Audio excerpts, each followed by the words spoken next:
wanna stay the same, yeah. So I keep pushing through the pain, yeah. That's the only way to make a change, yeah. So I fight every day and train, yeah. It'll all be worth it. One day it'll all be worth it. So I keep pushing through the pain, yeah. That's the only way to make a change, yeah. I've had enough, I'm making my own luck. Adrenaline, my drug, I'm sick of feeling stuck. I got this, will not quit to the top, I promise. Cause I've had enough.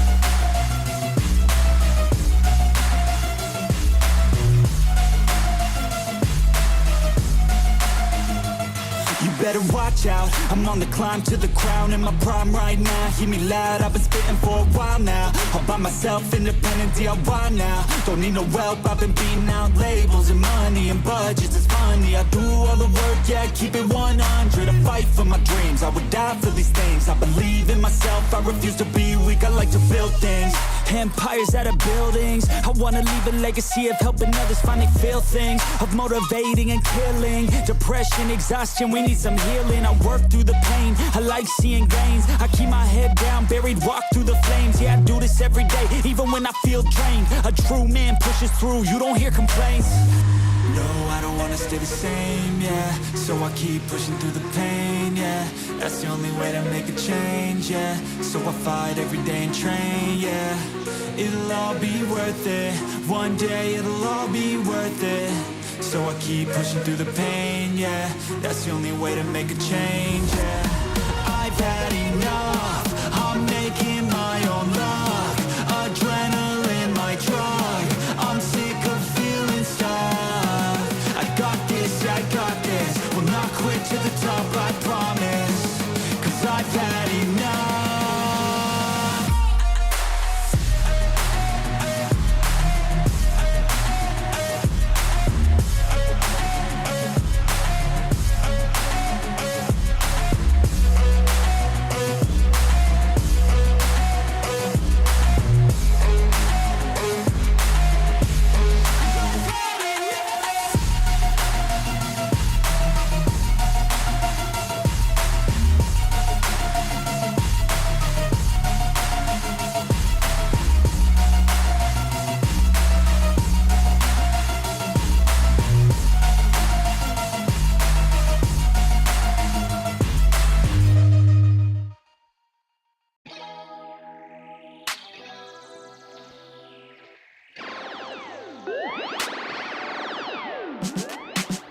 Feeling good, feeling great on my time. Won't let a hater block my shine. I'm just living my life. Too busy chasing good vibes. Chasing good vibes. Chasing good vibes. Chasing good vibes. Too busy chasing good vibes. I'm feeling good, feeling great now. A hater can't play with my day now. Get that negativity out of my face now. In my city, I'm the man on my state now. Yeah, I'm living life to the fullest. Baby girl, you're talking to the realest. Energy and joy, you can't steal it. Good vibes all around. Baby, tell me, can you feel it? I woke up, so I'm blessed. Just another chapter in the test. I know I'm doing better than the rest. Got a smile on my face, showing teeth for the crest. It's no sweat, I'm a vibe in my own right. Go time in the sun, yes, I'm gon' shine. So fine, got the baddie on my phone line. Feeling good, feeling great, chasing these good vibes. Feeling good, feeling great on my time. Won't let a hater block my shine. I'm just living my life. Too busy chasing good vibes. Chasing good vibes. Chasing good vibes. Chasing good vibes. Too busy chasing good vibes.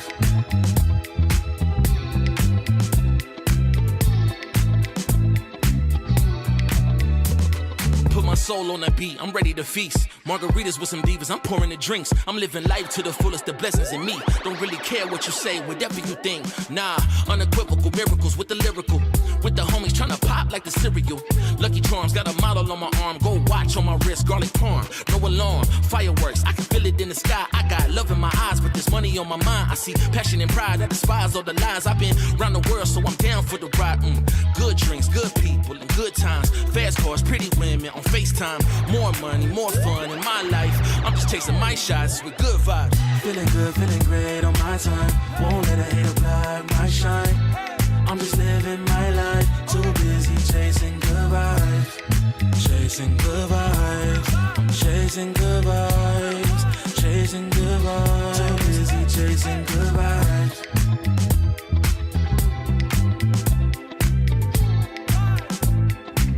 Too busy chasing good vibes.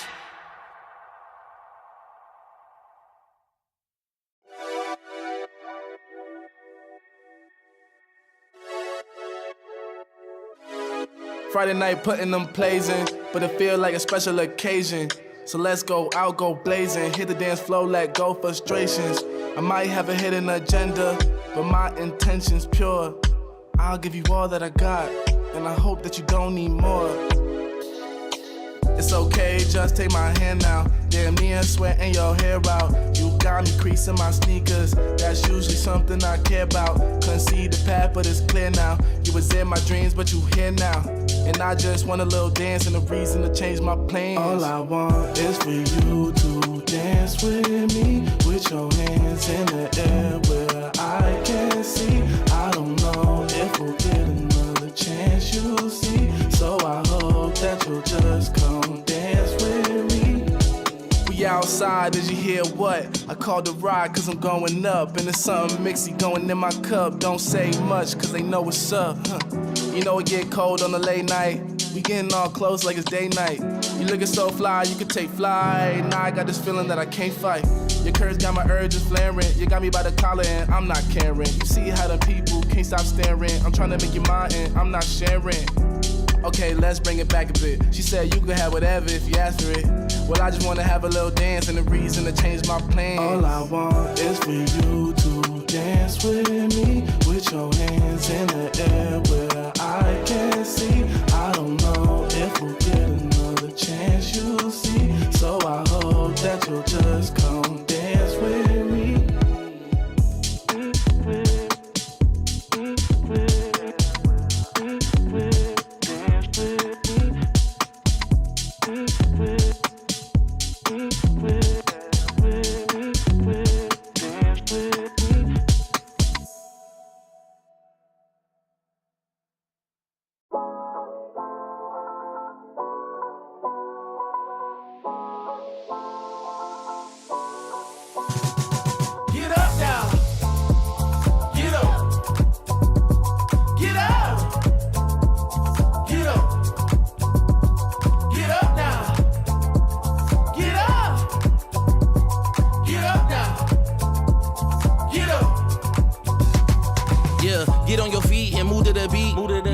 Some drinks and then we repeat. Yeah. Chasing my purpose, need a release. Yeah. My life's a beach, I'm lost in the breeze. Do this with ease, don't play with my dreams. Yeah. It's so together, it's not what it seems. Heart of a tiger, life of a king. Yeah. Chasing my bag, my feet in the cream. Running these laps, not losing my steam. I'm feeling good, this life's what I need. Don't intervene with my energy. Yeah. I'm in her scope like Jimmy Iovine. Yeah. No Superman, but I'm feeling supreme. This not a movie, but I'm making a scene. Yeah. I can tell you how to live your life, but you just gotta get up. Get up. Get up. Get up. Get up now. Get up. Get up now. Get up. We just gotta live our life, we paying a price. Piece of the pie, I need me a slice. Yeah. Rolling the dice, the scariest spice. Sticky like rice, the tricky reprise. Yeah. Love will suffice, I suffer in silence. All alone, I'm lost on the island. Let's spread peace and less of the violence. Sebastian Bach on yachts playing violence. Yeah. The flowers violet, give me my rose. This for my city, all for my bros. Did it alone, so far in my zone. So raise your glass, let's all have a toast. I can show you how to get like me. Live your life till you die. Yeah, look, I can tell you how to live your life, but you just gotta Get up now. Get up. Get up. Get up. Get up now. Get up. Get up now. Get up. Get up.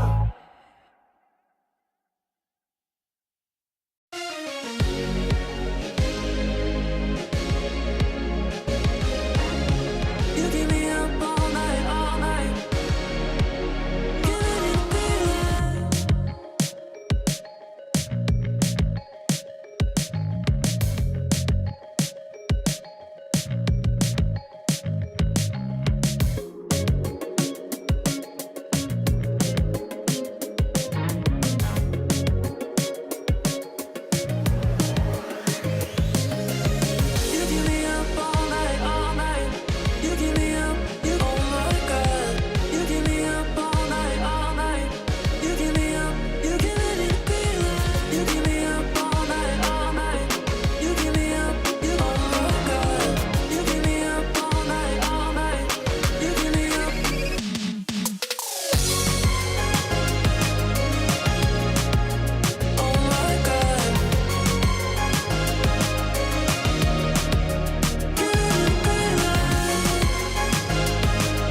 brain, stay in your lane, wait, this ain't a game. Been through the flame, now get out the way. Whole lot of change, still been the same, put that on the name. I had to go through it just to get to it, look what I became. Elevate, level up, way to the top, headed to the peak. All them boys wanna talk, hit them out of law, but don't got receipts. I do it with ease, to you it's a burden, to me it's a breeze. You feel that? That winner's degree, that kickback. You coming at me, boy, sit back. Came out the womb like this, hit the pedal and room right quick. Gotta get it, we going up, way up, might land on the moon. Who step in a room like this? We breaking the rules right quick. They killing the mood and up in the few, might land in a tomb. I ain't gonna lose it now. Gotta keep it moving now. Elevate, level up, way to the top, headed to the peak. All them boys wanna talk, hit them out of love, but don't got receipts. Elevate, level up, way to the top, headed to the peak. All them boys wanna talk, hit them out of love, but don't got receipts.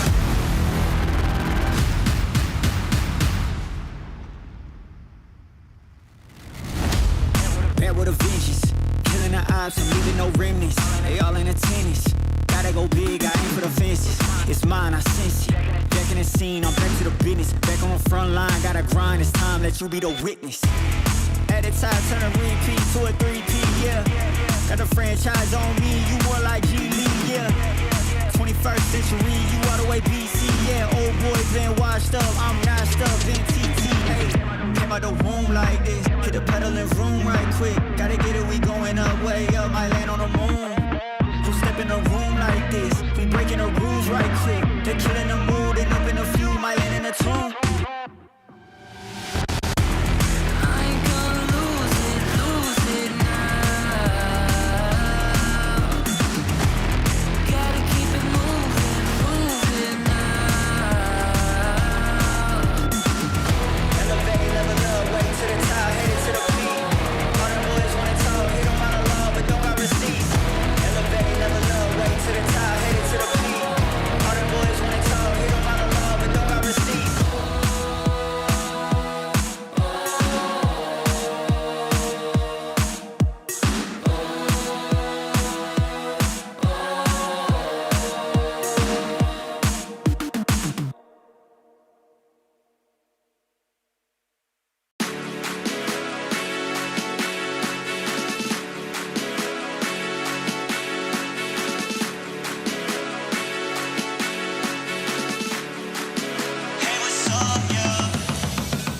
Yeah, throwing money fast like, hey. Yeah, my foot up on the gas like, hey. Double pump and bring it back like, hey. Yeah, my amigo got the pack like, hey. Hey, like, hey. Hey, like, hey. Yeah, throwing money fast like, hey. Yeah, my foot up on the gas like, hey. Oh, don't write, back again. Don't know me, go and ask a friend. Hitting these shows, gotta pack them in. I spin it, I'll make it back again. Shawty, go and bring your baddest friend. We can take it to the back of Benz. Do it like you would for TV. Camera on you like a backup. Shaking it for me, I'm loving the move. First say you bad and yeah, I'm cool. Walking up to it, not thinking it through. Like shawty, tell me what's good with you. Coming with me and she got, ayy, 24 on a watch. You don't know, that's a lot. What she want is what I bought, yeah. If I want it, I'ma get it, yeah. I just talk the way I live it, yeah. I got plenty women, they all wanna ride, even in a Civic. But now I pull up in the Aston. For money, I'm made off the back end. High end with the fashion, now broke, so me in the past tense, yeah. Throwing money fast, like, hey. Yeah, my foot up on the gas, like, hey. Double pump and bring it back, like, hey. Yeah, my amigo got the pack, like, hey.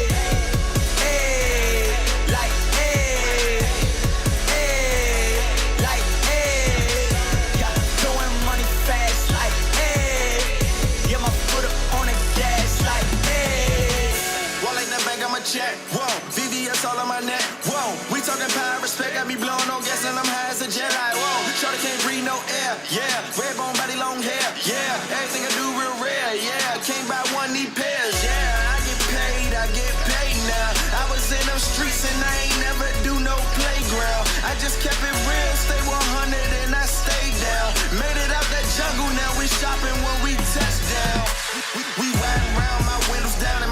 is loud. Hate my grind down, like my shine, I'm one of a kind, no stopping mine. I'm certified, can't copy me.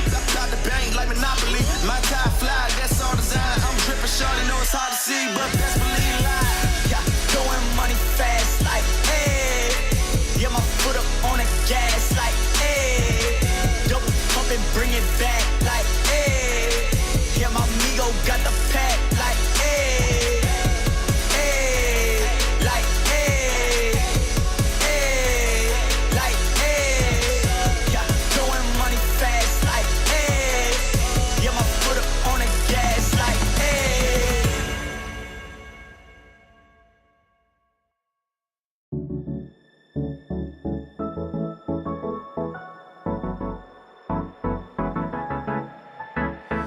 Let's do something crazy. Get a bit wild today. Cause we don't do this every day and we deserve it. Life is so amazing. Nothing is in our way. Baby, let's fly away. Do you feel it? Is your heart rushing the way my heart's rushing when you take it all in? Baby, this is when we come alive. Do you feel it? Take the world by storm, just you and I. Can't believe it took so long to realize what makes us come alive. Oh, what makes us come alive? Let's break some rules. No, we don't always have to be good. Don't always have to do things that we should. We'll feed the fire. Let's see it through and let go of what's holding us back. Just light it up and we'll burn through the past and take it higher. Is your heart rushing the way my heart's rushing when you take it all in? Baby, this is when we come alive. Do you feel it? Take the world by storm, just you and I. You and I. Can't believe it took so long to realize. This is when we come alive. Do you feel it? Take the world by storm, just you and I. Can't believe it took so long to realize what makes us. This is when we come alive. Do you feel it? Take the world by storm, just you and I. Can't believe it took so long to realize what makes us come alive.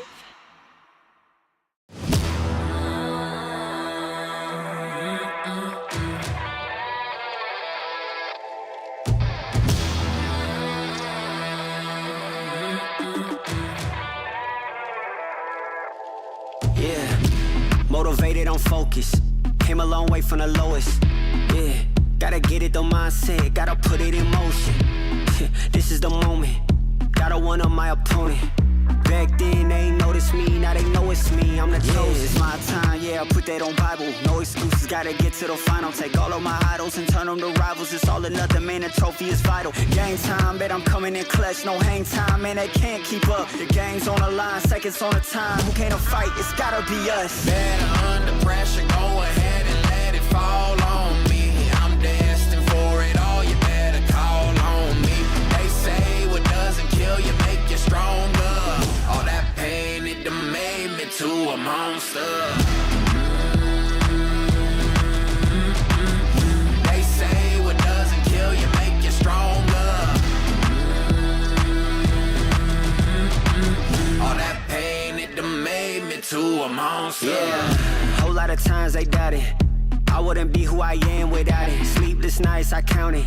It all paid off, it's really astounding. I had to keep the faith to elevate. Hope for better days, they were coming. Now we can celebrate, knowing every day is abundant. Yeah, it's my time, yeah, I put that on Bible. No excuses, gotta get to the final. Take all of my idols and turn them to rivals. It's all or nothing, man, the trophy is vital. Game time, bet I'm coming in clutch. No hang time, man, they can't keep up. The game's on the line, seconds on the time. Who can't fight? It's gotta be us. Better under pressure, go ahead and let it fall on me. I'm destined for it all, you better call on me. They say what doesn't kill you make you stronger. All that pain, it done made me to a monster.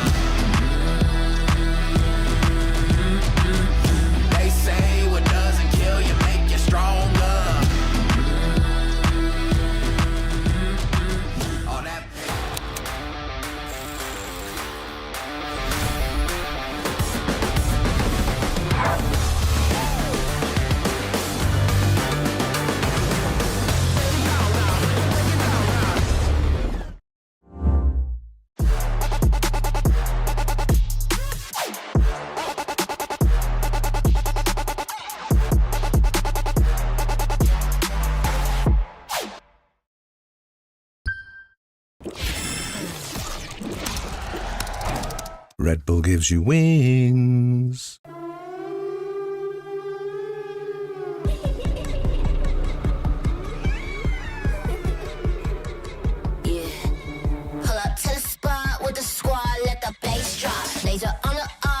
Chug, this a cakewalk. Shimmy, shimmy, y'all. Hit them talk, let them take shots. 007 on the block, keep the aim cocked. Pull up to the spot with the squad, let the bass drop. Laser on the up, brought the chug, this a cakewalk. Shimmy, shimmy, y'all. Hit them talk, let them take shots. 007 on the block, keep the aim cocked. What? Check my pedigree, I got legacy in my pop. You playing hopscotch, I'm that top notch on the block. Shimmy slide like me, no. Don't do it, I said bah, bah, bah. Yeah, my boy said don't do it, I said bah. Yeah, my boy said don't do it, I said bah. Call you up like what you doing. Ride around with the squad, no losing. Link you up with the Reaper, keep it moving. Yeah, they can't do it how we do it. Bring it up, can you keep up?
Welcome back to VCT EMEA. Week 1 left us wanting more Valorant action, and the stakes are about to be raised with 8 teams up for elimination this week. I am your host, Yingsu, and I'm coming to you live from the Riot Games Arena in Berlin, Germany, joined by Kukuka and Billy for what might be the most depressing week of all time, all year, because you don't want to be eliminated now. It's too early. Yeah, exactly. There's so many teams that still have to show their full potential, but as you're saying, 8 of them are going to be up for elimination this week. And after last week, with all the maps, all the matches going to a 3rd map, we're in for a treat and a lot of hours. Yeah, honestly, it feels so sad that we only got a taste of what teams are capable of from last week. So going into this one, I'm going to be kind of sad to be saying goodbye to some of the teams. Yeah, there's 2 teams that haven't even made their debut in 2025 yet, but we will see them today. If we take a look at the bracket and schedule as well, there's, like I said, there's a lot of crazy teams already dropping down in the lower bracket. And Kuku, as you said, if we do see 3 maps every single match, we're going to see a lot of good Valorant. Yeah, exactly. I think we're in for it. I think that we saw a lot of different compositions last year, that last week, that are going to make the top. But also, like, if we look at the bracket, tomorrow saying goodbye to either Fnatic or Na'Vi, I think that everybody has their eyes on that match. Yeah, I have to agree. I mean, we've seen a couple of upsets last week as well, right? The run that BBL are on at the moment seem to be the underdogs so far. So yeah, I'm looking forward to getting stuck into the matches that we have today, though. And of course, one of the reasons that you don't want to be going out this early is all those important gotten champion points. Last year, of course, our teams had them, but Billy, this time around, there's some changes. Yeah, and do you know what? I like the changes, right? It's rewarding teams for being consistent throughout the year. And of course, this year, obviously, you've got the 2 places in champs coming off of the back of stage 2, but also you have those champs points that you're going to accumulate throughout the year. And we'll be sending 2 more teams to champs based off of points, which is just great. It's just more rewards for teams being continuously consistent throughout the year. And it's rewarding, as we're saying, right? It's not only you winning, which was the T for last year. It's actually how far you make it is always, everything is going to sum up for you to get one of those stages. Of course, during the regular season, each 1 point for every win. But I think the importance is like once we get to this international event, the fact that not only the winner is going to get a lot of points, also second, third, fourth, you know, I think that for Heretics that's necessary. Yeah, and of course, before the third, fourth teams, they didn't get any points at kickoff. So now you want to make top 4, which you can't do if you're eliminated this week. I will say, we remember every year we say it. We know that the permutations, once we get to the last bit, everybody has their eyes on them.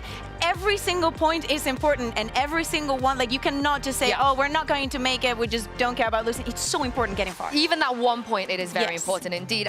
But let's have some fun, Kukuka, and I know you always bring some good games, so I'm looking forward to this one.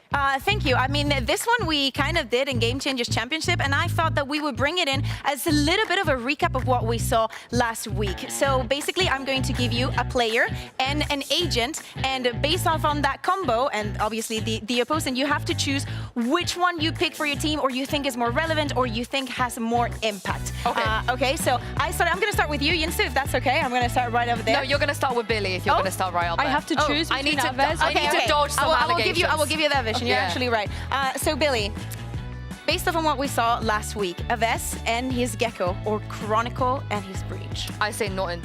I'm actually, do you know what? I'm going to go with Aves and his Gecko, because I feel it, because Casey's bind. We cannot, like, it was just insane, right? The way that he was able to use flashes and then bring them back as well, I think his utility usage was on point. I think as well, for someone that's a rookie this year, remember, he is a rookie this year. Yeah, I was really impressed with his performance last week. Okay, but also, you know, kudos to Chronicle. I think that when he moved on to the Breach, he was unstoppable, but you make a very, very good point.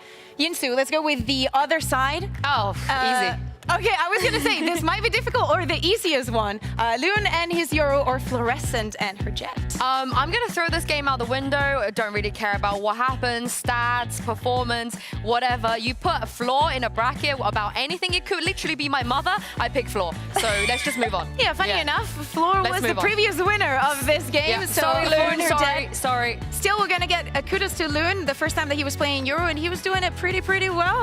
If it was Loon versus anyone else, it would be Loon. It's just he's unlucky here. Okay. You know, we're just gonna let that go. Now, this one's also. I mean, I'd say that this all of them evil. are. Yeah. This is straight up evil. So Billy, you're really gonna make me do that one? Exactly. So Kiko, Brimstone, you know, with that regal onto smokes, or Prophic and his Astra. There are only wrong answers. Yes. You cannot choose between the two of those. The fact you that have to. The way you need to decide what is more important for you. Okay. Keiko has been good so far. I really like, I mean, I know we'll speak a little bit more about him today, but I like his transition from duelist to smokes. However, if I'm going to go off of consistency, I'm going to have to go with Prophic. Just because they've caused so many upsets so far this tournament, I would say. Yeah, I think the way in which Prophic has been playing Astra has been really impressive to me. So yeah, I'm going to go with Prophic for this one. Also, Prophic, after BBL has been winning, he's been staying every day to watch the matches. So he's invested. He's dedicated. Honestly, my lukewarm take that he's the best player on BBL. I know the stats say differently, but I feel like he is the heart of this team. You have a case. We'll get back to that.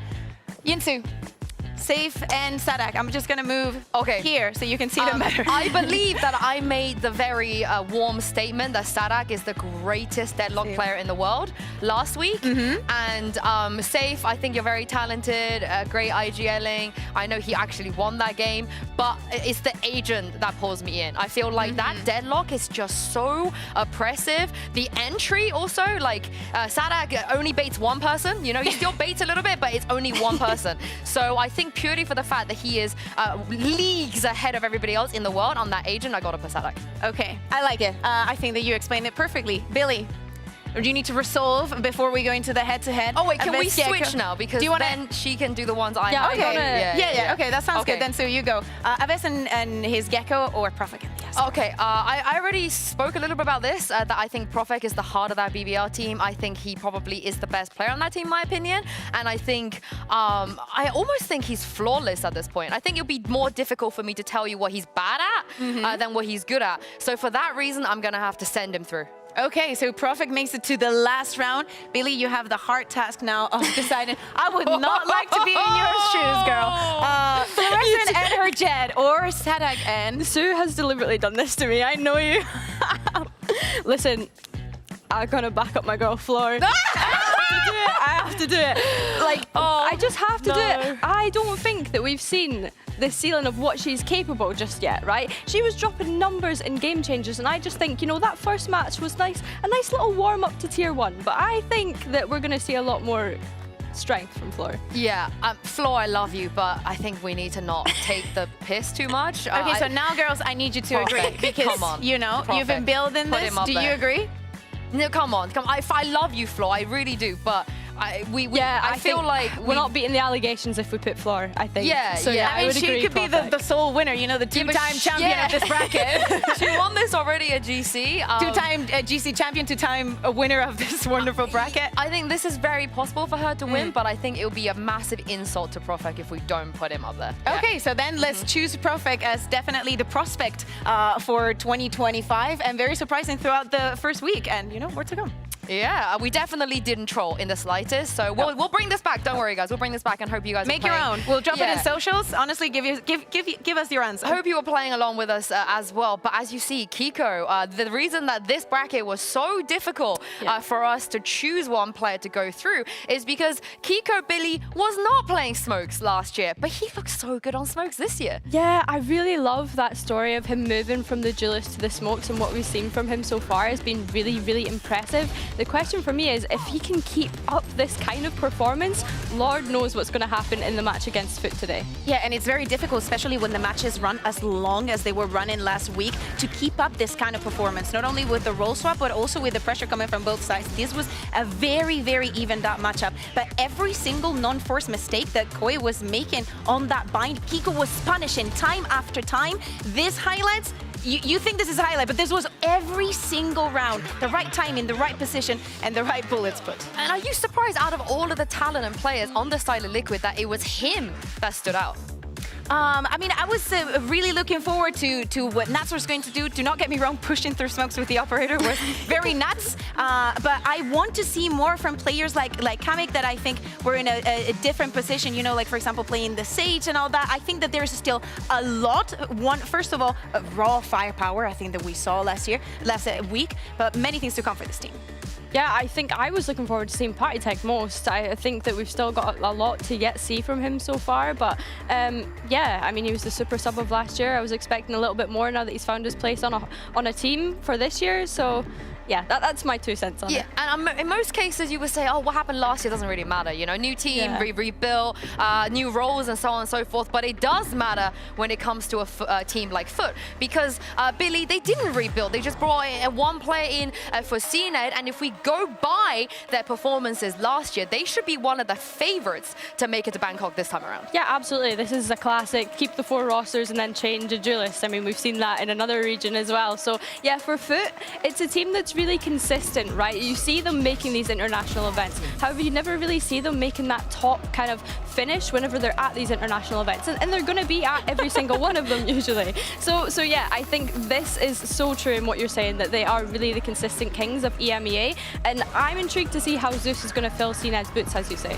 Yeah, exactly. We'll get more into that. But to me, last year for Foot, there was the innovation, you know, changing compositions each time that the one that they played, they lost the map with it. Okay, we change it. Sometimes bringing outrageous things. But as we're saying, staying consistent with how last year went, maybe not consistent at the top, but on like a third, fourth position was very difficult to do. Let's see if this year they can replicate it. Also, because with new BBL, they're the last and one standing full Turkish roster. Yeah, and also I have to mention Gaius here, because I don't think he deserves enough praise and respect from everybody. We're talking about a coach that managed to take this team to every single international tournament them as well. And Gaius is still with them, so I'm excited to see what else they can cook up. But let's just address the elephant in the room. The player that I think wouldn't be outrageous for us to say was one of the most sought out, maybe even the most well sought out player, which of course Kakuka is a Zeus. So talk to me about why we should be excited. Yeah, we know that of course a lot of talent comes from that tier 2, specifically in Turkey. Everybody has their eyes on that region because the amount of raw talent, and they're very malleable. You know, you can pick up a player from that. They're super eager to learn, super good shooters, and I think the Zeus is the perfect example for that. Most of the teams wanted this player on their roster. One of the things that to me stand out is one, he's a pure duelist. Like, do you know how sometimes we think, or we say, hey, this player, he's been playing on this role, or on that one? No, he's a duelist, born and raised just for this, but he doesn't play the operator, so I'm kind of, you know, thinking about how he's going to meld now they don't have seen it, you know? Yeah. It's a very difficult. I mean, that is definitely a big change, but as everybody know, stats, they do not lie, ever. So let's take a look at some stats ahead of Zeus's debut this week and see how he matches up to all of the other Turkish players we've had in the league. We've seen actually more than 20 Turkish players in VCT EMEA since the partnership era. And when it comes to first impressions, you might be thinking that the likes of CNED, maybe Vut, would dominate the board. And you will be wrong, because the numbers tell us that when it comes to the best debut map performance, according to ACS, this belongs to Loon, who we saw last week. He's also #1, by the way, in the most kills on his debut on a map as well, and also series. So he is really, really up there. Then we have some shenanigans going on, because Mr. Fallen has snuck himself in a #2 spot. You've got Kiwi up there, Cushion, of course, CNED and Vut are slightly lower down, and Sociable made his debut last week too. So if Zeus wants to make an even better impression and outperform what we saw from Loon last week, he would have to realistically deliver a 300 ACS opening map on his debut, his first game ever in the Riot Games arena. And my question is this realistic? Can he do it, Billy? Yeah, I think he can. Why not? I mean, we talk about firepower when we're talking about duelists, and what better way to describe Zeus? I think he's a firepower duelist. We did see him playing a little bit of Neon throughout the off-season, but let it be known, he can jump on the other roles too. Well, there's only 2 teams we haven't seen yet in EMEA, and it's time to bring one of them out alongside Team Liquid. Join me and welcome Foot back onto the stage.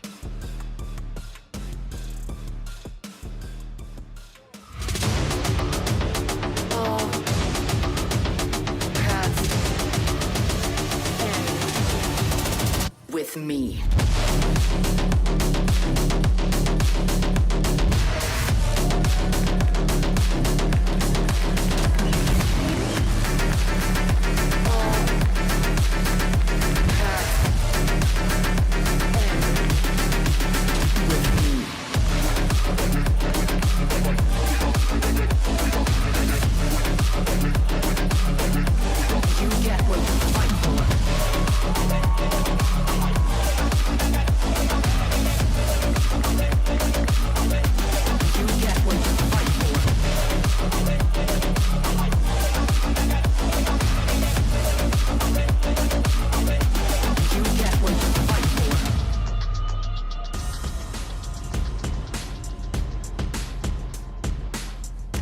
Liquid had a great debut here last week, but how will they match up to one of the best in our league? And all eyes are on the most sought-out player in the off-season. It is Zeus, of course, on stage right now. As we take a look at the map vetoes, Ascent is not in the pool for the first time ever for this team, which means we won't be able to see him on Ascent. But Kakuka, as you know, it doesn't matter. His stats are insane on every single map. Yeah, exactly. Bind is going to be the first ban for them, and Team Liquid is just going to repeat what they did last week, banning that Lotus. I'm excited to see what Foot is going to do for that first map, and apparently we're not going to see it just yet.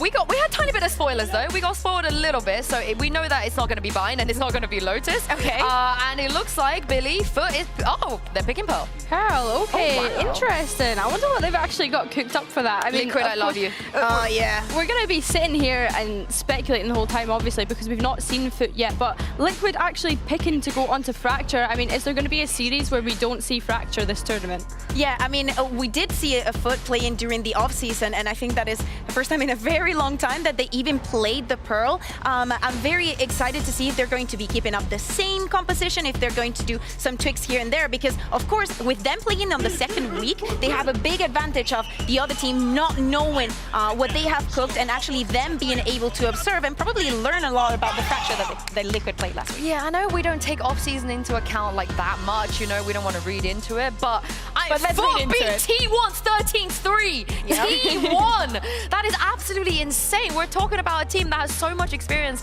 as well, so I'm very, very excited going into this, but does it change FUT as a team at all? You mentioned that Zeus doesn't really use the op or anything, so how much does the rest of his teammates have to adapt? So here's the thing, referencing that match and that map in particular, I remember Atta Captain on the Omen, you know that my memory is not the best. Atta Captain on the Omen, and then Zeus playing on the Yoru. Well, Atta Captain is going to be playing on the Astra this time around. Kiko is going to go around every single smoker that there is in the game. But as FUT is starting on the defense, I wanted to say Zeus not playing the operator, but a lot of micros with him and Atta Captain, both pushing B, overthrow art, a lot of sustain around. And Mr. Fallen, speaking of the dick, okay.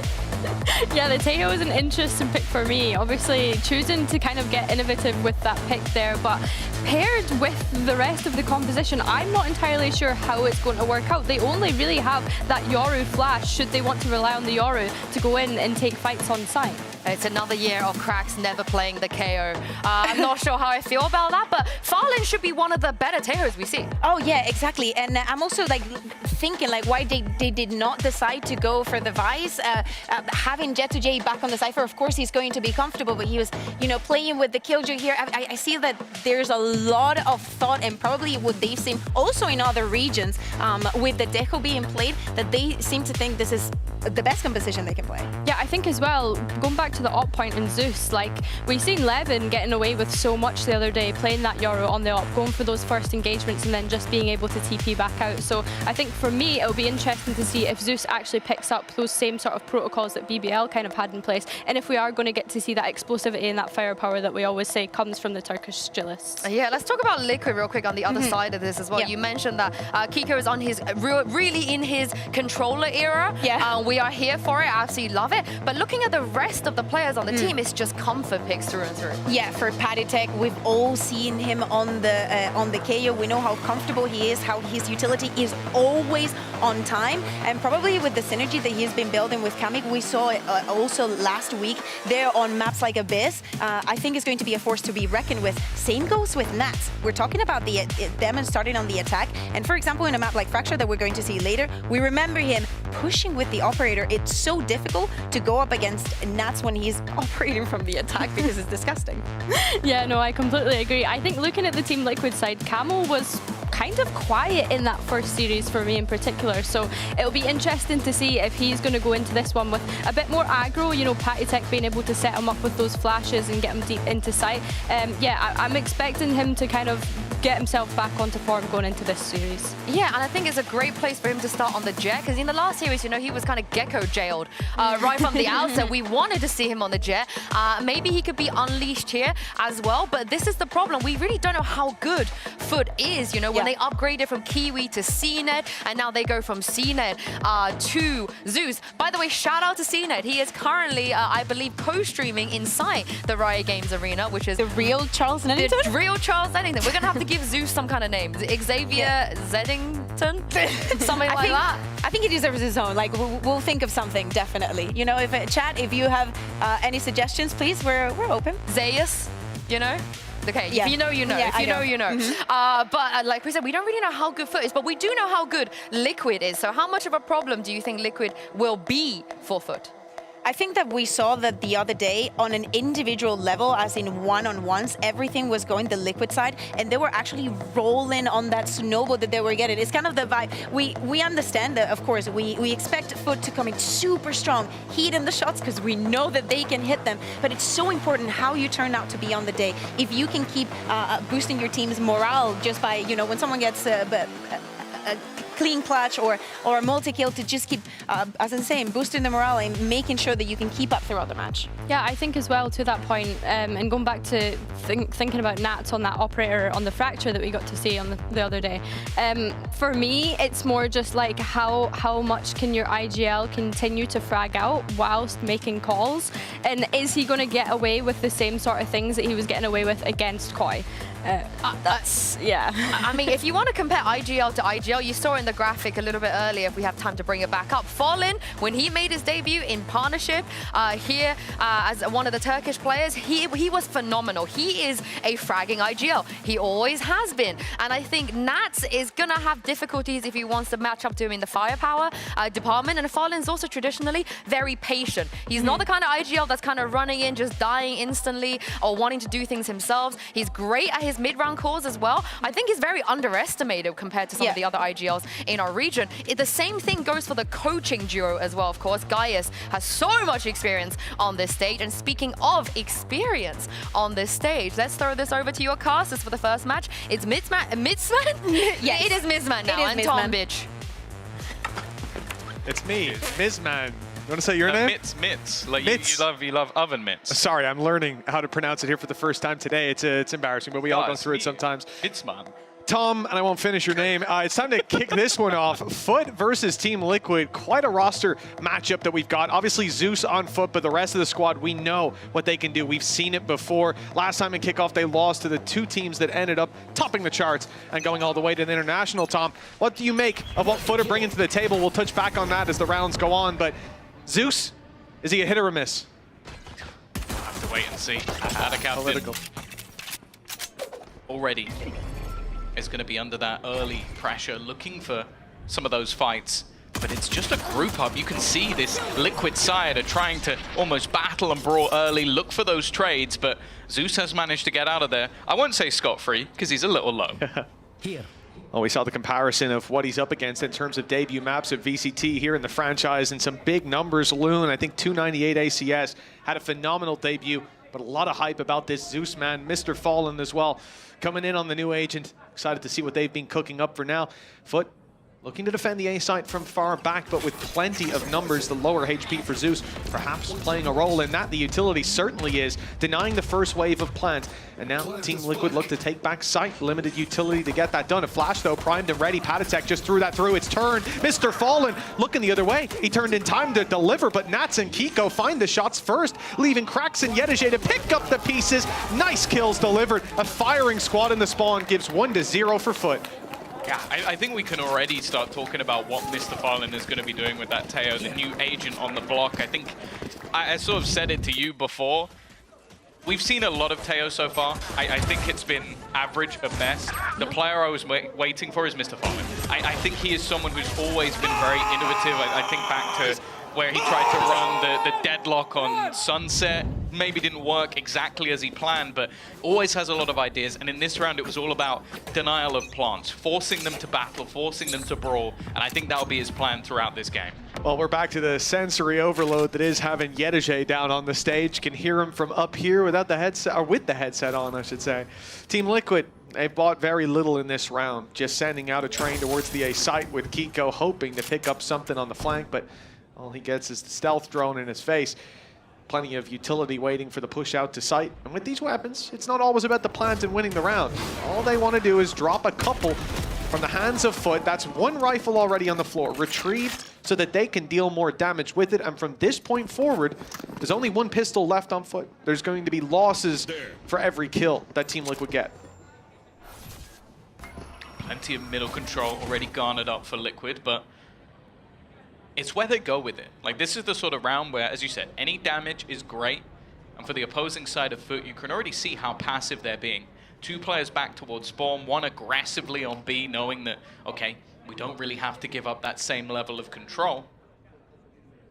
They are going to be pushing into Yedege, always one of the most dangerous players when it comes to holding a site. He's not really in a position to capitalize on that trap being triggered. Now, oh, the shot through the wall. It's almost delivering the kill, but the plant's still found. Nats down to 13, but that pistol, how much damage can he really hope to deliver? They revealed him again, but failed to get the kill. Look. But no, he's hit camo. That's the thing. It's now Nats and camo desperately. Down to 18. Kills would be nice at this point, as we said, for Team Liquid. They haven't managed to put that across the line yet, just the plant, but that draws these players into their crosshairs, forces Foot to push into them, and there's one already found, another for Kiko. Now the advantage, and although it fades quickly, the economic damage will remain. Oh, really? Not a bad round at all. I think Yedige definitely a little bit unlucky. Tagging 2 players to 18 HP and below is not bad from just wallbangs, but the fact that he doesn't get either of those kills and then has to get aggressive. But ultimately, you look at what weapons are kept, and it's the rifles. Those are the guns that you need to be holding onto. And immediately, something that we sort of mentioned, I think, on the desk and in previous matches, is Nat still going to be playing that attack side sniper? Yes, he is. It'll be interesting as the game goes on. A team like Foot, I can't imagine, are going to let him get away with the same level of ludicrous aggression that he was going for in their last matchup. Koi, no doubt, caught off guard by that, but this is second iteration. He'll very much be prepared for the challenge now for Team Liquid. Outlaw for Nats, rifles for the rest, and early denial of A main, as this utility is used to push the players back and embed one, which would be Captain into position. That's the thing, a lot of this is coming down to having the defensive side setup of Yedige and then having a setup to potentially put Zeus into play. Like, this is someone that we're hyping up on the levels of, okay, you're replacing a world champion duelist. Like, that's the level we're at right now. A team that got to champions last year with CNED, and this is the young gun who most, if not all, teams were having a look at to see if they could sign him. Here's the thing, Zeus, right now, sitting up in B heaven, has a gate crash for A. If he decides to take that and go back, he won't be here for the B hit. But luckily, he sticks around, ready to take the fight as Mr. Fallen is the first to go. Gate crash is actually used to get out of a nasty position. That's going to mean there's no contention, no way to get involved. Team Liquid get a free plant, free post plant, while these rotations are coming back over from the spawn. Foot are going to be late to the party. Team Liquid are going to be all the way back up long. Players like Nats posted with that Outlaw looking for picks. That smoke at least helps out, but they've still got camo on the site to deal with. Late coming around the elbow, he's got a chance. Good to deliver on the first, and sure, falls right after. It signals to the team that the push is on its way. Kills coming in through smoke. Nats returns the favor. Captain down. Nade, though, still there to deny, to run that clock down lower, and nobody peeking. No opportunities given till they need to. Capitalized by Zeus, a good shot, but there's just too much that they're facing off against. 2-1 in the end. Team Liquid with a clean post-plant round. But that's the thing, though. I feel like this was similar to the last, where it's a team with a lower investment doing a reasonable amount of damage. There's 3 players dying. You didn't fully invest into that round of your Foot, so you now come in with 4 rifles for this one, and your opponents haven't been able to build up a large amount of cash. So I think that in the post-plant, I do wonder if Liquid maybe actually wanted a little bit more, like not losing so many guns on the way in. But I do like the execution. This is something I want to focus on again is camo. When we looked on the Fracture map, which is coming up next, he wasn't playing Duelist, and you could witness the holes. Will that be the case here, now that he is on Duelist, and he can be that focal point again? Like you're saying, Tom, as well, that economy damage, look at where it's left both teams. A full buy, sure, but whoever loses this is going to be struggling for money. This could lead to a snowball effect on the opposition side. For Team Liquid, attack again aiming towards B. They found a lot of space here last time, but that was a Yoru TPing out in an early pick. This time, 3 players set and ready for this push to come through. They're going straight into this defense, and Foot are not wavering. Kill after kill going the side of the defense until it's 3-1 on the board. And Team Liquid left looking for answers. Yeah, they tried to be a little bit more direct, but again, you see just the potential delaying. I haven't, that was the one sort of ability I was questioning when it came to Teo, was that special delivery. I just saw Mr. Farlet basically just fired it into his opponents, just hoping that he could slow them down. But it's the crossfires. That's what we always talk about with this roster. And with that early aggression, with them being able to take some control on the A side of the map, they were so fast at having the rotations in that was almost too easy for them. Krax has been taking lessons as well. He's getting loud. That was Yedige's 3-piece, but Krax is the one breaking the sound barrier. 3-1, and Foot fired up with an economic advantage coming into this round. It could be a 4-1 start with credits on their side and morale sky high for Team Liquid. Even though they don't invest that much, Tom, you still want to see them have a bit of a spark in this round. Yeah, it's dangerous as well with the context of the next map. Like, that was the map they lost last week, playing a zero duelist comp. It didn't look great, and you're going into a Fracture versus Foot, who, in my opinion, maybe not always in the best ways, but are one of the most innovative teams we have in the entirety of the league. Yeah. I'm still not happy about the Sage comp. For now, though, you've got yourself, again, this crossfire on the site. It almost looks too easy. Easy enough. Easy enough. The fact that they've yet to lose a player, add a captain in Yedije on a string of health, clinging on for dear life. But they should have lost a player, but there were whiffs. Some sort of divine intervention. Those bullets sprayed all around. He screamed the bullets away. That's what it was. He roars so loud, the bullets escape. Despite damage taken, it's an in-zone flawless for the side of Foot, and they have got to be happy about that, Tom. Like we said, Team Liquid, this wasn't a round that they brought a lot to bear. It's not like they had rifles. Even that fight there goes on for a long time, because the person on the other end's got a pistol. But the reality is, we wanted to see something, because now, when you get back into the game, just look at the credits for Foot. Perfectly positioned. Ults are coming online for both sides, granted, but with a 4-1 lead, the chance for Foot to steamroll the early half is very much there. Early on, Nightfall used for this B main aggression, straight up to take the spaces. Zeus, he sees nobody, and now those players on A and Art are going to be on their toes. Yeah, this is where the attack still looking like they're building into this A-take. With nobody being caught, it might have solved Force ideas, but in fact, you're looking at an A-site stack from this defensive team, an immediate use of the Hunter's Fury, trying to pick someone off in the backlines. I don't believe it has, and Camo looking to lead the charge again. Hunter's Fury might not have worked, but Camo uses his Cloud Burst here. I thought to go aggressive. Krax was watching for it, so maybe the right call to stay a little further back. Shots in the smoke, whizzing past head. Zeus eventually gets an angle, but that's after Camo's had his way. 3 kills on the site. An uphill battle now that Zeus is happy to take the climb of hunting out the player towards Art, doesn't see them. That's the flank underway. Spotted a second. Oh, and despite the info, they won't land the kill. The classic for Zeus lands the shot, but he has no idea about the late flank of Kiko. That should put this round to bed. Team Liquid back on the board. Yeah, you're definitely seeing some flair from the youngster. There's no doubt about it. There is a reason he was a hot prospect. But again, I do think that Camo last week, a little bit underwhelming, but these are the sort of plays that you really can hope to get from him, with I think maybe a little bit of extra damage being done by the Hunter's Fury to help, but that was all headshots and putting them into that post plant where, again, you can see the sort of life in this composition. And also another role almost entirely for the likes of Kiko, because before he was playing Omen, he was playing Brim. Slightly more aggressive in the way they can be. Not with Astra. You have to be the rat. And in that round, it was exactly what it was. Played his role to perfection. Early flash and clear, Blade, Storm pop, Team Liquid being very direct, and they're not afraid of Foot. Know it.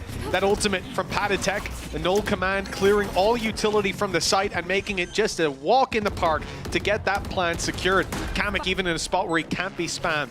Team Liquid have thought of everything with the site take, and now it's their post plant that's about to be put to the test. We get both Cosmic Divides, that's the question. They're both available to potentially section off the site in one way or another. It's always going to be difficult in these sort of retakes, and a captain trying to pull players out, and you can see the missiles as well, clearing the backlines. It's all going Liquid's way though. 2 kills already in this clear up, but Krax comes in quickly. Kamek now back the other way, and it's left all on to Zeus to try and clutch this one out. Not going to be happening. A slow start for Liquid, but it's starting to build.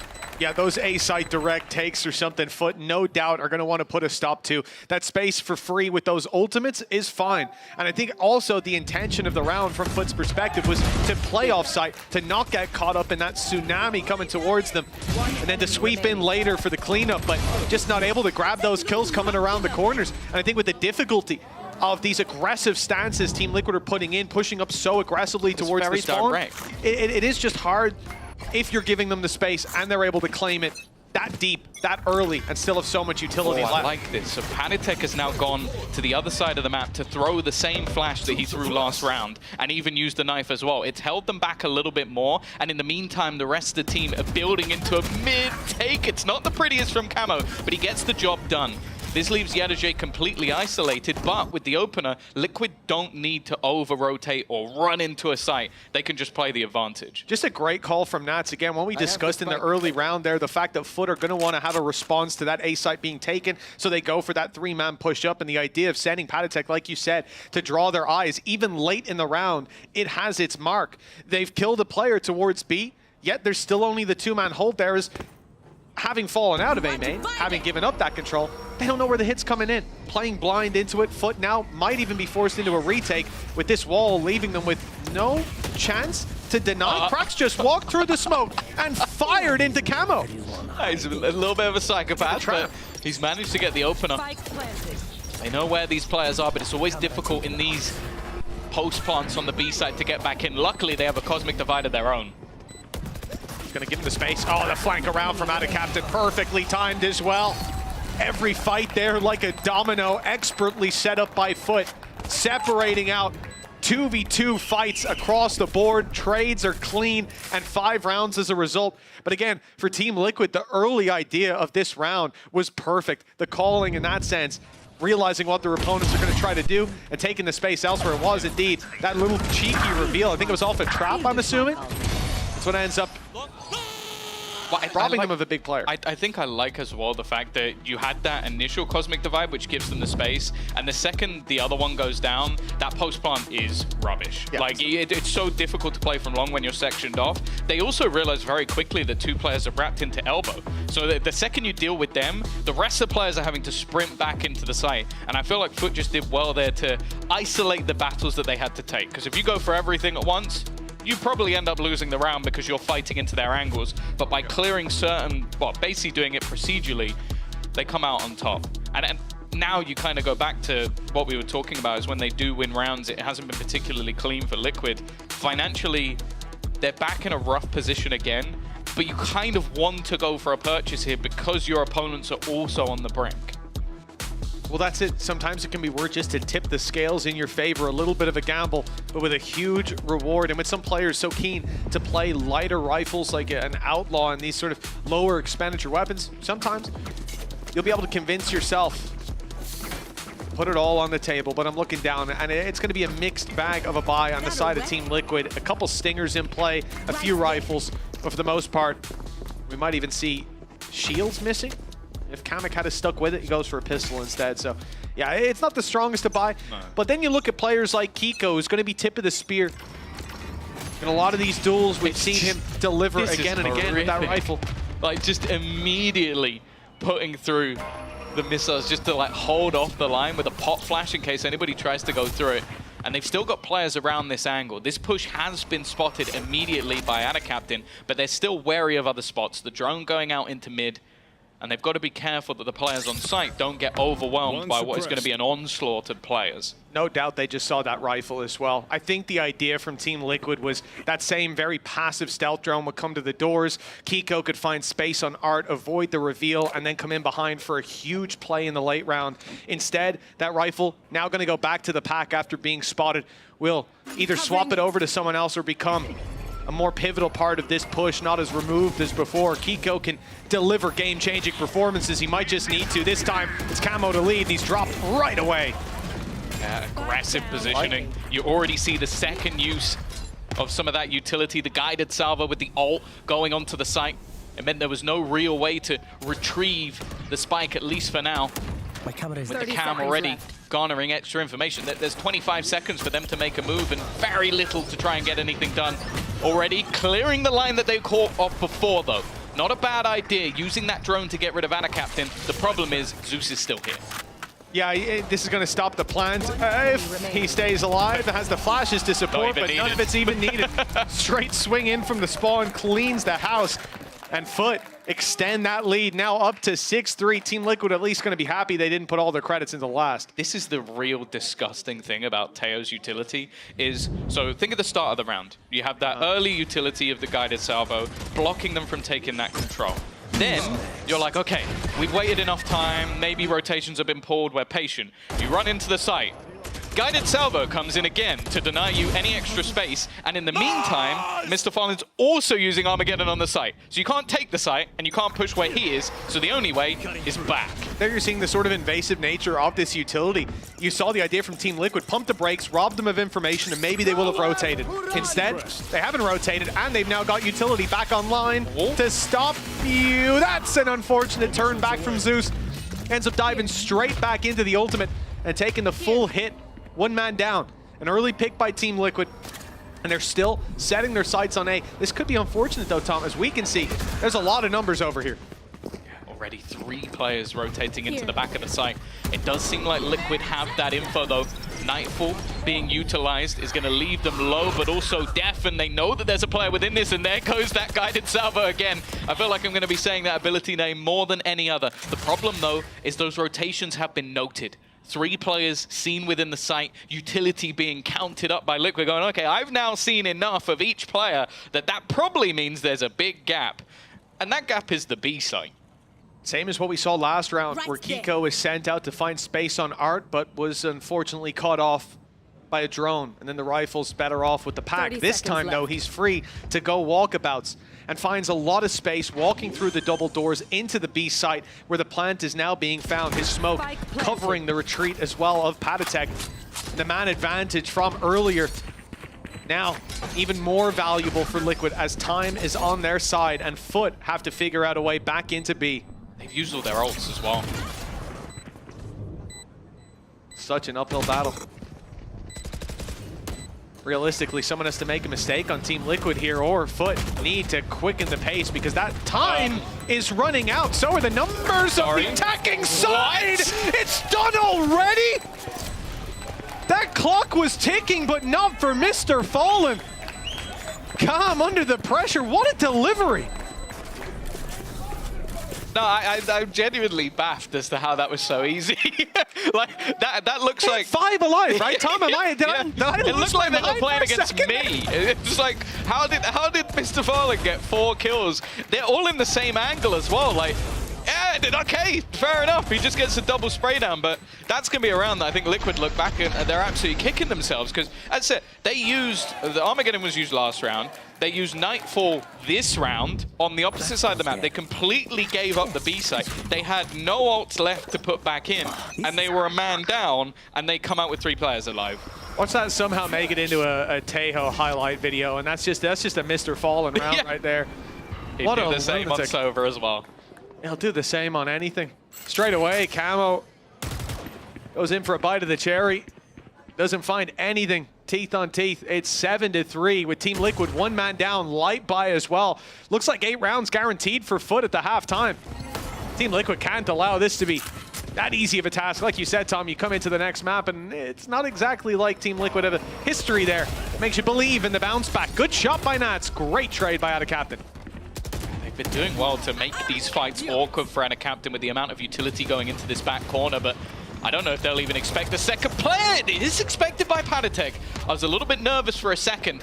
Now, with only a couple remaining, but one of them is Mr. Fallen, who just has been popping off round after round. We're talking about Zeus's debut map. Maybe it won't matter if Mr. Fallen is playing this well. And what was a solid position just moments ago now turns into Kiko, 35 seconds, 2 to find, and he is being flanked. Oh, or is he being flanked? 30 seconds left. They might actually have the wrong idea of where he is. Mr. Fallen could be caught off guard, but he isn't. Kiko now wondering where that second player has gone off to. 15 seconds. Eventually the gamble's going to have to be taken. Angle picked. And it is a clear spot, or at least it was. The utility forces him out a little bit. 10 seconds left. Plan secured. They know where he is. Stuck in the backside. Big swing. Kiko good for the first. And now he's got the second player in his sights. Zeus having to contend with the Astra utility. We can see Gravwell is online and it's used. An early tap by Zeus, though. He knew exactly what he was up against. Is this going to be a stun? Yes, it is. Zeus still not on the stick. Kiko's gambling on it, but has to eventually call his bluff, step forward and look for that diffuser. Another tap. He knows it's not halfway. Time on Kiko's side. Another tap. It's just being fed to him. The clock running down. The swing is there. And after patient play, Kiko gives away his hand, and it's snatched from him. 8-3. Great attempt at the round, though. It wasn't looking like they would have any chance.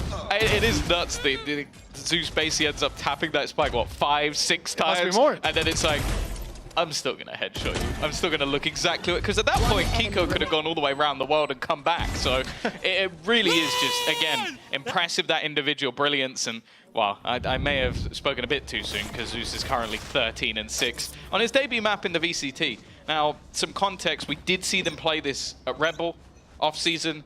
They had a 9-3 defensive map with their old comp as well. They're just quite good at the defense of this map. They just get it. Making Jimmy Lin proud as Foot look for 9-3 at the halftime. The defense falls back from this A site. They've already pushed up. They saw no one. Stealth drone for Art just to cover the gaps that they've given. And Foot left scratching their head. No idea where Team Liquid are on their way towards, as it is a very slow re-clear of A long with the drone sent out on B, the Cosmic Divide as well. It's trying to get the alarm bells ringing in Foot's ears, and it seems to. There's only 2 players on A right now. No, they've got Crash for 3 though. Yeah, that's the thing. It initially might have baited them, but it hasn't worked out for long. And already Mr. Fallen just spamming that delaying utility. The Armageddon has held them back. This could be a problem. Actually, Nats has managed to get into the smoke. They're not going to expect him, but he doesn't win the fight. There was a time you'd put all your money on, but big responses from the side of Foot. Zeus with a phenomenal debut, adds another body to his kill count, cracks for the double. 9-3 locked in at the half.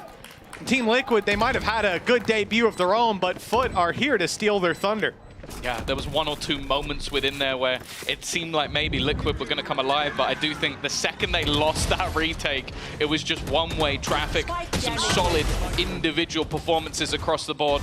Either way, we're going to be going off to a break. We'll be back with the second half. I think we might even have something for the folks at home, Tom. I believe we have Yinsu standing by over in one of the watch party booths with CNET.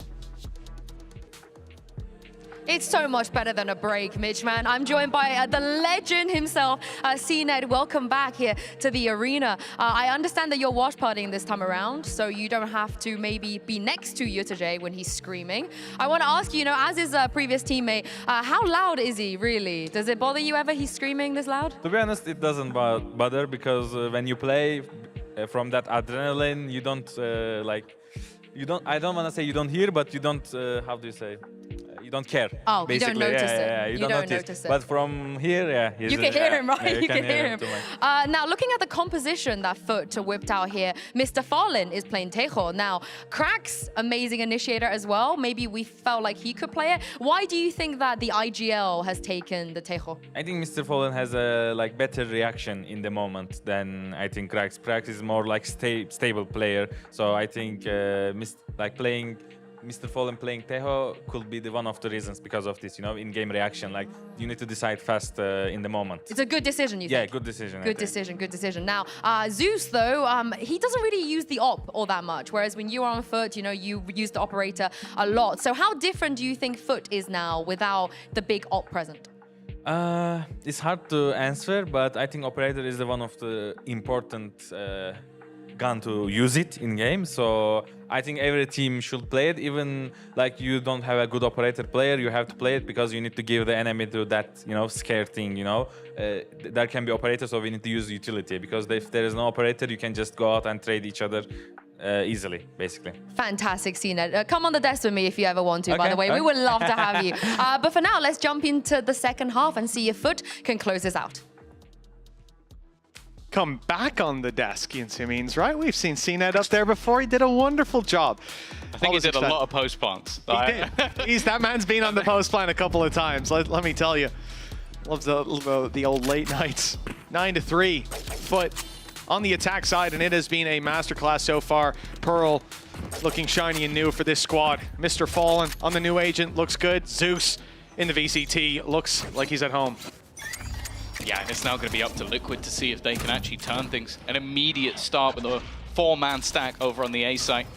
Only Nats' presence. We've seen him do this before, and then towards the end of last season, basically putting himself out on an island. The question is, can they isolate him before the cavalry arrives? And probably not. It seems like Liquid already have a good idea. Yeah, they're going to be here on time, that's for sure. Zeus, those decoy, the flash that came with it worked. But unfortunately, Patatek still landed the shots nonetheless. Foot are responding quite quickly. Kiko steps up to the plate though, and that may just be the end. Mr. Fallen left as the final hope, and just too many bodies up against him. A necessary pistol round now under Team Liquid's belt.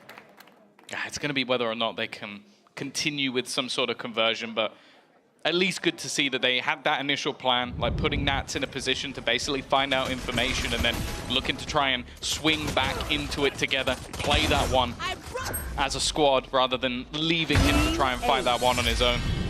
We'll have to see how difficult that's going to be though, because I am really excited to see what Foot have on this attack. Like having that combination of Zeus playing into gaps that can be created by both Mr. Fallen and Ada Captain. It sounds like it could be nasty, and well, you throw a little bit of a Yadajay lurk and cracks into the mix, and I don't know, I do worry they'll struggle. Already though, investing into 4 rifles and an SMG, you can tell that they have no plans of playing bonus rounds. Oh, this is somewhere they look to have every player alive, and indeed setting the stakes for that. You don't want to see Team Liquid losing too many players. Normally, there's rounds where there's 3 players left alive, and you're like, that's actually a pretty good round. 2 alive, and it's not too bad. Right here, that would be disastrous.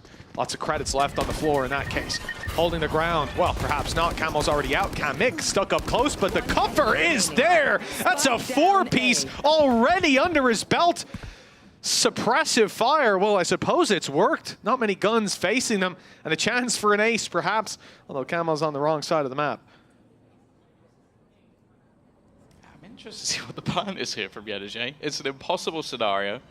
Oh, he's not going to walk into the trip. I guess maybe he was hoping to try and find someone he could kill off. Getting the orb as a Scyther, it's not really the most important thing in the world. He needs to make sure that he ends up going down. Otherwise, not having the extra credits for the next round could be a problem. It is going to be an in-zone flawless, though. A big start to this second half for Liquid, and building into this one is going to be fairly important. I want to see if they have a similar sort of set play approach, putting Camo into these aggressive positions. As I said, I think we saw it, especially on the attack side of Abyss the other day. He may not necessarily have the numbers, but where they were placing him was really impactful. If they can have that on the defense, there's a chance at a comeback, but I'm still firmly in the Foot camp right now. Well, just 2 orbs away from a Blade Storm as well. Could be a much-needed safety net for Camo and for the side of Team Liquid. They've invested heavy. They put their eggs into one basket, and luckily they didn't break. Now, looking to capitalize with a little bit more return on investment for these weapons. Fought to win the previous, but to give them a chance at round 15. Yadajay comes close to ripping the hat and head clean off Nats. For now, Team Liquid are... Oh, actually, I was going to say they're playing quite passive despite the push-up from Camo, but they were ready to re-clear into double doors with a 2-man push. Nats and Kiko went looking for the fights, and so they're picking their battles, but they're definitely still looking to thin the herd of Foot early on. Got you. Slight variation on the previous defensive setup. Before it was Nats alone. Now he already has some support in Kiko in those backlines. However, he's getting forced out. That's the problem with all of this sort of abusive utility, but you force this man into the open. And well, maybe you don't like what you see. It's a clean couple of shots, even going back for a little bit more. Kiko just taking over the rounds, but eventually he's traded out, and the rest of the team not really able to action off this. They were a little bit too deep towards the spawn, still on those rotates. It gives Foot a chance. 2v2, smoke up top, reveal going to come through, but Ada Captain can tuck. They won't be able to take him down. Looking to catch him when he leaves the corner, though. Leaves it onto Yadajay. He's already picked up his first 2 in the round, in fact. It would be a 4-piece. The nade blocking him. He has the gap and exploits it perfectly. Still on full HP as Camo taps it once, tries to draw him into the open, and he's successful. But Yadajay is the one to land the shot. My goodness, what a round. The clutch up and double digits for Foot as a result. That's a Red Bull clutch with some weight behind it. This guy's just too good. Like, it's ridiculous that it still feels like not that long ago he came into the VCT and was already shining. But that was just absurd. Every single time you put these men in late round scenarios, you just feel like he can take over. Now, obviously, for Liquid, you go, okay, that was still a bit of a bonus. You still had some vulnerabilities, but the scenario they ended up in has got to be frustrating. Again, we see a similar stance slightly different in terms of the utility, but they're trying to delay that A space. Well, for now, and actually for a lot of the rounds, Foot have been avoiding it and just going for mid presence. Well, but the Prowler and the Stealth Drone, they've fully cleared out everything towards water. Zeus is quick to pick up that space. And Team Liquid no doubt heard some of that from this A-long push, and they've retreated to give at least that bit of space. As you highlighted there, Tom, we've got Kamek sat waiting for the push out. They've given the space, they know that, and now just a quick check to see if it has been seized back. Wide open. If anything, this info probably leaves them scratching their heads more as to where the hit's coming in. Slightly missed the timing on that. Maybe, I think because they saw the drone, you expect the player to walk after it, not before. So it almost sold this false idea that a player was about to walk through rather than already had. Luckily, when you give up mid, you're gonna have positioning homing in onto this spot. They've cleared out Kiko, though, with relative ease. It doesn't matter, though. Nats with the sniper at the back. They've got to try and clear him, and he goes that little bit further. A third kill already, and now going with the shot. He gets more. It's going to be Nats taking over the round with a little bit of help from his friends. Well, that's a little bit better. We saw this guy try some intense strategies the other day, and not all of them were hits, but that right there, the outlaw to start, the shorty to finish.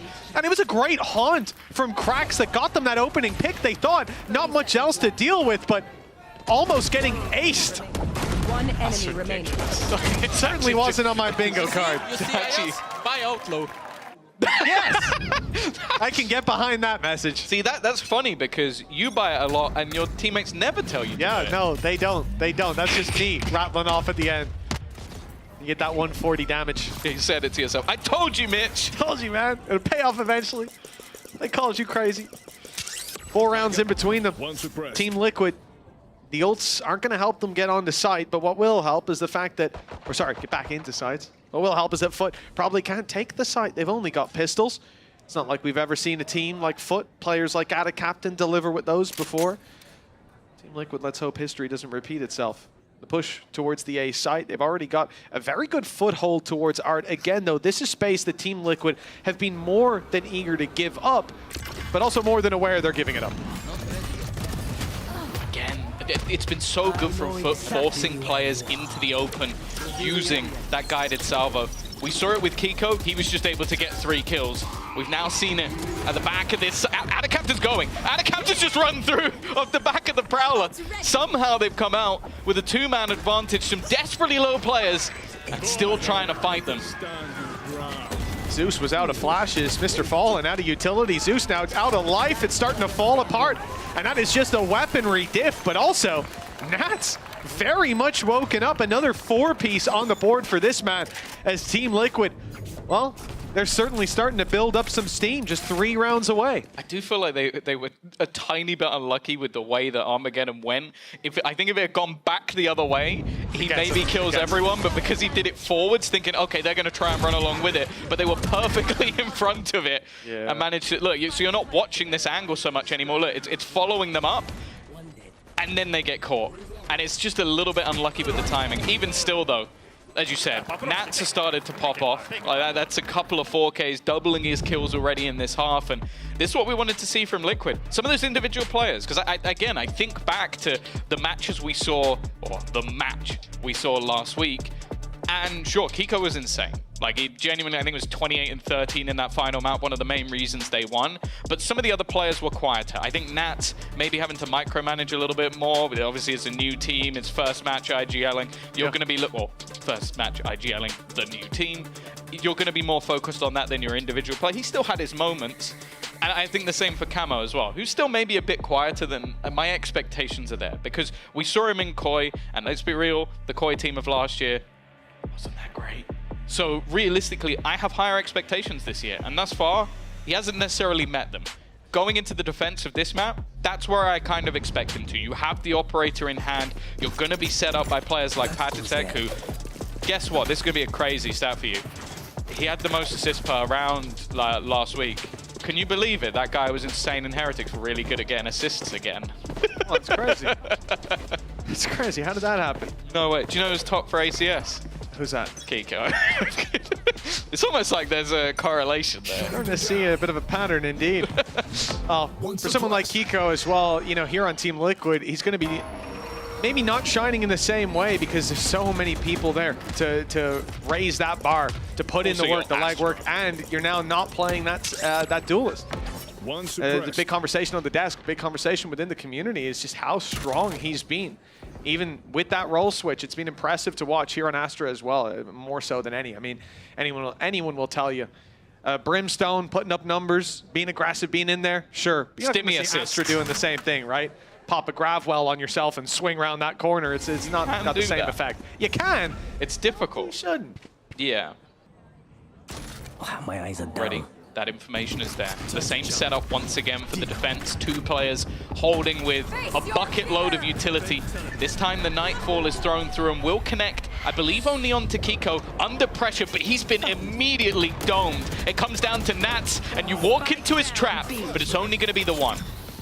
And they need a little bit more for Team Liquid if they're going to be in a position to fight back. The spike down in the open, though, has to be retrieved, and that's exactly what the Cosmic Divide is going to do. Grabbing a plant on the back of it should be possible, though they want that spot up close to the box, so they got to wait out the fragment. It will be found, though, in the end. There's no way for Team Liquid to get out there and deny. A little bit of Astra utility thrown in from Cracks as well. And what's interesting is nobody steps back on the side of Foot. Everybody in this aggressive stance. Camo could have a chance bursting through there with the Blade Storm, but I believe Dash is already gone, having been used up, and with an operator in the back pocket, even though the Blade Storm is there, it looks like Team Liquid are just going to save. They've already backed off. They've given the round to Foot. This is the thing. No dart, no flashes, no knife, no dash. How are you getting back into that site? Time, yeah. Really good shock darts, like maybe, but if you miss them, you've just wasted extra utility. So I don't mind them saving here. I think they were hoping, like, okay, if someone gives us an avenue, if someone's over aggressive, we'll stick around and fight. But when you have an op, you don't want to pop your Blade Storm and you have no supportive utility, yeah, probably save. Oh yeah, they were about to just gift those weapons to the other side, throw them into the abyss. Unless you're Mr. Fallen, in which case, go for it. Yeah, if you're Mr. Fallen, just run out on the side, dude. Just start spinning in circles. It's going to work out. 11-7, 4-round gap, Team Liquid. Now, this is the thing, though. It's not that it's surprising in that situation to see them give it up. It is, I agree, the correct call to make. It is just difficult for teams to make that decision at this stage of the game. The map already slipping out of their grasp. 11 on the board for their opponents. 4 needed to close the gap. And Foot even come into this calling a timeout. Geist, the super sub, as we've seen last year, sitting there telling the team what he wants them to do. His vision being put into their noggins. When these barriers go back up, Team Liquid will have one last chance to stop Foot, or they're going to have to rely on a much more evolved Fracture than what we saw last time. Yeah, and the terrifying prospect is you have no idea what Foot are going to run. No clue. Because you could have looked back at what they played at Rebel a couple of months ago with the new player and go, maybe they're going to run something similar to this. They didn't. They brought Teo in and they removed the Vice. But on Fracture, it goes, okay, maybe we can look at a very long time ago when when everything was different and half the agents weren't in the game. It's like, you can't read them, so you're very reliant on your own style working.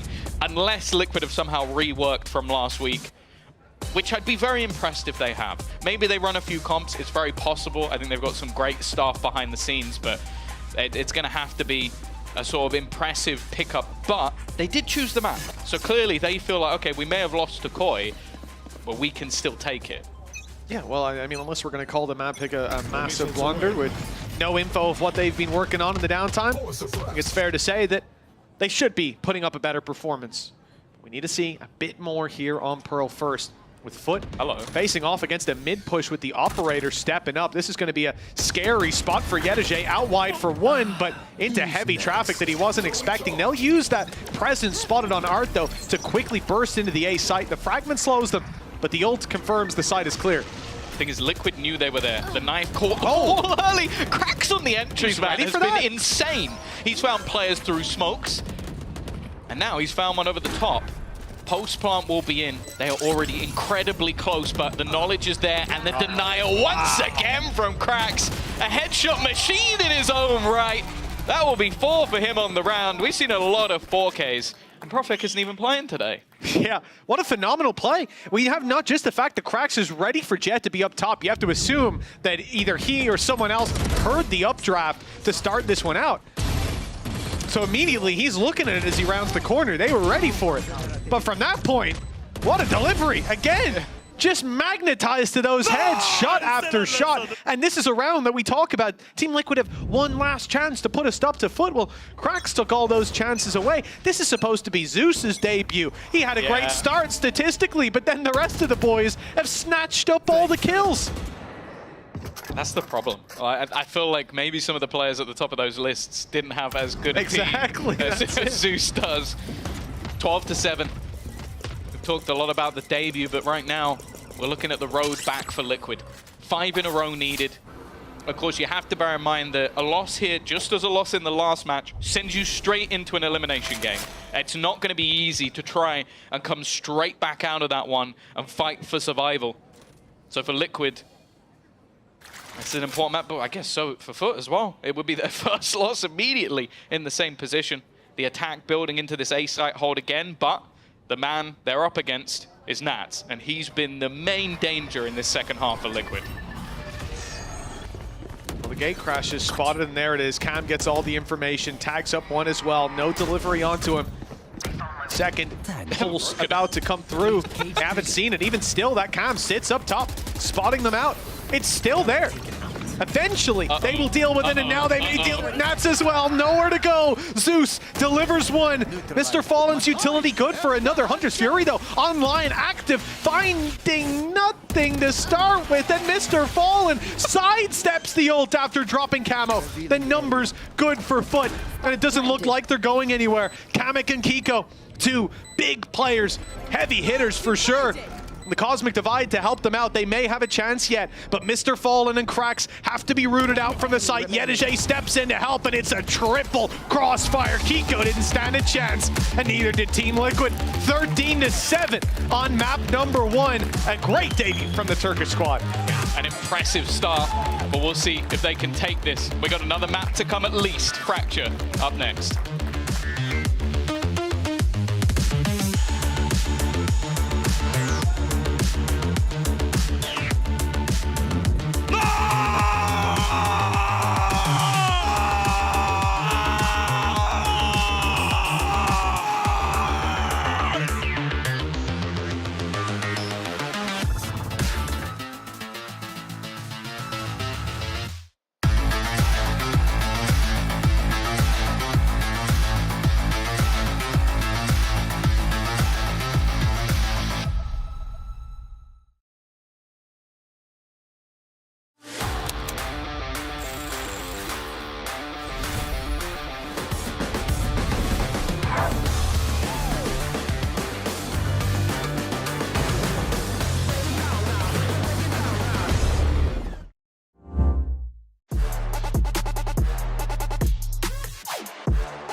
Red Bull gives you wings.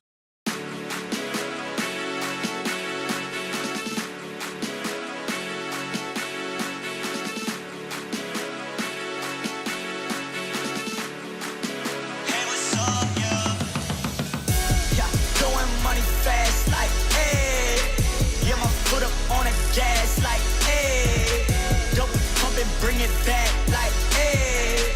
Yeah, my amigo got the pack like, hey. Hey, like, hey. Hey, like, hey. Yeah, throwing money fast like, hey. Yeah, my foot up on the gas like, hey. Oh, don't write, back again. You don't know me, go and ask a friend. Hitting these shows, gotta pack them in. I spin it, I'll make it back again. Shawty, go and bring your baddest friend. We can take it to the back of Benz. Do it like you would for TV. Camera on you like a bag of lens. Shaking it for me, I'm loving the move. Friends say you bad and yeah, I'm cool. Walking up to it, not thinking it through. Like, shorty, tell me what's good with you. Coming with me and she got, ayy, 24 on a watch. You don't know, that's a lot. What she want is what I bought, yeah. If I want it, I'ma get it, yeah. I just talk the way I live it, yeah. I got many, plenty women, they all wanna ride, even in the city. But now I pull up in the Aston. From money I'm made off the back end. High end with the fashion, now broke, only in the past tense, yeah. Going money fast, like, hey. Yeah, my foot up on the gas, like, hey. Double pump and bring it back, like, hey. Yeah, my amigo got the pack, like, hey. Hey, like, hey. Hey, like, hey. Yeah, throwing money fast, like, hey. Yeah, my foot up on the gas, like, hey. Wallet in the bank, I'ma check. Whoa, VVS all on my neck. Whoa, we talking power, respect. I be blowing on gas and I'm high as a jet. Like, whoa, shorty can't breathe no air. Yeah, red bone body, long hair. Yeah, everything I do real rare. Yeah, can't buy one, need pairs. Yeah, I get paid now. I was in them streets and I ain't never do no playground. I just kept it real, stay 100 and I stayed down. Made it out that jungle, now we shopping when we touch down. We riding around, my windows down and my speakers loud. Hate my grind down, lame and shine, I'm one of a kind, no stopping mine. I'm certified, can't copy me. Got the bank like Monopoly. My tie fly, that's all design. I'm dripping shorty, know it's hard to see, but best believe live. Yeah, throwing money fast, like, hey. Yeah, my foot up on the gas, like, hey. Double pump and bring it back, like, hey. Yeah, my amigo got the pack, like, hey. Hey, like, hey. Hey, like, hey. Yeah, throwing money fast, like, hey. Yeah, my foot up on the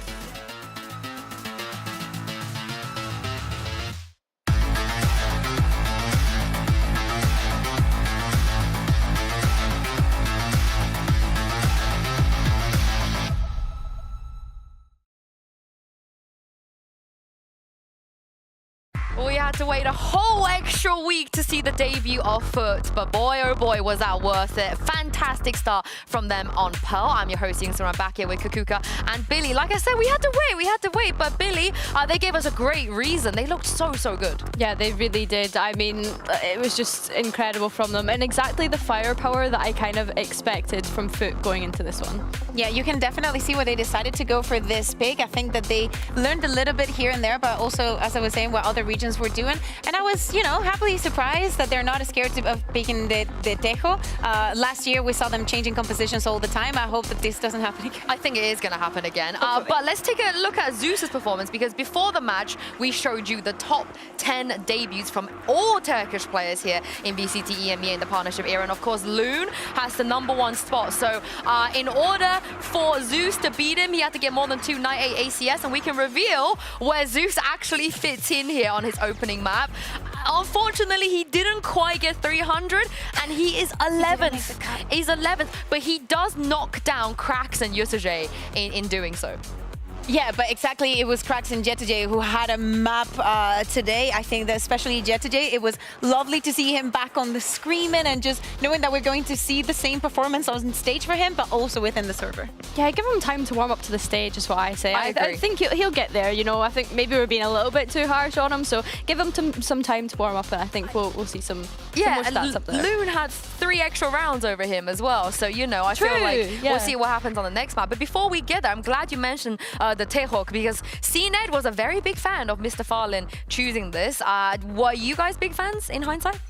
Yeah, you think, Billy? Yeah, absolutely. I was a big fan. Like, the way in which he was using Tejo on the defense was really, really impressive to me. I don't know, I think we're going to pick up a couple of rounds here, but just the way in which they were using utility to be able to take control of that A extremity, it was really, really impressive to me. You see him kind of offloading some utility from time to time, and then even being able to run towards B to be able to help. So yeah, I think it was really, really good. It was good reactions in the moment as well, as CNED had said in that interview. He was being able to use it very reactively and just being able to take so much map control. This is great, because in maps and compositions where the post plant is so important, he was always staying on top of this, because the retakes from Foot on that first side were very, very meticulously planned. And another thing that I think was very important, and to me was the most important thing out of this map, is that defense had so little part of a default. Everything had a lot of micro stuff, a lot of small plays, and it is very difficult for teams, one, to study this if you're going up against Foot next, and also, and more importantly, to adapt within the game. Yeah, speaking of adapting as well, Nat's full force in his IGL era, and he was yapping away in that map every round, between every round, during agent select. Just first of all, disrespect them as much as you can. That's the first thing. I want to see from every one of you, disrespect as much as you can. Second of all, direction. Remember what is direction. Not just how you throw ability, what you want to do with ability. Any step you do, say it to your teammate. Simplify the game for the teammate. Enjoy the game. Right now, it's just the time to show who we are. It's just the time to show what we actually practiced. We practiced everything. We're here to win and just enjoy being here. Is this the same Ayaz from Gambit? Because my goodness, he's changed so much, he's evolved, and he's really kind of really growing into this role we're seeing, right? But the question is, can he do this on Fracture? There's one thing to kind of rally your teammate being a positive force, but there's another thing to actually IGL them to a win. Yeah, do you think it has more to do with the fact that he's IGL or with the fact that he's got married? I think a bit of both, to be honest. Yeah, I think a bit of both, but I love seeing this side of him, Billy. Back in the days, we could barely get a word out of him, and now he's just out. Look at him, he's just yapping away. I think it's good, though, because I think that what we've seen from Liquid so far is a lot of the individuals being able to perform, and perhaps we're missing a little bit of that synergy. So actually hearing it going on within the voice comms is actually kind of a good sign for us going into Fracture, yeah. And also thinking about Fracture, thinking about the map that they played last week against Koi, how he was performing. Again, just pushing with the operator is very difficult to go up against Nax in most of the circumstances, but when he's feeling the way that he was showing he's feeling today on the stage, having everything very, very planned, giving all the orders and just giving everybody guidance to stay on the same page, is definitely a good prospect. I wonder if they're going to keep playing with the Sage. I'm a really big hater of that comp. I didn't like it. What is it about it that you didn't like? I feel like I would be a shorter list if I told you what about it I liked. I honestly think J-Link camo on that Gecko, I don't understand it. I really don't know why they would do that. Again, they have 3 people on this team that can play Duelist, maybe 4 at a push as well. The Sage, I like Kamek on Sage, but I could take it or leave it, really, on this comp. And I'm not sure if this is the one, Billy, that could really break the meta or set a meta. Yeah, I don't think so. I think from what we've seen against Koi, that Sage wall was actually a nuisance to his teammates more than it was to Koi. You've seen a couple of rounds where the own team was having to break through the Sage wall. So yeah, for me, I'm not 100% sold on the Sage pick.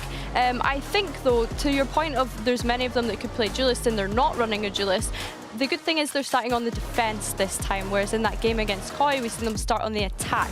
So yeah, hopefully that plays out in their favor and they can actually be able to stack some rounds up on the board. But also at the same time, here, you heard it from Paddy in the interview last week. It is not about the comp. He was really confident the comp would not have made a difference. It wasn't the comp's problem. Would you guys like to see them to just stick with it and give it another go then? Yeah, I think so. I think that there's still things that could be done with the composition, and I think the most important thing about them is that they understand the other team's win condition and they go and attack it right from the root. So that is, you know the tools that you have and you know them very well. So the Sage could still be there, of course. And it is still going to be there. On the other, Crash is on the KO! Oh my god, I am so happy. If you just tune into this, you don't know who he is, best KO player in the league. Yeah, and we were surprised in, for example, the map that we just saw on Pearl, maybe him, not on the KO. It was more than good enough on the Fade. We talked about it last year and how he was adapting, and Ada Captain is going to go back on the Astra. I still remember where he was still on and off with Foot, and we were so excited to see when he joined fully. I think from my perspective, I'm really glad to see that Mr. Fallen has gone onto that breach and not picked back into that tail. You know, we've seen a couple of teams trying to experiment with the tail on Fracture, and to be honest, I've not really been sold by that either at the moment, so I think breach is a really strong pick here for Mr. Fallen. I want to see Jet2J pick up the AWP. If it's not the AWP, the Outlaw, I think that he was built for it, made for it. I want to see also the disrespect coming in from the side of Foot. Yeah, speaking of disrespect, Mitch and Tom, over to you. Thank you, Yinsu. It's a little better than the toss earlier, I'll say that. Tom, time to dive into map number 2. I'll not finish it this time either. It's Fracture we're about to see. Now, we talked about this earlier on. Team Liquid, they've had some struggles here. Do you think after map 1, you're inspired that they'll be able to bounce back? No. That's not, but we'll wait and a good see. Pause. Like, the thing is, this comp isn't anywhere near as outlandish for Foot. but they do have a lot of comfort picks and a lot of opportunities to set up Zeus in the exact same way they did. Already, though, it's defensive aggression that is the point of call, and they are trying to pinch them from both sides, and Kamek has done incredibly well. Getting himself a double, the timing was nigh on perfect from his side, and this leaves Ada Captain and Yedege. Now, I will say, if I wanted anybody in pistol clutches, these are the ones. Yeah, it doesn't even matter what weapons your opponents have. I think Ada Captain might even have a better win rate if they had rifles. Nice shots from Yedege. Both players now spotted, though, for Team Liquid. And with this north side push, they will group up those 3 players and just hold the spike with a death grip. Kiko, I think he did just about fly under the radar. There is a ping on the boxes, so they're somewhat suspicious to peek out from Ada Captain. Perfect. And now down to a 2v3, a more bite-sized portion for this squad. And with these 2 players, ghosts in hand, looking for the swing, this firing squad is about to be put to the test. Camo, low already. And a star to start, close left corner, cleared out. Still a couple stars ready to play with. It looks like they'll be popped in for the concealment, the bit of smoke. Isolating some fights already. It's Kamek down, 1 low, and it's done. Just these 2 against 4. The firing squad was there. The spike was down. They had everything, even the info, Tom. But that still was not enough. I will say, the one thing I'll give to Liquid is why on earth is Ada Captain running into that scenario with all 5 of his stars left? Like, that's such a weird thing to have. It's just like, oh, you thought I'd have no utility. Here's the suck, the stun, here's the smokes, the fake out, and you're just sat there. They had their nice little lineup. Like, they were like, right, you duck, I'll stand here, and then just all of this utility is being put. It's so weird. Pistol round, man. What an absolute madman. I honestly, I love Ada Captain, but I don't think the Liquid fans will right now, because that's got to be infuriating. That was a 2v4 when you had the spike, and you still managed to, not even get a kill past that point. Aggressive again, consistently trying to push and press. They have a lot of utility to do that, and a lot of utility to delay. In this sort of round, though, not so much, although it is going fairly well. Yeah, Nats, great position. Waiting, hearing those rotates from north side back to the spike. He heard 1 player straggling a little bit. Caught him off. And now, 1 versus 3. This is... But who is it, Mitch? Really falling apart quickly. The only downside for Team Liquid is, like you say, Tom, it's Yedege they're up against. We're going to hear a loud scream from that stage. Either it's the 5 players who came in with pistols, or it's Yedege on his own. Either way, cover your ears. Part of me was hoping you'd say it's Brittany, but you know. Plenty of time to get into a post plant. Opposing team have all gathered up on B, yet to retrieve any weapons. Now, if they go back through, you can see the pings on the map.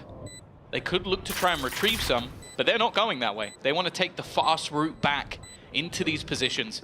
Now, Yedege's hoping maybe to isolate a duel. That isn't going to be happening. Every member of Liquid moving in tandem, trying to take this one together, even faking things out with his own cage. He's baited them into isolated fights, and this man will do it again! You can never doubt Yedege in a clutch. Against the numbers, 2 rounds in a row. At least last time he had a teammate. But picking up the pieces alone, 5-0 start from Yedege. And I suppose a bit of a trial by fire for Zeus. He's come in here to try put some numbers on the board, and his debut, he's being outshone. Has a Red Bull clutch, by the way. In case anybody couldn't tell. I love the cage. Like, it's such a small detail, but he kind of almost isolates it to try and sell the idea that maybe he's main or on the other side. The cage doesn't help in his current position, but that's the whole point, that it makes you look elsewhere.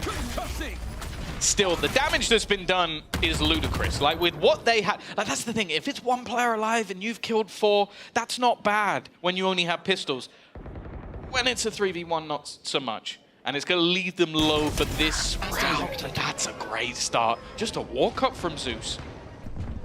Kind of pick you need. He did well in the last one, just with a Marshall, but they didn't have shields. This time, that's a rifle down. Player like Kamek, the heal's gone. Sage wall was already used north side and broken by Yedege. So all that early information for Team Liquid fades away. And now they're playing blind into this. Smoke goes down, but Ada Captain's ahead of it. He's already walked out. Patatek spotted, crossing up towards the satellite, and I thought that was going to be Yedege's kill. but Cracks feeling brave. He went for it with the Sheriff, lands the kill, and a 4 versus 2. Well, you know what? Foot managed to win a round just like this in the pistol. This time the odds a little bit more stacked against them. Nice start from Kiko. Yeah, and it feels like the right people for the job, but the pop flash, Sublime. As mentioned on the desk, that you put Cracks on KO and you'd be a fool not to believe in it. Nat's going to try and take them all on. But they are all stacked up, ready and waiting. Don't leave them hanging. All right. The thing is, the last 2 rounds, okay, the first one was a mess. The second one, you almost managed to basically make a mountain out of a molehill. You had nothing to play with and you were successful. This round was just messy. Like, you had 2 players that it seemed like completely lost track of parts of the map. One just walking out into the open on one side, and then one doing exactly the same thing on the other side. And especially when you have a low buy round, you kind of have to expect people to be a bit more cheeky. Like, okay, I'm going to try and push this angle when I shouldn't. I'm going to try and take this space. And even look at where the crossfire was. That player walks out into an angle that's not covered. Like, these are little mistakes, and I'm not surprised that immediately we're going to see a pause called by the coach, because you can't, if that happens any longer, you've already lost. Well, I mean, the 3v1 against Yedege moving back to the side, the spacing, he was able to isolate 1v1 duels. Sure, it was a good position by him, but again, you have to look at those situations and think, what could we do better? 4v2 in the pistol round, Kiko steps forward, isolates himself. Now it's a 2v3, much more winnable situation again. You just, and even in that 2v3, I can't remember which player it was, but someone swung out wide. Could have been Nats towards the spawn in the 2v3, in the pistol. So there's been 3 rounds so far, and in all 3, I bet, especially the first 2, Team Liquid probably feel like they had a chance that they let slip away. And with those little things, those little sloppy mistakes, in basically 3 for 3, your starting rounds, the timeout, although early, is definitely warranted. Now we should see Team Liquid back in a more refined way. The only problem is they haven't exactly got the credits to match Foot with a huge economic advantage. Now Foot could make this even worse with a 4-0 start. Yeah, I think that's the thing. In all 3 rounds, at some point, they've been heavily favored.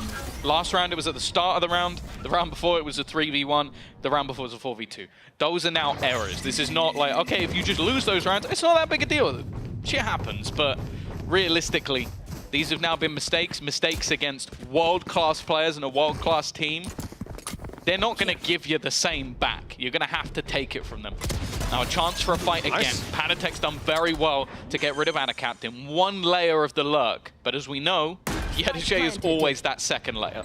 Yeah, sometimes you'd say it at least divides their attention, but there is a trap there for them to play off, so Foot still know that their back is secure. Trap destroyed, confirms they're still coming. Patty ready with the stun, but the swing will be right into 2 rifles that Panatek overpowers. Big play from him as the breach opens up this space. Sure, he goes down, but these pistols left in with a chance to fuse already underway. Big swing from Yedege, catches Nats.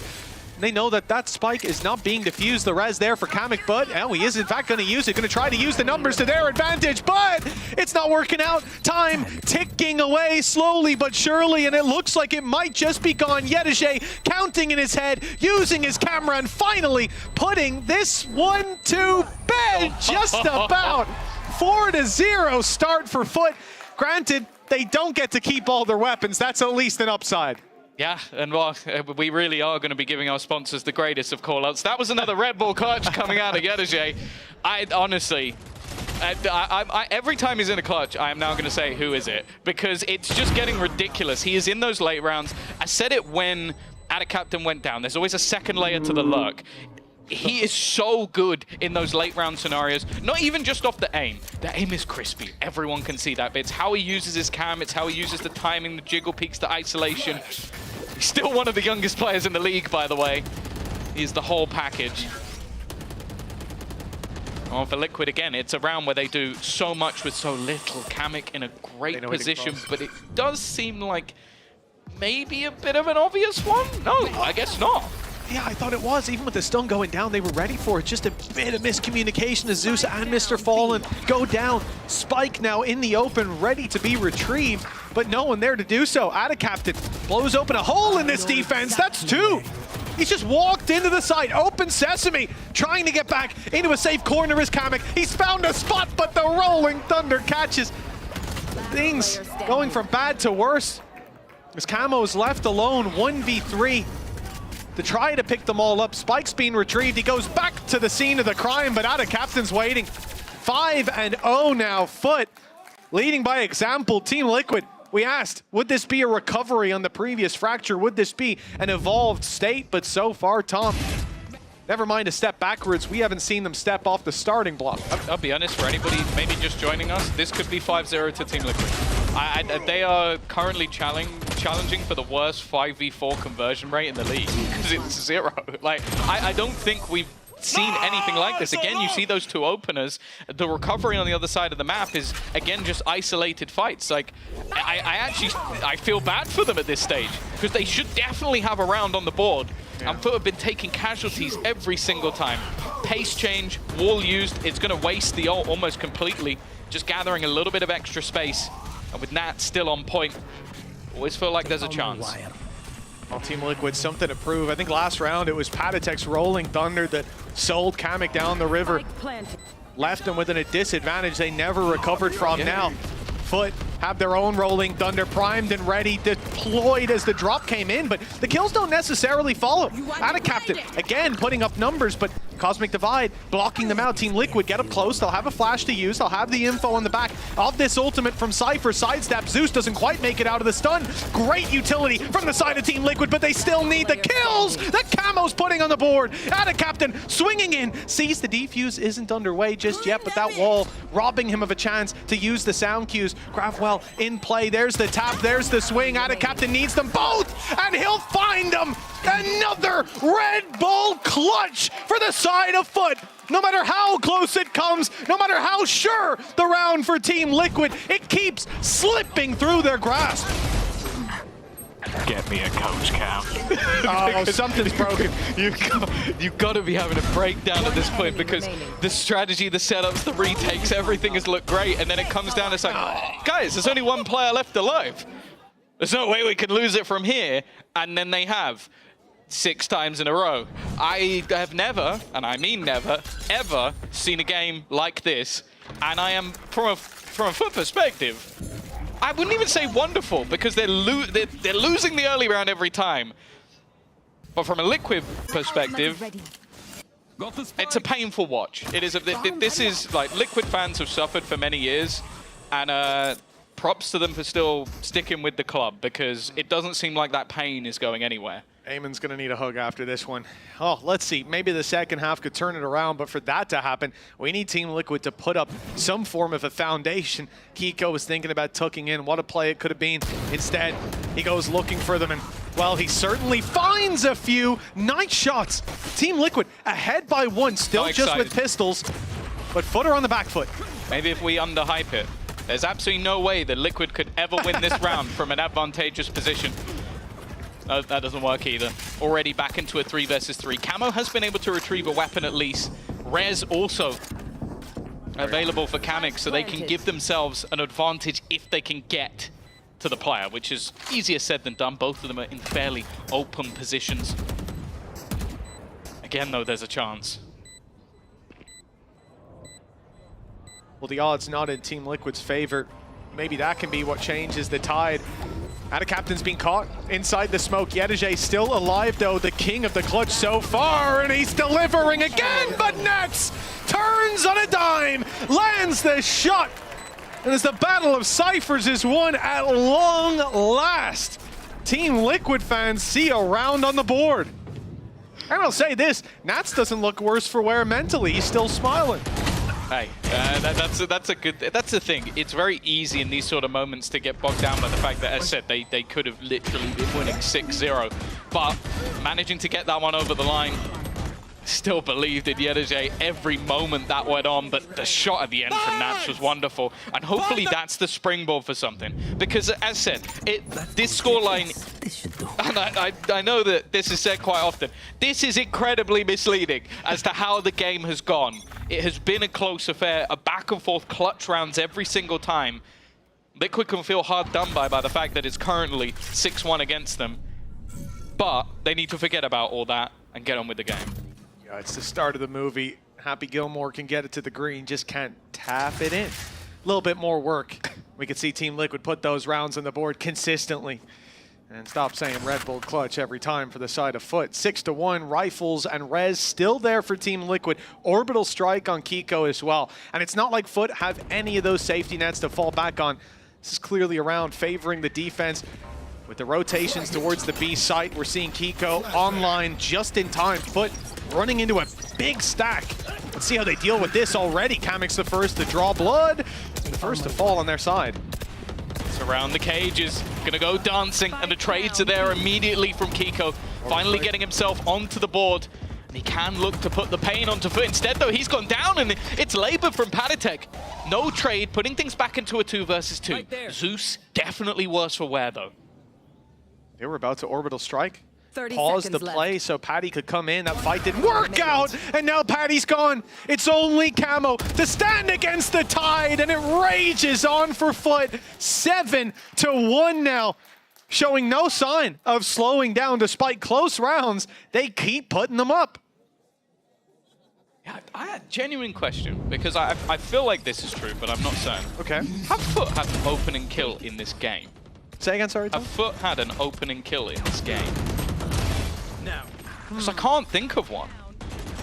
That's a fair point, yeah. No, nothing stands out in my mind. There could be one flying under the radar, but it feels like they are. I get your point, fighting from behind a lot. Every time, yeah. And yet making it work.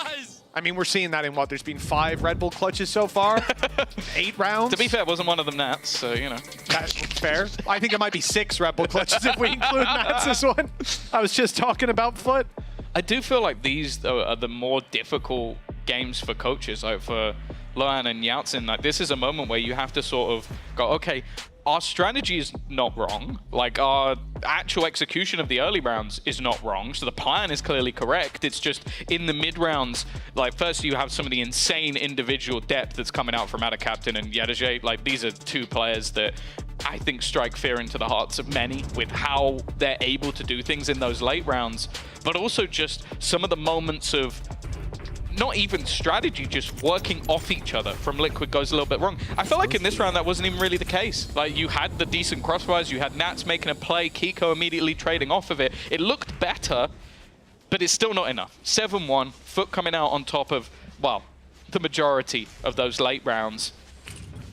And it's getting tougher and tougher now to say, okay, can Liquid turn this back later in the game? Because you're playing a composition that it doesn't sing for me on the attack. Yeah, it is very much foundations built on sand. Just one wave from Foot could knock it over if we're not pushing far past this starting point for Team Liquid. Well, in my mind, Tom, this is the round they win. They've got pistols, weaknesses across the board. I'll at least get the opener. Yeah, indeed. Won't even be Nats, will it? Shot through the smoke from a classic. I'm expecting it. But for now, a slow play from Foot. Not something we're used to seeing. They move towards the A site, waiting behind this wall. And it will be a nasty surprise if anyone from Team Liquid is still around when that breaks. Yeah, that's the thing. I think Kamik's done well to create, like, slow points on the map that are just general irritations and almost further delay being put in on the ultimate.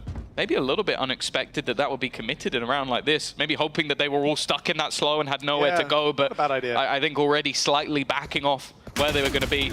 And now it becomes more and more difficult by the second as they slowly get picked apart. We may be about to finally see a clean round from Foot. It is a question mark. I think probably the slow and the orbital strike, just a second in the difference of that hitting and landing. Huge damage, maybe even kills. And it coming in that little bit late when they've already turned tide, moved in the other direction, turned tail, I should say. Team Liquid now left in a precarious position. I mean, Nats has got his rifle. Economy's okay for the next. They can afford to throw it at this one. But for what gain? Economy on Foot is a little shaky. If they can drop some weapons, make the reinvestment happen, it would be great, but that's not looking very likely with a 9 HP classic. Despite low HP on a number of players, those credits that are sat right on the breadline now in a beautiful position with an in-zone flawless. Woo! They got their one. They got their one. Is that they're thinking, can we swap a Red Bull for a game? just theorizing. Just this game. Just this game, this please. one. 8-1. No, that was much cleaner from Foot. And I think they are starting to be aware that, okay, Camming's playing around that wall. A lot of it they're using for information. Like, before he breaks it, they'll get close, look to play around it, and just delay as much as possible. So they just waited. They know that there's going to be someone around that angle not needing to fight through it and be as aggressive as they were. For now, though, Res available. Ultimates a little bit further away, and Nats is about to get aggressive again. Once more, these early fights have gone fantastic. Some damage done on the other side, but... Who is it? It's Brittany. Sorry. It is Yedege again. And although Cracks falls, chances of this round falling into Foot's Honestly, hands. use the res. I know it's silly, but use the res. Make it a 1v4. Okay. This is bold, because there could just be someone on the other side. There is someone on the other side. The timing! Oh, it couldn't be better for Yedege. Even if they go back to check it now, he'll be ready to fight. Emerging from the rope, 50 seconds on the clock. He's got timing.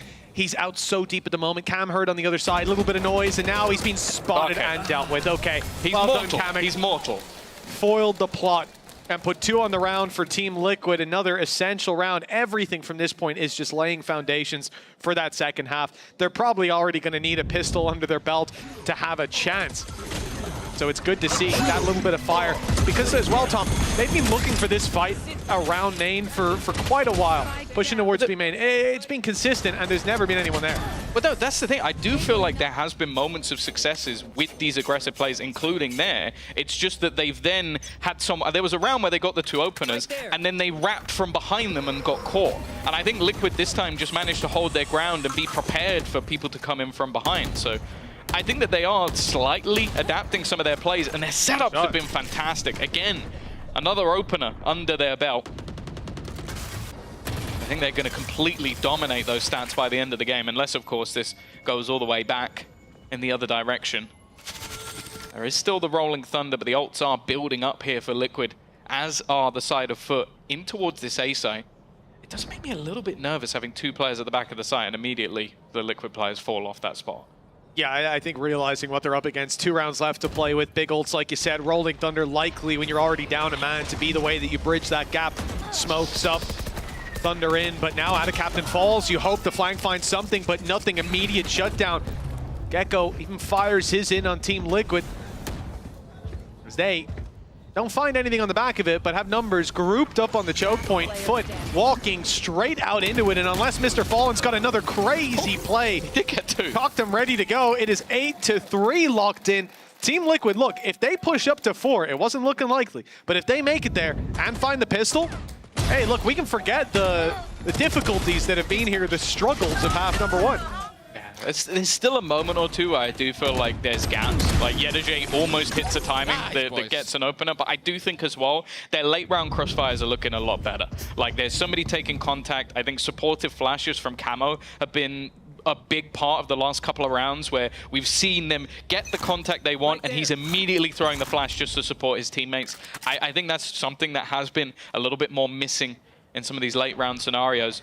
The problem though is that those ults weren't used at all. An immediate showstopper for space, but look at where they're playing. Completely offside. Again though, this man is just in nasty spots every single time, and he's going to escape with the advantage. They got a first kill. Yeah, they did. Opening duel for the side of Foot. What does that mean? Team Liquid have to wonder. Perhaps if the stats are topsy-turvy, this will be the round where they're favored. Operator in play for Nats, Rolling Thunder for Patatek, and it comes in just a little too late. Players already off site. Rolling Thunder to counter, slows them completely, puts a stop to the play. Mr. Fallen up close, ready to take that fight. No utility to fight through on the other side. Robbing Patatek of that last flash. They may just pump the brakes and wait for it. Suppression just about to fade. Jump through from Camo, gets the stun out of them as well, but time is ticking. With an op coming into this retake, that flash needs to be perfect. They need the picks on site. They need that space, and they'll find it. It's Camo for the double. A chance now for Liquid to put 4 on the board. Defuse already underway, but the grab well stops it. Spray through cage, good for 1, and looking for more is out of Captain as the clock finally runs out. 9 on the board for Foot. Perhaps it could be the halftime curse with a Red Bull clutch. Another one. Another one. It was another Red Bull clutch, another insane performance from them in those late rounds. I think AnaCaptain has been in God mode throughout this map. He has indeed been on fire. So is Yedije. Some sneaky positions, 14 and 7. Leaving this half, we'll find out how Foot fare in half number 2 after the break. Where is everyone hiding? One enemy remaining.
Welcome back, folks. About to dive into half number 2 of map 2.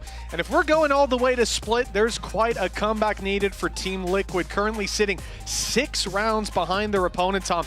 And like we discussed in that first half, the tragic part about this is how close they were. This could be a 6-6 scoreline with it being anyone's game. But instead, if this pistol goes to Foot, could be the beginning of the end for Liquid. Yeah, I think especially you look back to maybe the first 6 rounds, they could have won all of them, which, I don't think they're going to feel great about that. It will come the end of the match if they lose, but maybe it gives them the hope that it's not like they've been outclassed. The scoreline might suggest that they have, but it has been the heroics of AnaCaptain and Yedije particularly that have caused them so much pain. Now they go on to that attack side. As I said, they don't have any sort of direct opener. You don't have that duelist. You don't have a person to play around, and I don't think we saw Camo really show that it can work out for him. That's a good start, though. Nats and Camo combining. The aggression of Foot has been completely denied. And while this A site, other than Mr. Fallen, is open for business, I think they've killed the clutches, though, Mitch. Sure, it's done. It's over. Hey, listen, it was Yedije and AnaCaptain in a 2v4. Now it's Cracks, Mr. Fallen, and Zeus. The other guys are saying, all right, we got the last pistol round for you. Now you guys pull your weight here. Show us what you can do. Well, I'll never doubt someone like Mr. Fallen, but the numbers certainly against them. Team Liquid need this pistol round. If it falls into Foot's hands, especially in a 3v5, after the half they've had. Luckily, we don't need to consider that possibility for all too long.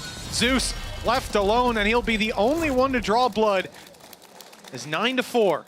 Team Liquid. If the comeback is beginning, this is certainly the start of it. Engines roaring. Yeah, I think this is where things can work for them, is the patience. Just sort of holding and waiting for Foot to get aggressive, Foot to put the pressure on them instead. And then when they get into post plants, they have an abundance of utility to play with. They can put the wall in. I do feel like this is one of the maps where the wall is massively effective, just for causing problems, like getting back into the site, spending time breaking it, even then the slows of the Sage. I know there's going to be Sage haters out there that are just popping a vein in their head because I've just complimented the agent, but I do think that it causes issues. For now, already, the aggression has been spotted. Well, AnaCaptain isn't the one to get the kill this time. Oh, I thought somehow he was going to dance his way out of that one. Isn't to be. I also think that was a team flash, right? I think so. Let's look past it. Better than the team Rolling Thunder from earlier on, at least. They're juggling the weapons away so they can concede the space without worrying about Foot retrieving some heavier weaponry. Here. Last thing you want in a round like this, free kill. It's on a platter for Nats. It's what he does best, shooting people in the back. That's what we know him for. B site taken, plan secured. Yedege and Mr. Fallen. He's trying to work out where the cam was. It's behind you. Yeah, they still haven't figured it out. There we go. He has now. He definitely has now. You'd think if you can fool Nats with a cam, you're doing something right. Absolutely. Cozy on the rope. Trap is going to give away the game, and well, with just these pistols, you really don't expect a whole lot. Going down to the spike might be where we end up, but this is exactly what Team Liquid needed. The pistol under their belt, the follow-up being relatively clean, provided Foot don't end up dropping a couple more players. Any kill they get from this point is of great value and benefit to them. But it is unlikely. Team Liquid seeing a cage on the north side will exit south together. The pack preserves the weapons. They're just playing this one sensibly. No mistakes. Right just there. Go down to the spike. Make sure your opponents don't garner any extra orbs either, especially when you know the likes of Kiko, Panatek could be working towards some pretty high impact ults. Even the res to an extent could play a part in the round. But yeah, not much damage, just a singular kill, and then everything else ended up just being the cleanup. The distance now down to just 4 rounds. Winning this one, similarly to what Foot did in the last, could be a massive turning point. And especially when you already have Thrash available, you've got yourself also that Outlaw for Nats, which we've seen on attack sides especially be really prominent. There's definitely still opportunities here. Oh yeah, it's not going to be a free round. That is a given. Zeus looking to seize the day, goes pushing towards north side. Now we saw early crunches from Team Liquid here, but never really the full commit to just one side of it. And with nobody pushing Satellite, it is quickly given up. Zeus falls back, and Foot not going to be so proactive in the control that they're taking. It seemed to be a matter of time, though, before that setup towards Arcade gets a real opportunity. The spike is on its way here, but so are 4 players from Team Liquid. Use Thrash. I kind of want to see where. I feel like going towards tower is maybe not the greatest use of it. Zeus under serious pressure, and honestly, that was the SMG traded out. The problem, though, is that Mr. Fallen managed to find one at the same time. Now the team are going to go rotating back towards that A site. Currently, only defended by Ada Captain, but you have to bear in mind that the defensive side rotations on this map are incredibly quick. The B main player that was caught, everyone's now coming from Dish, but despite those quick rotations, the A site already well and truly taken. In goes Thrash, site cleared. It's all theirs, and they know it. Does he go into main to reclaim it? No. It's going to be given up. Oh, now out of the round. Kiko with a chance. And that's it. The herd thinned. Damage done to Mr. Fallen and Yedege. It's doable still for Team Liquid. 9-5. They're going to make this comeback happen. They need success early days, and that's here and now. It might be up against the numbers, but the time is on their side, and it keeps on ticking. Still utility to play with, but they go out diving for the fights. Panatek now all alone. Not quite. Oh yeah, indeed, gonna stop the defuse, but now they're pushed up close looking for the duel, and that's not one that Cracks will let slip. Time still there for the side of Foot, and with 15 combined HP, they've still found the round. Close as it may be, the story of this game is that victory falls to Foot. Yeah, but there was like a millisecond timing there from Cracks just to find a gap within that aftershock that, well, wasn't quite ready for on the other side from Panatek. A little bit more aggressive than he was expecting. Yeah, literally a split second less, and he probably goes down to that instead. But again, that has been the story of these games. Not too bad, though, for Liquid, and I do want to sort of set up how they're playing with this sort of almost passive attack side. They're waiting for the aggression. I really like the Outlaw in this scenario, because say they do go pushing down those B stairs, you have a very long-range angle where he is almost favored, especially 20 players with light shields, which 2 of the players are there. Same pinch as we saw before. Push towards that top side, but this just allows for a post plant, as that has gone wrong. That has gone pretty badly wrong. It's gonna, yeah, have to break the wall. But worked out at least in the end. The plant's still secured. Just a few seconds extra bought for Foot. See if that ends up playing a role. Ada Captain defending the spawn, steadfast in his defense of it. Gets a star down for his teammates, and he's ready to fight once more. He's the only player coming from this side, so there's no backup for him. Not the same for Kamek. He had Gecko there with the flash and something primed and ready from Patatek. Still full belty utility on that breach, ready to be fired out towards the site. Maybe not needed, as eventually he'll fall and Kamek will be left alone. Res available, activated to get Kiko back on. Defuse though already up to halfway. A chance. Mr. Fallen shuts him down for the kill. Looks for more. He might just stick this close. Kiko needs to run and he's not quick enough. The res was even used here. Huge commitment from the side of Team Liquid. And they get nothing for their trouble. That is a misplay. And one that may just see this game slip out of their hands a little bit sooner as a result of... I am curious if they actually wanted it planted directly in that corner to begin with, or if maybe the wingman was meant to be slightly over, just so it was not completely behind the box. It does beg a question.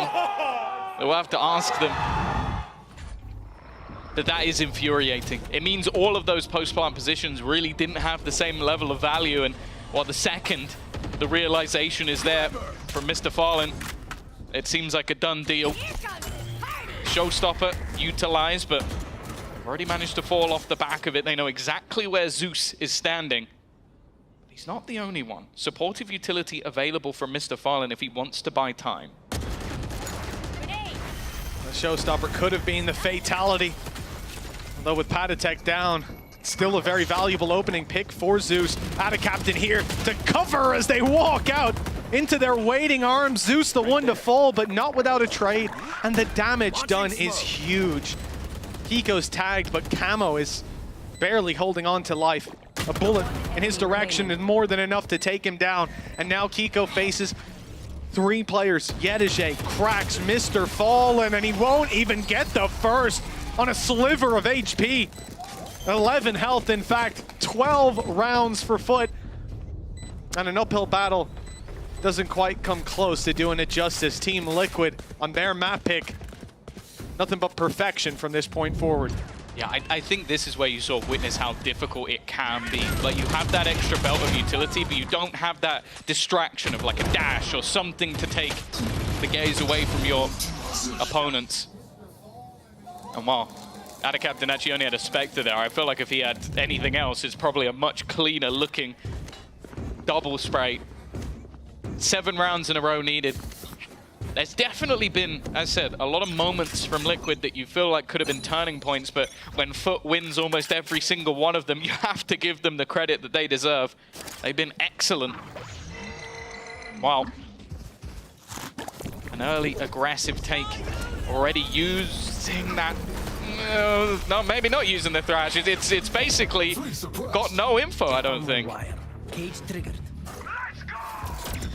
Bolt goes in, Rolling Thunder landing, but Krax gets the shots away first. 2 kills already, and Mr. Fallen quick on the trade, keeps numbers favored.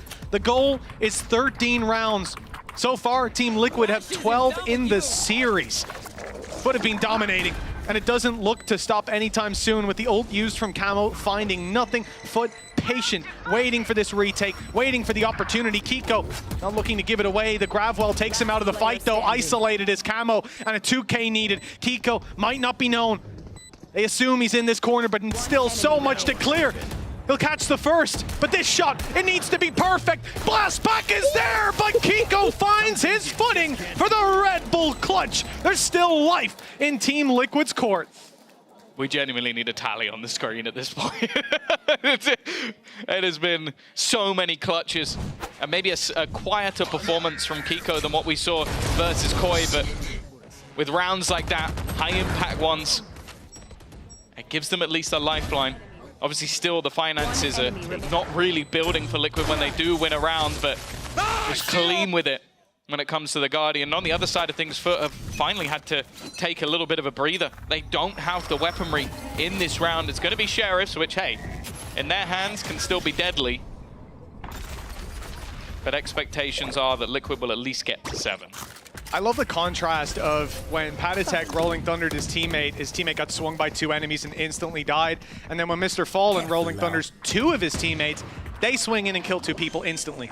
You just got to hit your shots. It really is. It is cosmetic, as you know what? guys on Reddit Krax said. has been hitting his shots this devastating. He is across the wire just in time, past the tripwire, and on the flank. Ada Captain could clean up this round by himself. The Sheriffs have already done damage looking towards the site. And in fact, Nats has gone underneath. So Ada Captain probably not going to catch him, but instead, he'll be walking into the waiting arms of Mr. Fallen. He's spotted, but not dropped just yet. The pistol not winning it out is now just down to a one-man disadvantage. Utility could block out that defuse. They're going for it halfway, and they'll get it as well before going down. Trading numbers for time, and it might have worked out. Patatek in for the swing, and that shuts it. Ada Captain puts him to bed, and with time on the clock, it's 13-6. 1 round better than they managed on their own map pick. Foot with an unbelievable display. Pay save card thrifty! They got one! Woo! They got one in right at the end. It may have also been a clutch, but we'll ignore that. It was a display from Foot when it comes to the late rounds of that map. I think if you just watch the first 30 seconds of every single round, you're probably thinking that Liquid did pretty well, but a 13-6 scoreline on their own map choice, there's definitely work to be done here for them. They fought from behind in the majority of rounds, but a beautiful display indeed from Foot. You have to compliment them on not just that first map, but coming to their opponent's map where no doubt plenty of work was put in, and being able, I guess, to have players like Yedije clutching up certainly helps out. A well-rounded team performance as well, and we talked about Zeus down on that stage and how excited we were to see him come out of this, not so much just excited for one man, but for this roster and what awaits them in the rest of this year. The debut, it looked pretty flawless.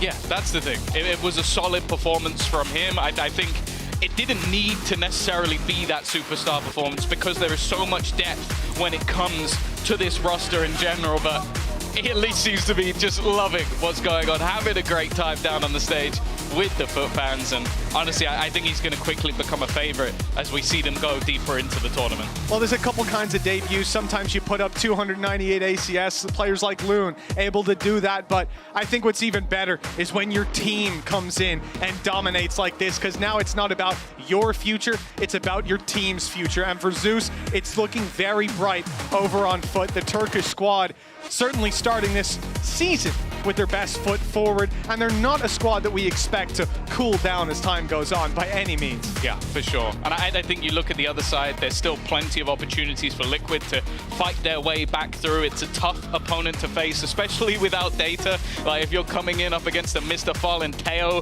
on your first map versus Foot, against a new superstar, against Ada Captain and Yedije, seemingly in incredible form, it's going to be a difficult day at the office. Well, a wonderful display from the side of Foot. Zeus in his debut and Yedije putting up numbers. Let's hear from both of those players down on the stage with Yinsu for the post-match interview.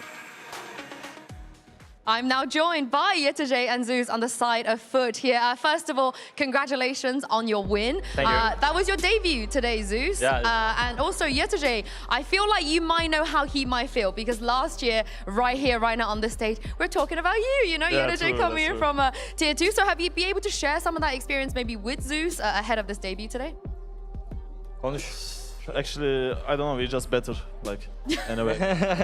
He's better than me, he's better than everyone, so he's here, that's why. Do you remember how you felt when you first came onto this stage compared Yeah, to now? of course, it was so excited and I was so stressful, but thanks to my teammates, they are not here, but I just did it with them. Do you feel the same, Zeus? Of course, this was your debut today. Were you also stressed? Yeah, I'm feeling a little bit excited more than stressed. So playing here is very good, but it's cold. It's yeah, cold? Yeah, yeah. Very Okay, cold. okay, I'll see I what I was can shaking do. in the match like this. Maybe you should do what Krax does, because he kind of wears a hoodie. Yeah, you yeah, know? He knows about the meta. He Yeah. knows about the meta. And speaking of the meta, we saw you pick up the sniper maybe like once or twice, the martial ones. Yeah, here and there. 2 times. Yeah. Why do you not like the op? You know, most duelists, they want to buy the op. They want to make sure they're on the op. Why do you kind of choose not to? Yeah, my Vandal like is operator, it's only one tapping everyone. It's enough. The Vandal is enough. The Vandal is enough. Do you feel like maybe the rest of your team, like you, for example, might have to pick up the op now? You know, his Vandal's already good enough, so someone else has to do it? Yeah, I can fill it with anti-echo rounds with all clouds, and also maybe I can play operator if the game is stuck. But for now, his aim is just enough for us. Is this the plan, you think, to kind of facilitate Zeus, and if whatever he can't do, you guys will just pick it up?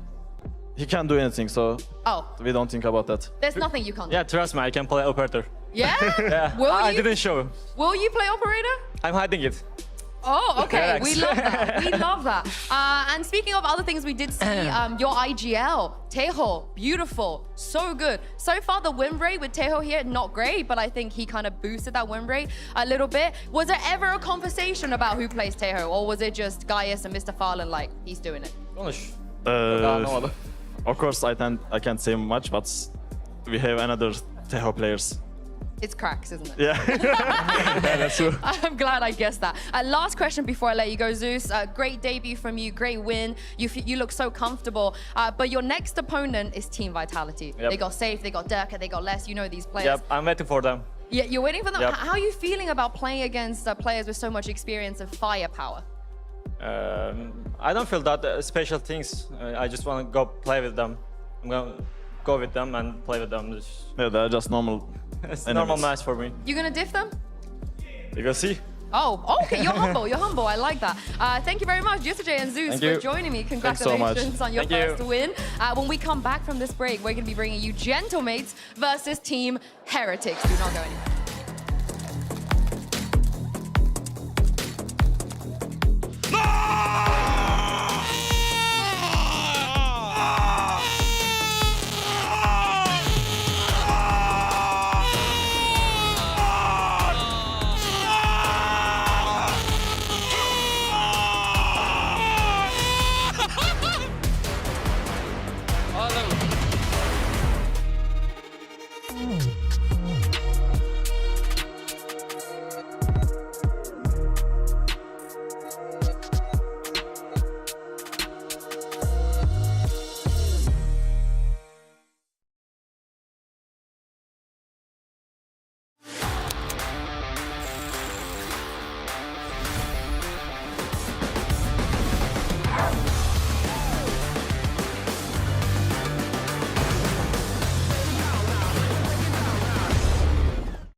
Red Bull gives you wings.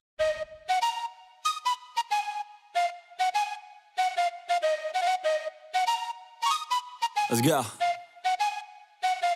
I got big dreams, I'ma do big things. Yeah, you see me on the big screen looking so clean. I don't move slow, I move fast, right past anybody taking life for granted, yeah, that's too bad. I'd be grateful for everything that I have. You only got this life, you don't get it back. Make the most of it, become the best that I can. Everybody look at me, I got a plan.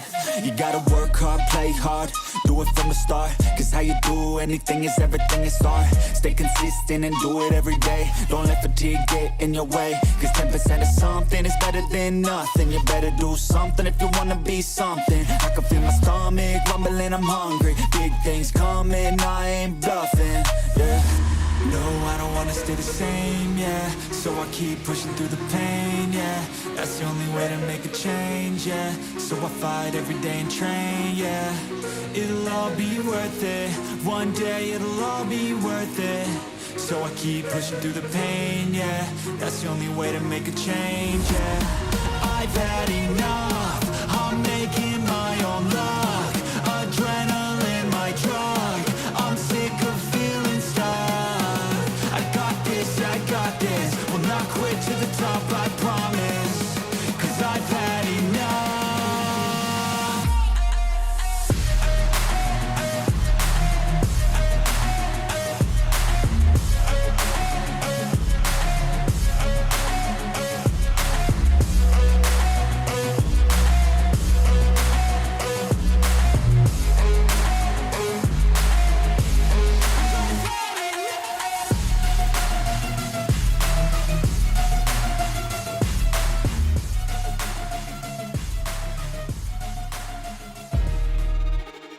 You've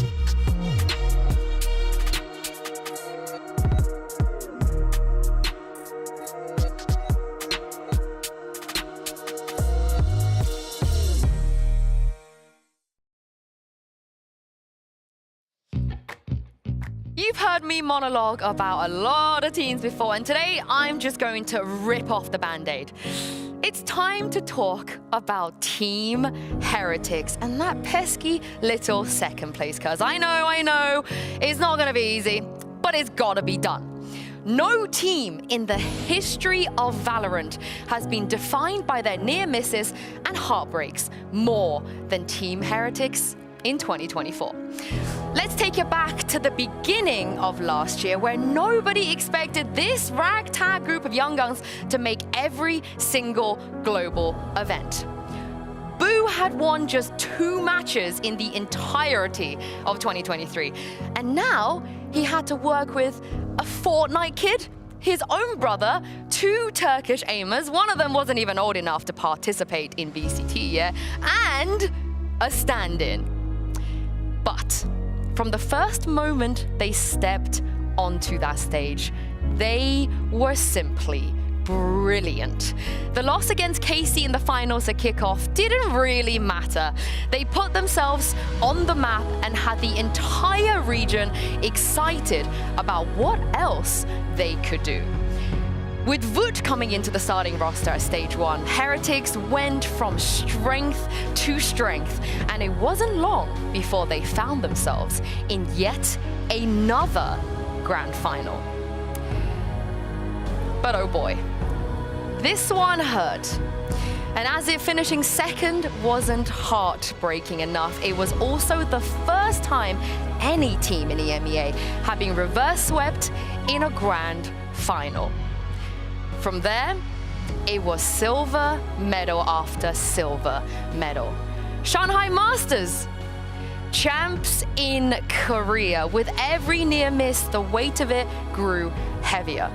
Whether it was the final round that slipped away or the clutch moment that didn't quite go their way, Team Heretics had been cursed. It was a bad joke, really. Team Heretics, yeah, of course they're gonna finish second again. However, if 2024 was the year of the almost, 2025 could become the year of the finally. They've got the same group of players, they claim they've learned their lesson, and they've got the fans behind them. This curse, it's only setting them up for something bigger. The path has not been easy, but when they finally raise that trophy, it'll be more than just a win. It'll be the culmination of every moment that led them there. Now, I apologize, everybody, for bringing this up and to drag you through the heartbreaks of last year.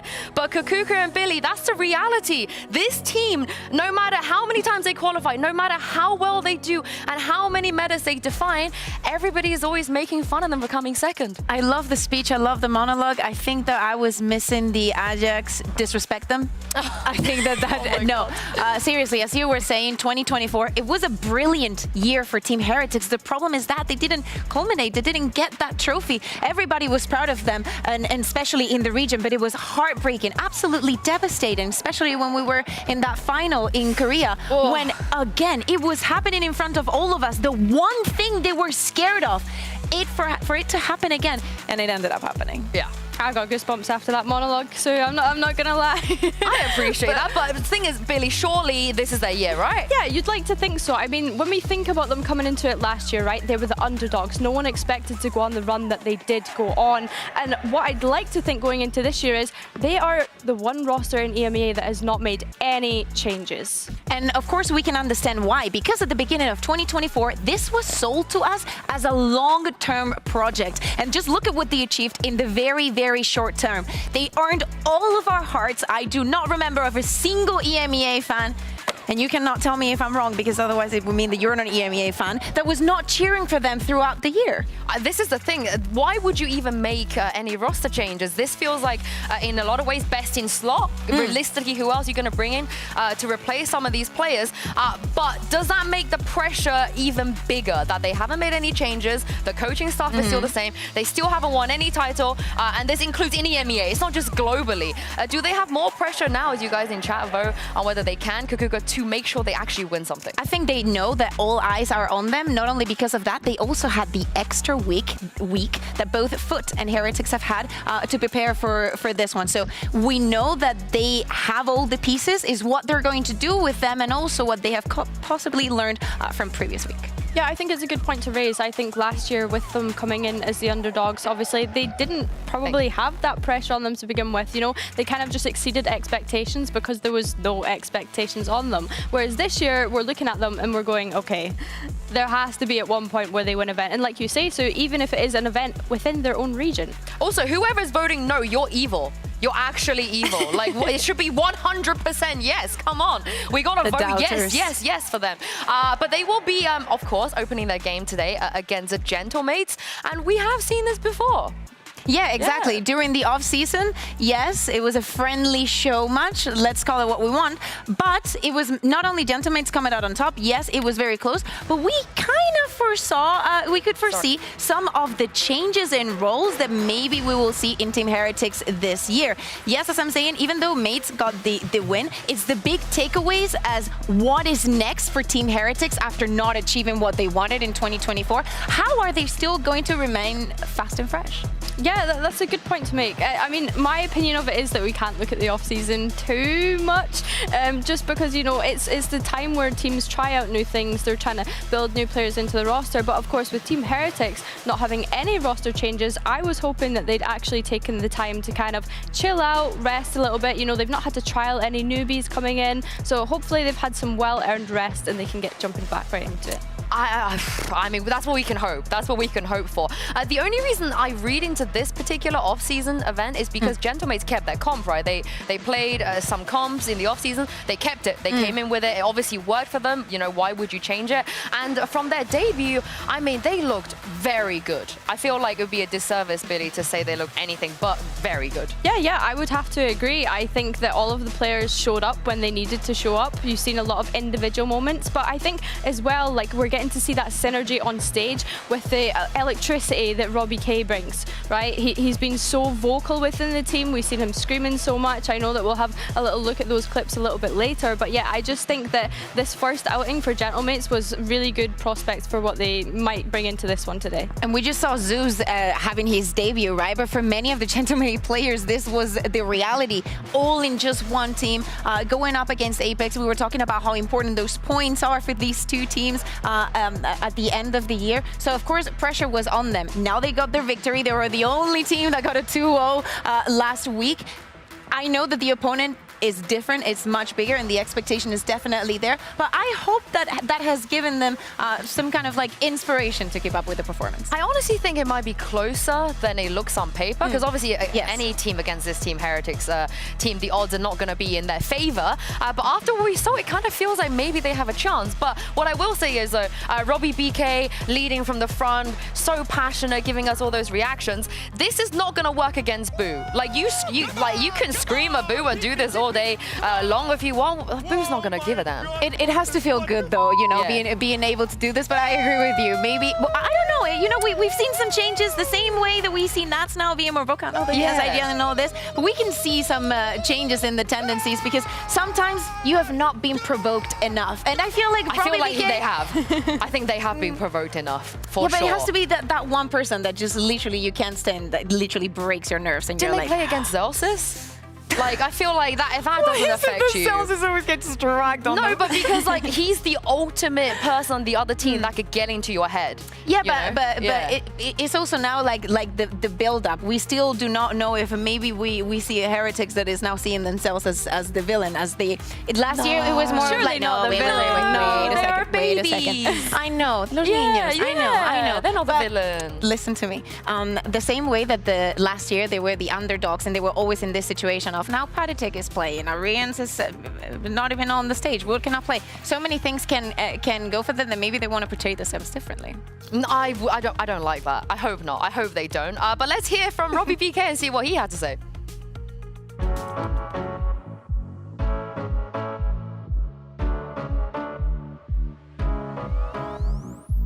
I think being an IGL, you just need to be very stable mentally and show up to practice every day with a good mood and show an example to your team.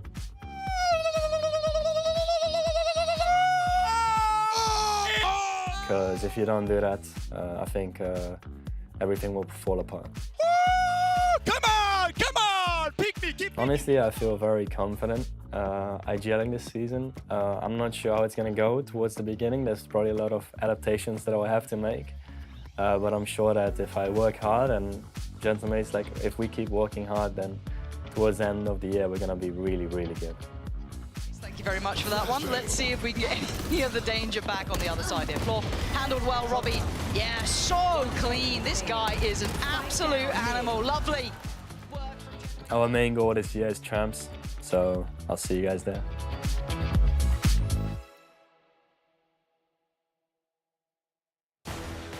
I mean, you talk about villains, and so I'm not saying that he is one at all, but it does feel like the energy they were giving, you know, the amount of screaming they were doing, how passionate they were. And if they were to take down Heretics today, it does feel like maybe they could take on that role a little bit better. Many people will consider it a massive upset. We were just seeing in that video how he said, you know, see you in Paris. He's very confident, and I think that is a very good quality to have in an IGL. Even with all of those replays that we were seeing from him and the attitude that he was having, in the second map, he had like 5 or 7 kills in 24 rounds. My man was still giving it. That is the kind of performance, that is the kind of intention that you gotta have as an IGL. And to be fair, on post-plan after, when we showed him Click's highlights from that map, he was like, where are my highlights? He was like, why are you not showing my 5 kills?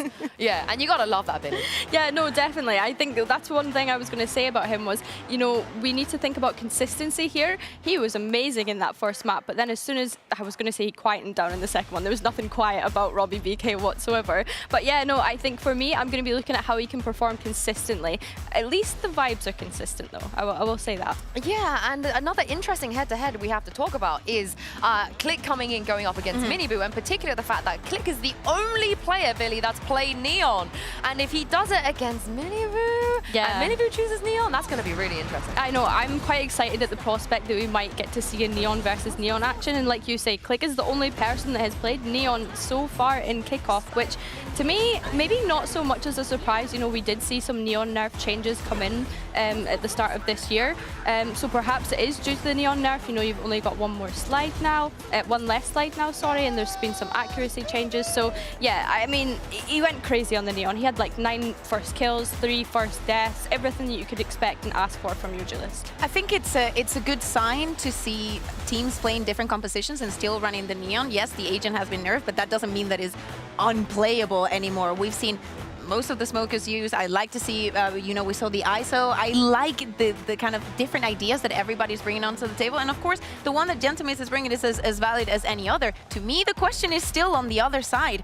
You were mentioning Miniboo, but we have seen plenty of duelist potential on the side of Team Heretics. And in that friendly show match that they had, it was actually Wood playing it. But, you know, changes, Tejo edition. I think that they have too many good players. Like, name one player that could not play, that should be a mistake to put on Tejo. Benji Fishy. Do you think so? Yes, because then you would have to shift his agents to other people. That's why I like feel the like. Vice. Yeah, there we go. But let's speak about Boo here, because he's had a bit of a role change too in the off-season. I don't know if he's going to stick with it coming into this. Do we like it? Do we not like it? How do we feel?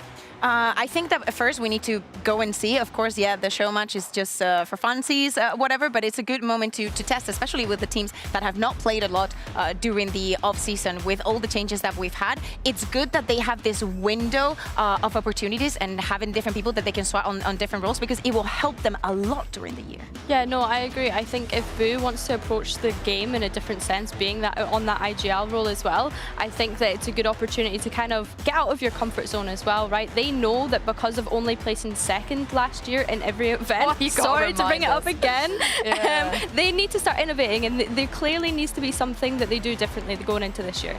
Yeah, I mean, it's day one. We haven't seen them yet, so we shall see. We had to save the best till last, of course. It's time for the return of Los Niños taking on Gentlemen's today. Let's bring out Team Heretics onto stage.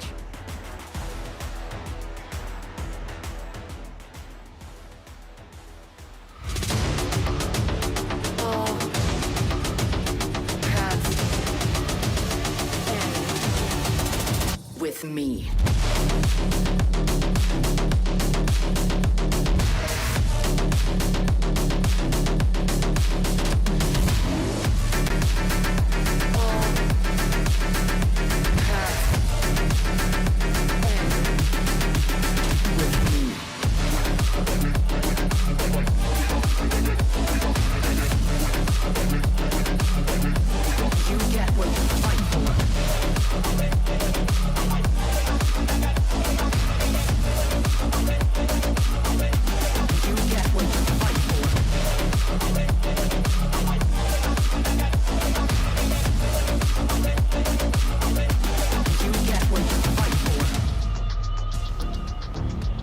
Gentlemates had a fantastic start on this stage last week, but they got to go up against Team Heretics today, the team that made absolutely no changes to their roster and coaching staff. We do see a few masks on stage. Perhaps they're feeling a little bit under the weather, but it's still Team Heretics we're talking about. The team that made such a great stand on the international stage last year as well. And looking at the map meters, of course, they don't have Sunset anymore coming into this. Yeah, exactly. I was going to say, and we're not going to see Lotus at least today. Abyss is going to be the first map. We were speaking about all those possible role swaps, and the one map that we did see amongst the ones that we're seeing right now in that friendly show match was that Abyss. We already saw some changes, like Wood on the Astra, Venji on the Vice. Billy, how do you feel about that? Do you think that they should keep those changes? Yeah, I think so. I think that they've obviously gone ahead and prepared stuff for it in the off-season. Whether or not Mates has anti on that now, because they had obviously played up against each other on that map in the off-season, that's another question in itself. But I think that, like I said before, it's good for them to try out new things, and it's good for them to kind of innovate going into this year. It is indeed, but also they have had that extra week. We know how Foot used that extra week. They looked absolutely incredible. We should expect the same really with Team Heretics, because Neilzinho and Weber are the type of people that even if you give them an extra day, they're going to make the absolute most out of that. But the reason I mentioned the Sunset is because last year, Heretics almost always came in with a default 1-0 every single best of 3. No matter what, because they had that Sunset. It is not here this time around. So are we expecting maybe for them to turn another map instantly into their home ground? I mean, they have to, right? Is the reality that they have to live with. And maps are going to be coming in and out. That is how Valorant works. So let's see what they do on the other side. Now that Zippen is on our camera, I think he was a little bit of the unsung hero last week for Mates. I think that his utility was on point. He was a very, very good player in Navi, and I think that this year is going to be a big deal for him. It honestly felt like he was the unsung hero on Navi as well. That's his entire career. He is just that guy. So reliable too coming into this. What a crazy story it will be though for Mates if they're able to take down Heretics today. And taking a look at the agent select. Okay, Gentlemates Mini. Billy, what do you make of this? Yeah, I mean, to be fair, it's not far off of what we've seen from other teams on Abyss so far already. Obviously, this is the first time that we're going to get to see Gentlemates Abyss during Kickoff. But yeah, kind of vanilla, I want to say, honestly. I mean, the role swap. They kept with the role swap. Exactly. So Benji is going to not be on the Vice, he's going to be on the Cypher, but as you're saying, Boo now playing on the KO, Wood playing from the Astra. Really willing to see how Mini Boo is going to be feeling this year, especially going up against two duelists. Again, the Gentlemates composition has the same issue, like now they're on the defense, but they're playing without a Sentinel. Of course, the aggression we expect it to happen, especially over mid, and they have to try and condition Team Heretics, because all otherwise, with the synergy that Heretics have, those executes are going to be brutal. Yeah, and you have to think as well, you've got those two brothers on that duelist and on that initiator as well. Like, no better synergy. To find synergy, that is synergy right there. So yeah, I'm really looking forward to how they two pair up and how Boo's going to be setting Miniboo up going into this one. I completely agree. And of course, you know, Miniboo in EMEA towards the end of last year had his inconsistencies here click. It looked amazing last week. It'll be interesting to see that head-to-head. And of course, Gentlemates Mini on his debut on Yoru, because why not? And speaking of Gentlemates Mini, he's standing by with Pansy. Over to you guys. Now, another Mini to talk about Mini, and I actually want to start there because this composition from Gentlemates I quite like. The standouts to me were Click and it was Mini, but this is a very different role. Playing that Yoru here, this is going to test his skill set overall, surely. Yeah, I've only ever seen him play Sentinel, to be honest with you, and this is not the not same even close at all. So I think for this, I quite like it in the context of an underdog mentality. Sure. Like, it's a bit of a risk, like going for that double duelist, double dive. Like, we're gonna try and test to see how good Benji is like at dealing with this. You know what I mean? On his defense.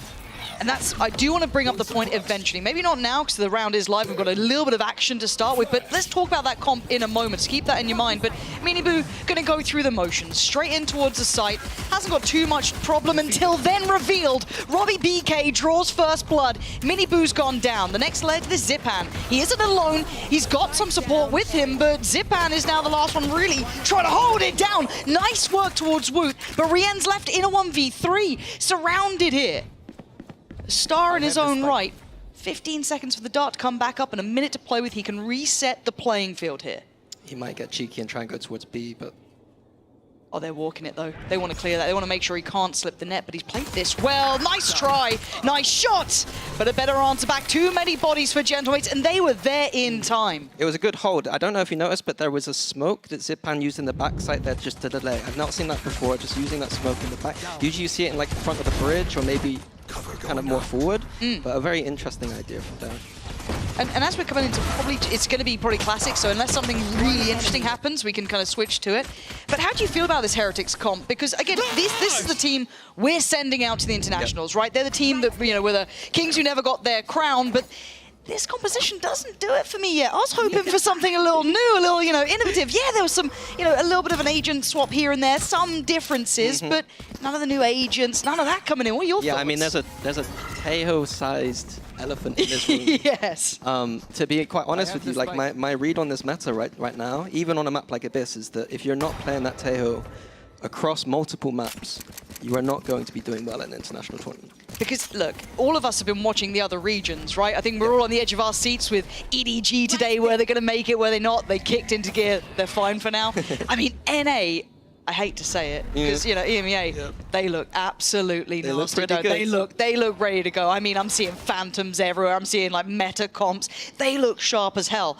So I get a little nervous. Now, it's only map 1, so I'm gonna put this isn't their map pick. Correct. This isn't their map pick. This could be... It's fine. It's fine. It could be fine. I'm worried it's not, but you know what? We'll see. I think the other thing to note is this role swap. Traditionally, like I said last time with Angel on the KO, IGOs usually aren't very good at KO. There's very few in the world that can do it. Boo is a good fragger, so like it could come into play. But I'm a little bit worried about that aspect too. Yeah, this leaves us with more questions than answers, I feel like, looking at this. But I think once we get to Fracture, because that was another question mark, speaking veto-wise, with the map changes coming in and some of their strongholds being taken out, how would that affect them? But if their first answer back is right, we're running Fracture. That's our first pick here is our look. So far, so good. No real threats being found. A very slow round coming through. Spike is down, so at least that. Rien's building very close to his ult early on, but the double walk through the smoke, going to be a little slippery in the end there, Woot, but everything fine.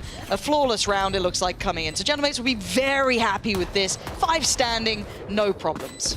Yeah, very clean, especially the way they bought into that, like not kind of over-investing anything. Outlaw coming into the round 3, we'll see if that affects the round at all. But yeah, clean round. Yeah, in-zone flawless there. Tick in the box, no problems. Heretics, this is when we start to pay a bit more attention. We've got to see what their buy is going to be like as well. Will that light shield ever be an issue? I'm not too sure. I think they'll be fine. I'm seeing mostly heavy shields coming in, so not too much of an issue. That Outlaw could then suffer. It's fine, it's just one of those annoying things that you always got to kind of tick the box, and now you're round 4 or 5. If it gets too close, you start being annoyed that you've had to buy that heavy shield. Again, I want to see if Gentlemates are willing to take a risk in this round. You're on a bonus. Try and make something happen. It was a very slow and steady round from Heretics. Immediately a mid push here. Yeah, let's keep our eyes on middle then. A nice little double bait here, so we're going to probably see someone Click taking first contact, and then Mini will kind of be the kind of linchpin if corners aren't checked properly.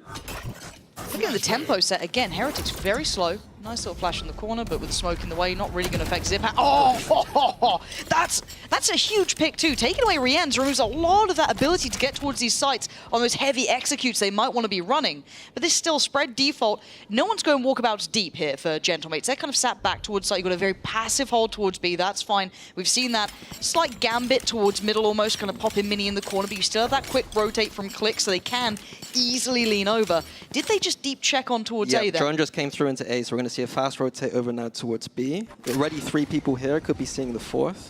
This could be rough for Heretics going into the site. They're going to have to contact up.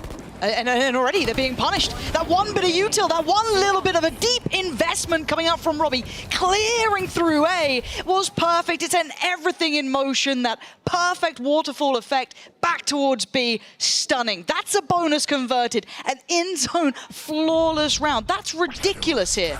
I thought that was going to be a nice little kind of, I don't know, a good fight on this one. I've got to say, Heretics look a little flat so far. Yeah, I mean, the first part of their default is to take that A main like most teams, and that's supposed to be the easy part when you're not playing against an operator, and Zipan's just done it with a Bulldog. Yeah. So I'm not sure exactly why he got that so easily. And this could be when it starts to hurt, though, because these light shields now come through. That Outlaw's still in play. Their money is going to be outstanding. They're going to be absolutely sitting on bank. So they're going to be able to drop operators all game for Click or Mini, whoever. I'm going to presume is Click. You'd imagine so. Yep. But, you know, gosh, Mini's not bad at open. Mini's got a lot of talent. No, I'm joking. Right, I don't know. Mini probably isn't a good open. We're just making it up I'm now. Making jokes. Yeah. Being silly. You having humour, Mini? Well, I never. And again, this time a little bit of a different pace. You can see the tempo change a little bit quicker, but this is with Sheriff. So as much as this may have some threat, there's still 2 players on B. They've been able to keep Mini here early. This is an extended bonus pretty much, but it's up against Sheriff. So I do like this hold though. We're going to see Mini go for that first initial contact and then just be able to depart if need it. Oh, he doesn't need it! He doesn't need it! Mini is farming them! 3 clean kills, and he feels no fear. Standing tall, team's there. Boo the only one to draw blood. Almost another flawless round. You got to be a little worried. Worried, yeah. A little bit worried. Again, contextually, we're talking bigger picture. As much as this is Gentlemates' map choice, we don't know how high up in the map pool this is for Heretics, for example. Clearly, we can see they looked a little under the weather there, but that aside, they're not running the new kind of compositions. They've had a really flat start here, and it's a very early timeout. This feels just like a check-in of what's going on here, boys. It feels very like surface-level check-in. When you're taking the timeout on round 5, you're 4-0 down, it's not because there's anything strategic going on. No. Like, I don't think I've ever taken a timeout in this instance and been able to, you know, do anything. Yeah. You're pretty much just, you know, let's take some breaths. Let's just get back into it a little bit. Yeah, there's been 1 gun round. Pretty much, right? And I don't know if you know this, you might do, you might not. What is the divide between Weber and Niels when it comes to how they approach coaching? Because that seemed like mostly Weber chatting there rather than Niels. So do you think that's the divide we're seeing a little bit, or is it just whoever's taken that moment or I think taken in that timeout? specifically, it's whoever has the idea. Cool. I got this kind of, from what I've heard from friends, Weber is slightly more on the strategic side. Interesting. And then Neil is a bit more of a kind of dad, leader, you know what I mean? But both Daddy of them Niels. obviously got that it. kind of strategic pass, so it's not surprising to me if whoever takes it, yeah. Okay, early ults as well. We've got to touch on this. We've got Cadaver really close by, one off from his. We do have Zipan with his as well, not most influential. And beyond that, it kind of works its way down. On the other side, they do have Rien's with his, but a cold start for Miniboo. That's rough, to be fair. 0-4 so far, and Benji as well. Benji is still one of the most iconic players in this role. I want to see him find some comfort here, but they've got to hit the ground running. Yeah, I guess the only thing in the timeout really strategically could be about this Sova ult. So just doing their diligence towards A main yet again. Recon comes out, pushing anyone away. Leaving the cam there though this time, which is kind of nice later on. If we're kind of leaving that space, we can kind of just re-clear it ourselves. If we hear that drone coming back through, we can see if they've actually used it for anything. This is the first time they're really posturing towards B. That knife coming through, a little bit of, you know, pre-fire shown on it. Click hasn't left this spot, but there's a lot more on the other side than maybe he'd expect. 3 players down the air. Who needs to expect it when you can hit that? Gets a 2-for-1 discount, and they certainly didn't need it, a 4-0. That's a gut punch for Heretics. That cage made it look like they were kind of using it to cross, and they were kind of being sneaky and kind of walking up. I'm surprised Click even was ready for that, to be quite honest with you. And look at them converging towards middle now. Woot's in a real pickle. Gonna try. Oh, he actually gets caught as well. Got to be a bit careful in case someone maybe got a second to shoot, but look at them clearing behind this space as well. They're taking it away. They've killed Benji, so there's no sentient to it. So these two at middle could go in for a late flank here. Oh, this is massive. And again, you look at Zipan, who's been great so far. You look at Robbie, who is just, you know, Mr. Motivator when it comes down to it. Zipan, unsung hero to the headliner. 2 big kills. It leaves Rien's in a near-on unwinnable situation. 10 seconds left. Robbie, just wait for the smoke to drop. They've got time to play with here. 8 seconds. Rien's has no options. He'd love to get Robbie down, but it's just Sophie's choice. No good outcomes at all. Gentle mates make it up to 5. I think what I'm seeing from Heretics is something I'm noting this year, looking at Abyss a bit closer. Like when I was watching Fnatic 2, I think that there was like a slight overcompensation. Okay. I think that if you keep it simple early and just go into those late site execs, you're usually in a decent spot. If you're kind of using the middle in the way like you're overusing middle, I feel like that's more kind of in the middle of the game you want to start using that. So the best teams I've seen so far on attack have just been kind of abusing the fact that the exec power is very strong in this match. And it feels like the desk was kind of alluding to that too, that there was a real nice potential of this burst power coming out from Heretics, but we hadn't seen it. Now going back to something quite simplistic, it looks like. All towards that A site. Once again, Zipan, I think, noticing this is all in. I'm going to back away and play retake. Been very good so far, but not wanting that one.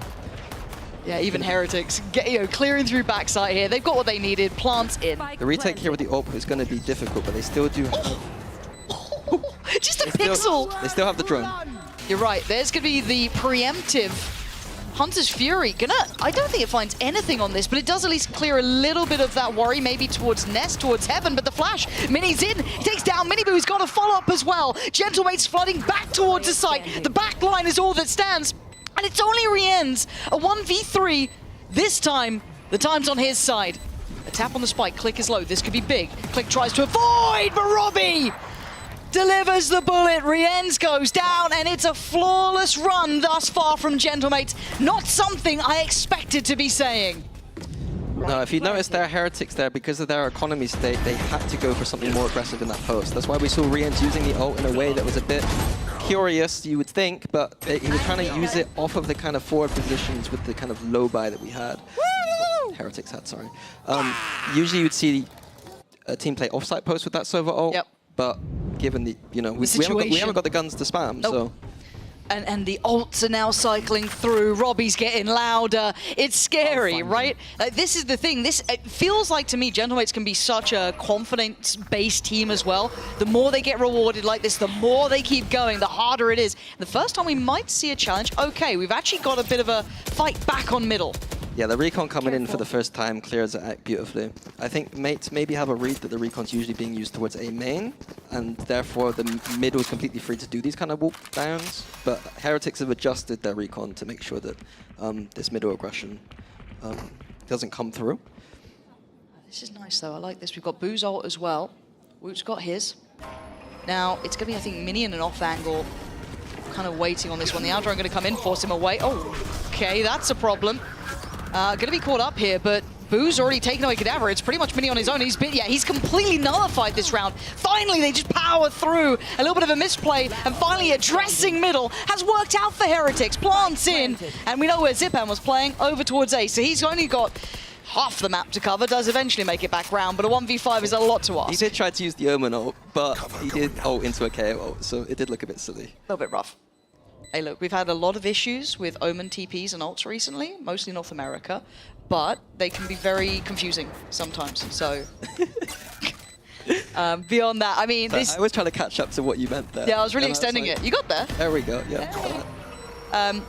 But again, this is the first round, right? A necessary fight back in for Heretics. It felt simplistic in approach, a couple of issues here and there for Gentlemates, but Heretics needed that. Yeah, you don't need to keep it. You keep it simple. You don't need to overcomplicate, and those are the kind of rounds you see. Mates, I think that they didn't have enough towards that B side of the map to really hold. An unfortunate situation with Mini. I didn't catch really what actually happened there with his TP.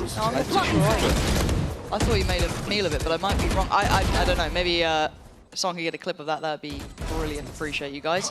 And the observers are probably mad at me because they're like, we already showed you this. Yeah. We've literally just shown you on the replay and you didn't even look. That's crazy. Let's go. Also, Benji's mullet looking fantastic at the moment. It's what did he say at this point? Yeah, no, yeah, but the audience didn't hear me, enjoying it. So I'm a mullet enjoyer. Yes. You think he has his own hairbrush? I reckon he's got his own Benji. Yeah, Benji like fishy. Engraved. Yeah, absolutely. I wait for your mullet to come through. I feel like that could be a very powerful look for you. But it feels like this is a new approach, right, from Heretics. Touch towards middle, get a bit of control here, but already a response from Gentlemates. Look at the extremity on B. Already taking that space. Super deep hold on the other side, but I like what they're trying to do. Yeah, I like the little... Woot is not the person you want to be walking into. Nah, I guess not, but theory for me, I take it. I like the concept, but look at the response though. They get that contact straight in towards that A side. This time it's Cadaver over here though. Yeah, he's going to need a big recon here. Oh no, they've decided to freeze. It starts feeling a little bit weird now. You're like, wait, are they still going this way? Where are we off to? Looks like they're going to split. It looks like they're going to split through the vents to A now. Okay. Really interesting mid-round. Does that dart? Ooh, that could be misinformation. They had no idea about how close Heretics had made it. A lovely pause for thought and a little bit of a misplay on Util, and Cadaver just picks the wrong side to look at. Outdone by Boot, and the red carpet gets rolled out. This is now just down a mini 1v5, similar to what we saw only a moment ago for Zipan, so not the ideal scenario, but is this now time maybe for Gentlemates to pump the brakes themselves? They've had a great couple of rounds here. Do you think there's a solution within reach, or is it a touch base with Coach? I think I'd take the timeout right here. The momentum shifted. Like you can feel the momentum shifted. Even just taking the pause just helps, even if you're not going to say anything useful. Yeah.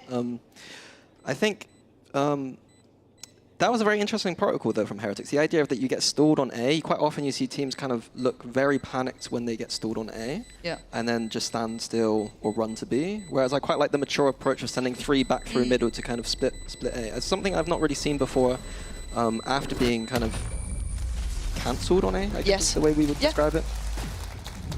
And it felt like it worked incredibly. I'd be interested to know if that dart had landed better and it kind of still showed presence towards A main, how that would have changed things. Obviously, that's neither here nor there now, but it's just that curiosity. Would that have maybe changed the outcome? Who knows? I'm waiting to see if there's a timeout. Maybe Gentlemates feel like they have what they need this round.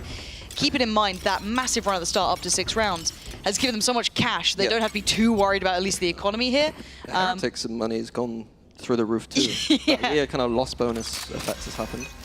Right here. Looks a very simplistic approach again. Now, we've seen them pause before to add that little moment of doubt, but... I think, though, this time we got the 3 ready. The TP's going to come in as soon as we hear this drone, hopefully. Zipan's taken a deeper look over towards A, so he can quick with it towards Mini Boo, but the trade was there, so Woot's going to keep them at an even 4-4 on the B side. Mini makes it over in time, as you highlighted, that TP taken early, and they're still going, and Mini, Robbie, 1-2 punch, Gentlemates back in control. Yeah, I love that setup. To be honest with you, they kind of recognized that B was probably going to be the site being hit, and I see too few teams actually using kind of strong side Bs, like using 3 people there. And with the Yoru, you don't even have to be there. He's TP'd over. 3's there instantly. And again, in my mind, the interesting part is Gentlemates did float this up against Apex as well. They ended up picking, I think, Pearl instead at one point. So technically, this is a nice veto for them. If they can make it through this map, as they are thus far, and they continue to this trajectory, this changes the conversation. They floated this map to the very end, and I think it was removed in the end by Apex. So a very interesting one to come into this, and Zipan again, look at him. He's relentless on this approach, but he gets manhandled. That is going to put you back in your place. Boo outdoes Zipan, and suddenly that changes everything. There was like aggression on both sides at the same time. It was very, very confusing. In those moments, it looks a bit silly on the mini-map, but when you're in the game, experiencing things like that, the comms just go wild. So, interesting idea from Mates. Ooh, knives out. Robbie droning in. What does he get on this one? Click's getting proactive, checks to the left, gonna spot out Boo. Stunning, it's quick, it's clean. Yeah, I love this. Just fearlessness coming out. Exactly where you are. And it's nice seeing them with no fear almost in this, because it's very easy to fall into the idea of being outdone by the name you're playing against, right? Yep. Heretics are arguably one of the most, competitive teams we had, at least last year. Kadavra, this off angle. Hold on. This is lovely. Oh, it's gorgeous. Kadavra just tucking in a little on the angle, reading what Heretics would have wanted, leaving Benji last man alive and a mile away from influence here. But Gentlemates, I have to give such credit here, being so proactive, so confident in their fights, backing themselves in 50-50s, if not 40-60s, 30-70s. These guys are playing with zero fear. Yeah, their first game was against Apex, and it's really hard to see contextually. Because, one of the weaker teams in the league potentially, and now they're going up against potentially the best team in the league. Yeah. To see, how do they react when they see the names in the server? Because that happens. It does. I've seen it You've happen seen it in yourself. real time. I've seen people looking at Chronicles with fear, you know what I mean? I don't blame I'm glad. Yeah. I'm glad to see that Mates don't let this get to them. But it's almost like it's motivating them on some level, and there's always that, there's certain teams always respond way better to confident starts, and you can kind of see why. It removes that worry or doubt, and we've got is this double timeout? Yeah, that's right. Yeah, double timeout on the half. Never gonna be feeling good about that one. This time Neil's taking the vast majority of the conversation rather than Weber last time around, but still, it clearly, something's not clicking here for them. They've had 2 rounds so far that looked fine, but just not continued success. So again, loving what we're seeing from Gentlemates. Now I'm questioning, how good are Apex? If we're going to put things in context, wait, is Floor truly the chosen one? I don't know, but Floor. No, honestly, it's a problem I need to get out of. It's why I'm not allowed to cast their games anymore, too much bias. But they have a lot of ults here. I don't want to say it's a slam dunk round, it's probably not, but these are all influential big boy ults. If you've got a set piece, a little, gambit you want to play out, you play it now. That gets them up to 3, eyeing up maybe a little bit of buffer for that second half. The only thing is that Mates are going to be well aware of that. So taking a timeout with big ults is something I would try and avoid sometimes, because I don't want the other coach to get involved and start unpicking. Yeah. So we'll see if that kind of plays into effect at all. Different setup though, especially from Gentlemates. I'm seeing Zipan over towards B. I'm seeing Robbie left on his own towards A. I mean, it looks like Heretics have made the right call here. Yeah. All right, Robbie. I said you're a superstar in the making. What you got? Drone. So he's using the drone to fake out some kind of A main aggression. You see on the other side of the map right here. I feel they've been conditioned by Zipan, who's been so willing to shoulder that too, so they have to respect it to an extent. A deep smoke coming in as well, buying more times on this flank. We'll see what the actual intention is. I guess they're just going to play for... They're flooding in. It looks like they are going to try and hold this side. Okay, I'm still eyes on the flank here. Not sure what Click's going to do on this. They are on the side though. Never mind. They teased the hold and then we're like, nope. Don't fancy that. Okay, so Click's made it past. He's not set off anything behind them, but they might be aware of this, but Riens has to be careful. Bye-bye. Your contingency plan just goes out the window, falls away so the trade doesn't come in. There was no one there anyway. Mini now notes 3 players. The paranoia doesn't quite get him, but you can see the flash following does. Still, Mini, Zipan, just flooding back in. It is perfection watching these guys. And heartbreaking for Heretics. The cubby's been checked. They found you, Woot. You can't run and you can't hide. Gentlemates look like the real deal here. Yeah, it doesn't matter. This guy apparently doesn't need to play Sentinel. He's just as good on Euro, apparently. I think that Heretics had a nice idea with the Astra ult deep into that post plant, pushing through the chokes, trying to get down and dirty. The flank, as a reaction to that flank coming in, just pushing out. But it just wasn't enough. The Euro ult was massive here. I'm back. This one enemy remains. Unreal. It feels like we've slipped into this alternate reality. Another flawless round there. we've seen a few of them, and this just doesn't feel right, you know? Maybe this is so deep down in Heretics' veto process, but they still let it through. Yep. So it can't be so far down that it's impossible. But anyway, I pause now. Rien's looking for a quick early start. Nice attempt. It's all a ruse for them to get into vents here. Yeah, no tag though, and you're right. How much did Robbie note of this? I guess maybe the smoke being there. Yeah, you can see him working out something's amiss. Yeah, but usually when I can see the minimap, I can kind of paint the picture of what the steps were there for Heretics, but I'm not sure what the idea was. We've faked on the B with the server ult, we got into vents, and now we've left the vents. I'm a little bit, I don't know, a little bit confused right now. I don't know if this is nerves, or this is over complication, or I've missed something. I don't know. Something's not right. I mean, at a 9-2 scoreline, I think we can be fair and say something's not working perfectly anyway, but this round does seem a little strange, and Mini's in the right place again. No one's clearing close. Mini, how many times does Mini get this many kills? He's had 2s, he's had 3s, he's had the lot of them now. Benji's off on walkabout somewhere. I mean, yeah, Rienz is going to bring the spike over, but this is a nightmare of a game. Benji's on 1-8, and I'm one of the biggest fans of this man. He's a treat to watch, an absolute pleasure to witness play. Same for all of the Heretics side. They look like a shadow of themselves here, but Plant should be in 2v5. Make me a believer again. Yeah, Benji's going to have to make a massive play here. He knows it himself. But I feel like he's one of those players who knows the win cons of making big plays. And I say this, it'll probably be nothing, but sometimes he knows that he has to go beyond the normal realms of what's to be expected. And he's got to just guess. He's got to try and make it happen. He only got 1. That's not big enough. That's not enough here. There's Rienz. Once again, just how many times? Alive. Yep. Got 2 shock darts, got his own reveal as well. Not bad. Hold on. Hold on. If there was a man to do it, maybe. Oh, just maybe, it's Rienz! 4 kills! You know there's talent. And he brings it forth in those moments, a 9-3, but off the back of individual brilliance. We still need to see more than that. I mean, there's a reason he's the best in EMEA. He absolutely is, and we'll be back after this, so do not go anywhere for the second half.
And I'd forgive you if you'd thought the graphic was the wrong way around or someone had put the numbers in the wrong place, but no, it is correct. Gentlemates leading at a 9-3 scoreline, and one of those rounds was kind of off the back of Rienz.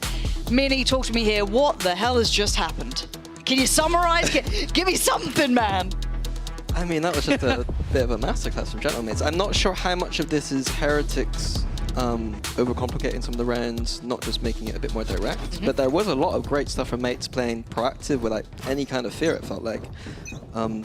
Yeah, beautiful. Have they got it for the second half? We're about to find out. Gentlemates on the attacking side, of course, that then means Heretics in the defending seat. So we wait and see, right? Mini boot, Sheriff out, and that's about all she wrote. Oh, nice little fake towards B here, using... Look at it.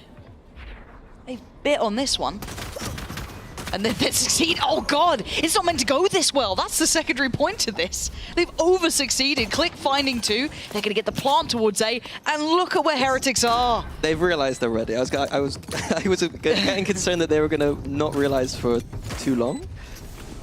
It's a long walk back. And they don't have much utility for this retake. They don't have smokes. It's gonna be tough, and Click is gonna be the thorn in their side eventually if it really comes down to it.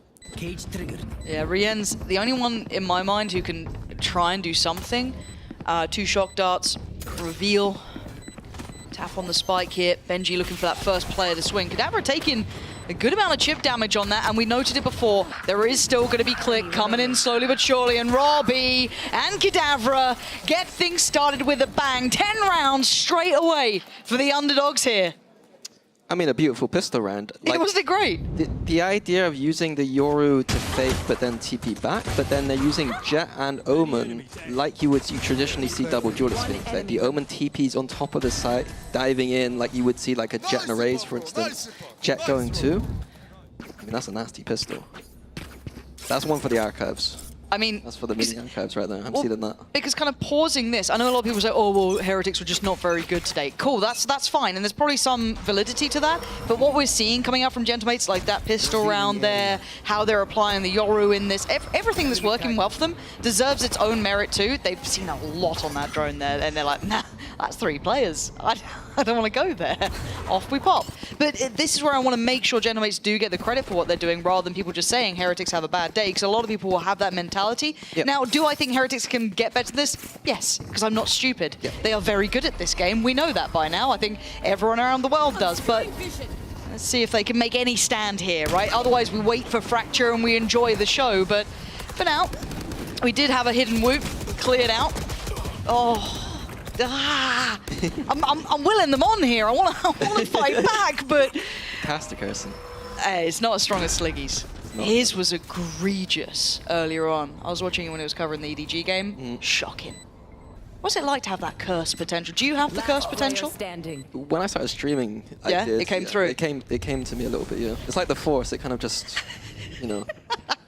Yeah, Sith Lord Mini, brilliant. Thanks for that one. Just see the little like black robe. Yoda. I need you to talk in just like how Yoda does. Not now, okay. But we're adding it onto the list. All right, it's gonna happen. Yoda voice. Oh, you can tell it's an 11-3, can't you? Because at the start of the day, I was like, oh, Heretics against Gentlemates, that'd be a quick day, that one. Not the way I thought it was going to be quick, though. The battle cry. The infamous Robbie battle cry. Again, used to it now, you know. Imagine losing to that. Tilts you a little bit, doesn't it? Just a little bit. Yeah. Okay, we do at least have bonus against Bai, 11-3. Instant strategy from me. I can't even talk and he's already got a kill. Unlucky, mate. That's really unfortunate. Boo's gone. I don't know what to say. This is madness. We get upsets. We get them a lot, right? But this just feels bizarre. It feels like we've slipped into some alternate reality where Heretics can't get away from essentially 3 rounds, but let's see what they can do. I highlighted it in the pre-match where we're talking about the kind of double duelist being kind of like a gamble that I liked. And I think if we added up the kills and deaths, I think we're at like 30-12 or something stupid right now. Like they have rolled the dice and they've hit a 6. Like, I don't know if this is going to be consistent, but if it's their one-off, pretty good right now. Yeah, no, if you're going to run it now, that's cool. And it gets you a win above Heretics, at least on the map, right? This could all be just a footnote in the eventual story of this game when we get to Fracture, maybe make it to Pearl. It's all too a little bit out of normal, but I love this lurk as well, this flank coming in. But does Robbie get the timing right? There's still 2 players working their way through mid. I'm not sure about the timing, but Woot's one out towards the side. So if anything, he's got to speed up the pace here, or maybe bank on Zipan or Kadabra to really buy time and keep their attention turned. And I think they cancelled. Either Rien's noted it, because Rien's is looking that way. Maybe the lack of presence from Robbie or something along those lines. Already going to start clearing through the site, though. Benji and Woot clear on home. Robbie left in a 1v3. Oh, that's big info here. Oh, that's a better shot. Benji starting to get a little sharper. That's 4. They've got enough rounds to work with, mates, to lose rounds like that, but it'd be really nice to see, you know, how good are they? Are they able to close these kind of games? They were in a massive, advantageous situation there, and they kind of let it be thrown away a little bit. In the context of this map, it might not matter, but in the context of their season, those are the rounds that we need to be looking at if this team wants to be the dark horse that we've kind of set them up to be. And I think it kind of boils back to a lot of kind of what the whispers were at the start of this year. The Gentlemates, and a lot of people putting them towards the top 5, top 4 even at times. So you're right, can they play to those win cons of keeping clean games, even against someone like Heretics that is a very hard opponent? As it stands though, we're looking at pressure towards middle. There's still a little bit of a display on it. Yeah, Mate's not rushing into anything, just doing the kind of standard defaulting, despite their composition having that power of the double duelist to go in deep if they want to. Just taking off the boxes. God, the rotations are so quick as well. They swing that spike back over towards B. Yeah, and the information from Heretics on this B side of the map has kind of led them to believe that they're still there. Mate's setting up a fake potentially again. Double fake, that B maybe? side. Yeah, I'm waiting to see what their goal is here. We're about 50 seconds in. And you can see that Heretics want info, right? They're droning down middle, they're trying to catch any of this. Something's pulled them over towards B. Maybe this pause on A, maybe just having faith in Benji. They can hold it. Mates did. It looked like it was going to be a fake, but they literally just put a TP down. So double fake. A very strange fake if it was one. Keeping it simple, grouping up A, using that Euro. There is util still here. Benji having to respect it to fall towards at least back sight. How does Mini play this one out? Benji's under pressure. Yeah, there was too much for him to handle. Mini on the crunch as they flood the front of the site. Too many angles to try and cover. Rienz couldn't really keep him safe either. So at this point, trying to stall out on the plant, but Robbie's got that one down.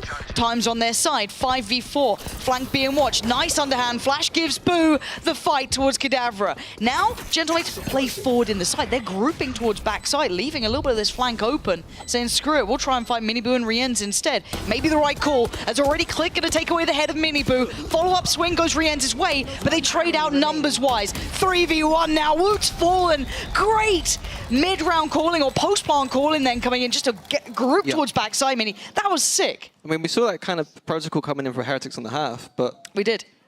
The Gentlemates are hitting everything right now. Click is clicking people's heads like no business. Yeah, we got Click and Mini just, because they were good in totally opposing roles, right? Mini was really impressive, kind of playing Sentinel. He was kind of the closer to Click being the opener. Now, those two look really solid. Like, this team has so much potential here. Yeah, it's also a dynamic. When you see it working on official, you can be like, what other maps can we do these kind of ideas on? A map like Split screams out to me as the kind of map that I'd love to run this kind of thing on. Learning on the fly about this team. More and more and more. Mini. Ooh, he's been caught. I think that was like the interaction that happened before. It must have been. The yeah, KO interacting with the ult with the knife. Okay. Benji on this off angle. Won't be the first time he's played this setup. Very classically his almost. So they should be aware of it now, seeing the util in play. Benji does only have a Sheriff though, so very hard to try and find impact. Click. Just bulldozes through. The site's now open. The red carpet rolled. Woot's going to be eviscerated, and they're down to now 3. Nice from Boo. Big shots there. That's the spike now left loose. Another issue could come from this now. Time for a rotation. A little bit of paranoia in Mini Boo's mind because he doesn't want to overcommit here. Heretics doing a good job re-clearing mid. A nice little push down potentially, adding another layer whilst we're waiting for the spike to be planted. I wonder how much he gets from this though, Miniboo. I like the idea. He's not had a great game though. 3 to 14, which is rare, right? Miniboo is a star. This is quiet for him. Now I'm already seeing Kadavra kind of look towards this way a little bit here, but timing can be everything in these moments. Plant's gonna come in now. Miniboo closing towards the gap here. Dash is on. Looking for a pixel on site, not gonna see it yet. He's cleared a lot of space here, but he's not spotted the play up towards the window. Bullet to the back of the brain. Kadavra's going to find him. And now the final two have to flood on through. And it's Gentlemates with 13 to 4. Outstanding scoreline. And a surprise to most of us. But who knows, is this a one-off? Or is this the team that everyone was fearing during the off-season? You're going to find out after the break. Don't go away.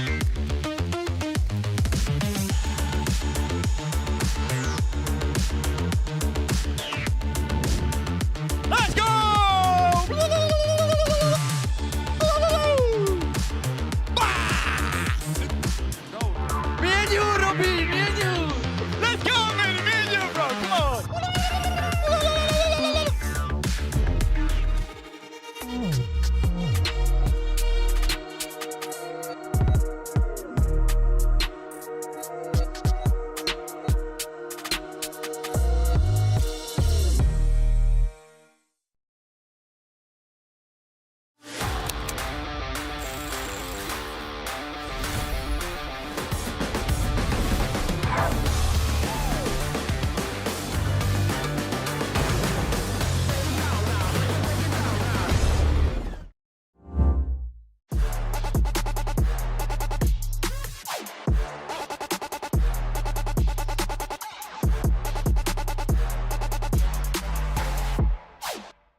Red Bull gives you wings.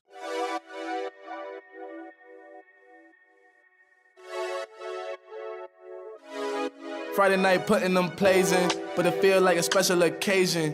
So let's go out, go blazing, hit the dance floor, let go frustrations. I might have a hidden agenda, but my intention's pure. I'll give you all that I got, and I hope that you don't need more. It's okay, just take my hand now. Yeah, me and sweating your hair out. You got me creasing my sneakers. That's usually something I care about. Couldn't see the path, but it's clear now. You was in my dreams, but you here now. And I just want a little dance and a reason to change my plans. All I want is for you to dance with me, with your hands in the air where I can see. I don't know if we'll get another chance, you'll see. So I hope that you'll just come dance with me. We outside, did you hear what? I called the ride cause I'm going up. And there's something mixy going in my cup. Don't say much cause they know what's up. You know it get cold on the late night. We getting all close like it's day night. You looking so fly, you can take flight. Now I got this feeling that I can't fight. Your curves got my urges flaring. You got me by the collar and I'm not caring. You see how the people can't stop staring. I'm trying to make you mine and I'm not sharing. Okay, let's bring it back a bit. She said you could have whatever if you ask for it. Well, I just want to have a little dance and a reason to change my plans. All I want is for you to dance with me, with your hands in the air where I can see. I don't know if we'll get another chance, you'll see. So I hope that you'll just come dance with me.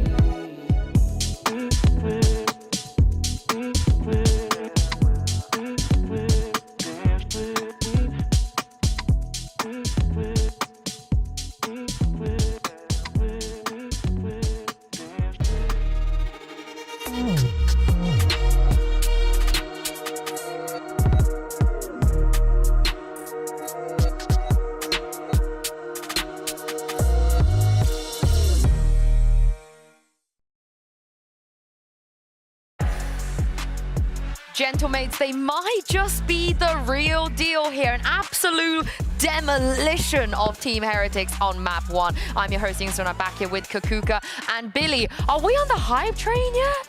Is this the new Heretics? You know, like how Heretics last year was doing this to other teams? Are Gentlemates the new Heretics? A little bit of KC, I'm gonna say. You know, like I get that vibe of a rider of Kickoff.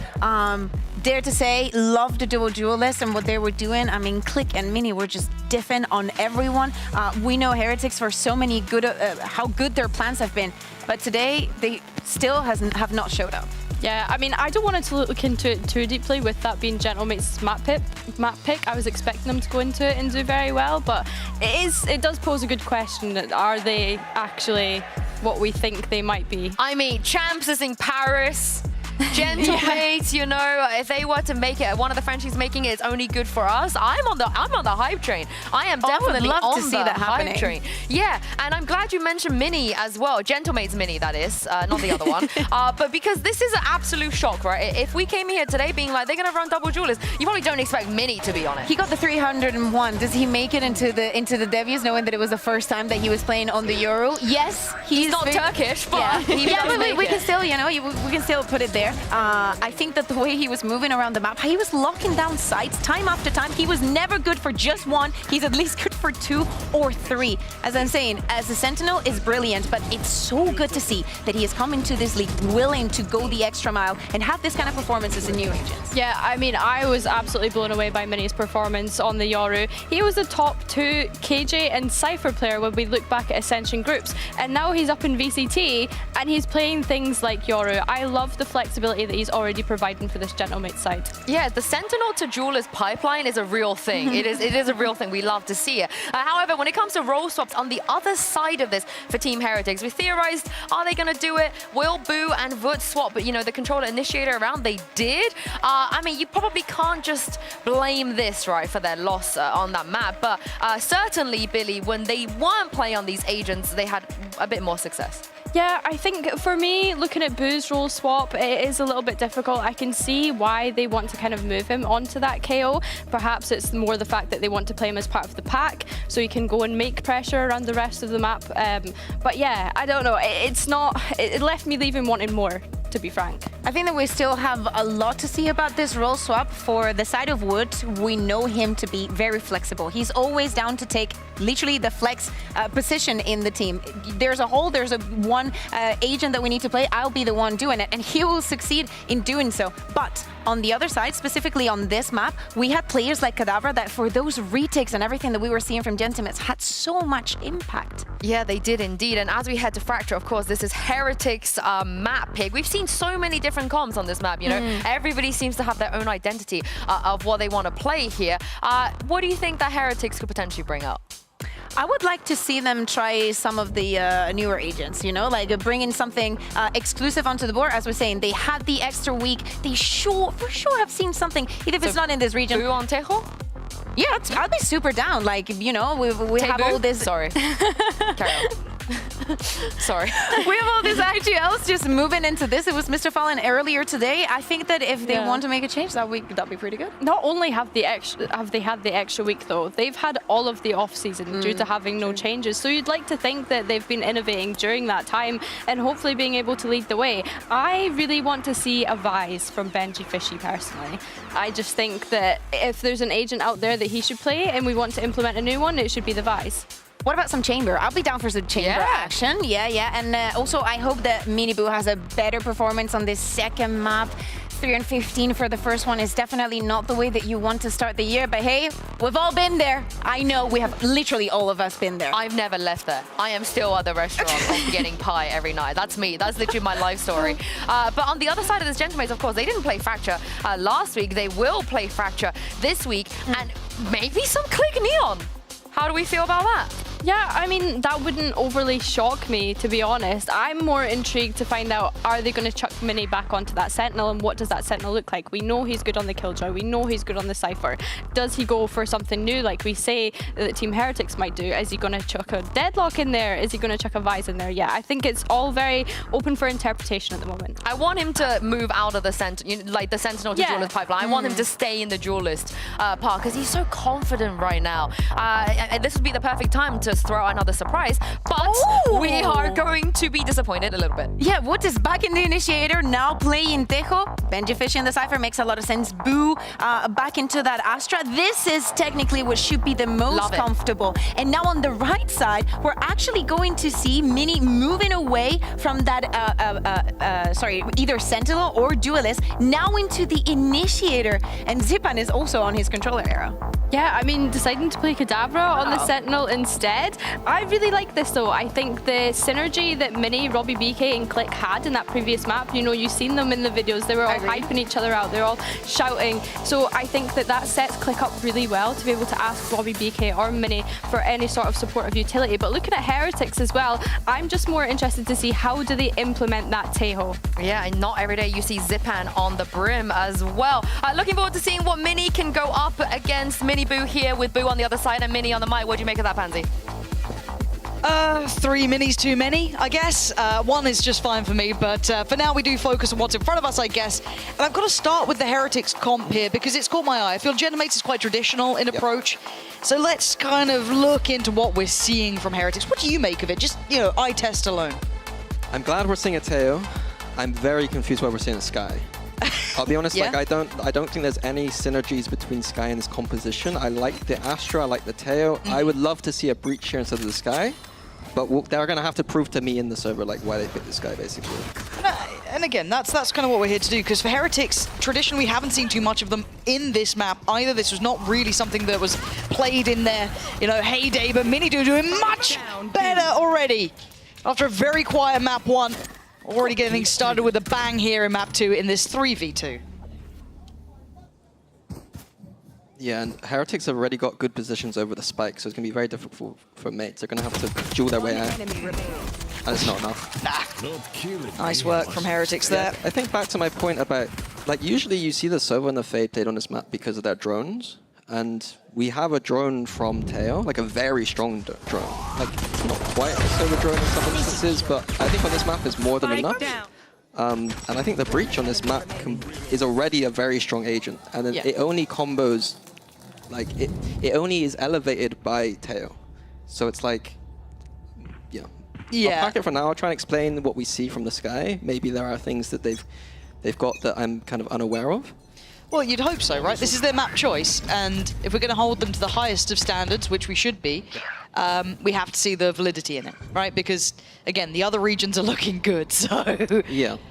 Yeah. So immediately part of their hands being revealed to me that, you know, the Teo being used for the A main control. I'm going to be playing that 3 towards A. We can use the Teo drone to do things like this, push out. Use that. And then on the other side of the map, I suspect for a lot of the game we're going to use the Sky and the Cypher to hold strong. And here we see a crunch coming down on the south side for Heretics. Yeah, I'm a little worried about the timing on this one. I don't think they expected to explore that much further. Yeah, it was such a nice crunch coming out from Heretics. So it's the drone. It wasn't just the drone, it was the Sky Flash. So they got info on both sides, and it looks like part of their game plan might be to continue these south side crunches, depending on what information they got on what side. Okay, if they bring it in proactively, then I'm all aboard this. I guess the info off the back of the flash is viable as a way to do it. Boo gonna look to keep this one very, very clean. And Benji gets there in the end. Lovely stuff for them. 5 still standing, so for Heretics, this is good. This is a nice kind of course correction after a really rough map 1. And on this map, we've got a defense side on Fracture that plays a lot like attack sides on other maps. Like, we can go aggressive and do big things. So on this bonus round, I expect something big, and we can see Heretics already grouping up for 4 on B, some kind of push potentially. Yes, this should do. Big fight towards True. Yeah, we'll see. This goes here.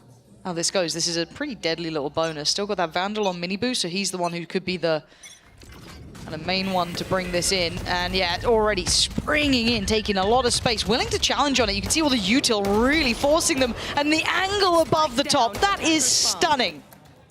Yeah, that's one we haven't seen for a while. It feels like just yesterday Defo was doing that to me. You've been on the receiving end of some of these things. And it's nice kind of getting some of these throwbacks mentally to this map, because again, you guys were one of the forerunners at it.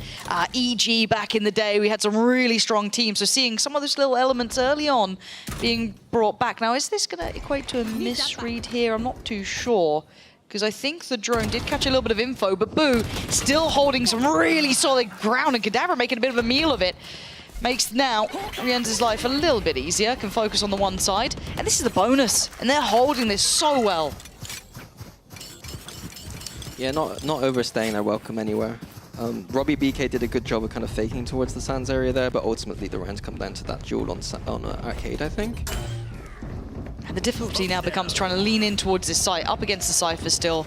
Got all the util in play. Going through Sand will at least give them a step into the site, but Miniboo just sitting just on the corner of that smoke. That spray was lovely. Taking away Robbie as well, and Zipan's options have gone from some to near on none. And Rien's might be the one to get it. He is. Heretics looking like themselves again here in the in zone flawless. Yeah, a complete mirror of what we saw in Abyss, where mates went up early with the pistol, converted the bonus. Heretic looking like they might be about to do the exact same to mates. And it's a good map, as I said, to do that kind of thing on. Like, seeing the aggression from Heretics. Like last map, they weren't scared, but they weren't fearless, I don't think. Yes. And this is a map where you can be fearless, and you're rewarded on this defense for it.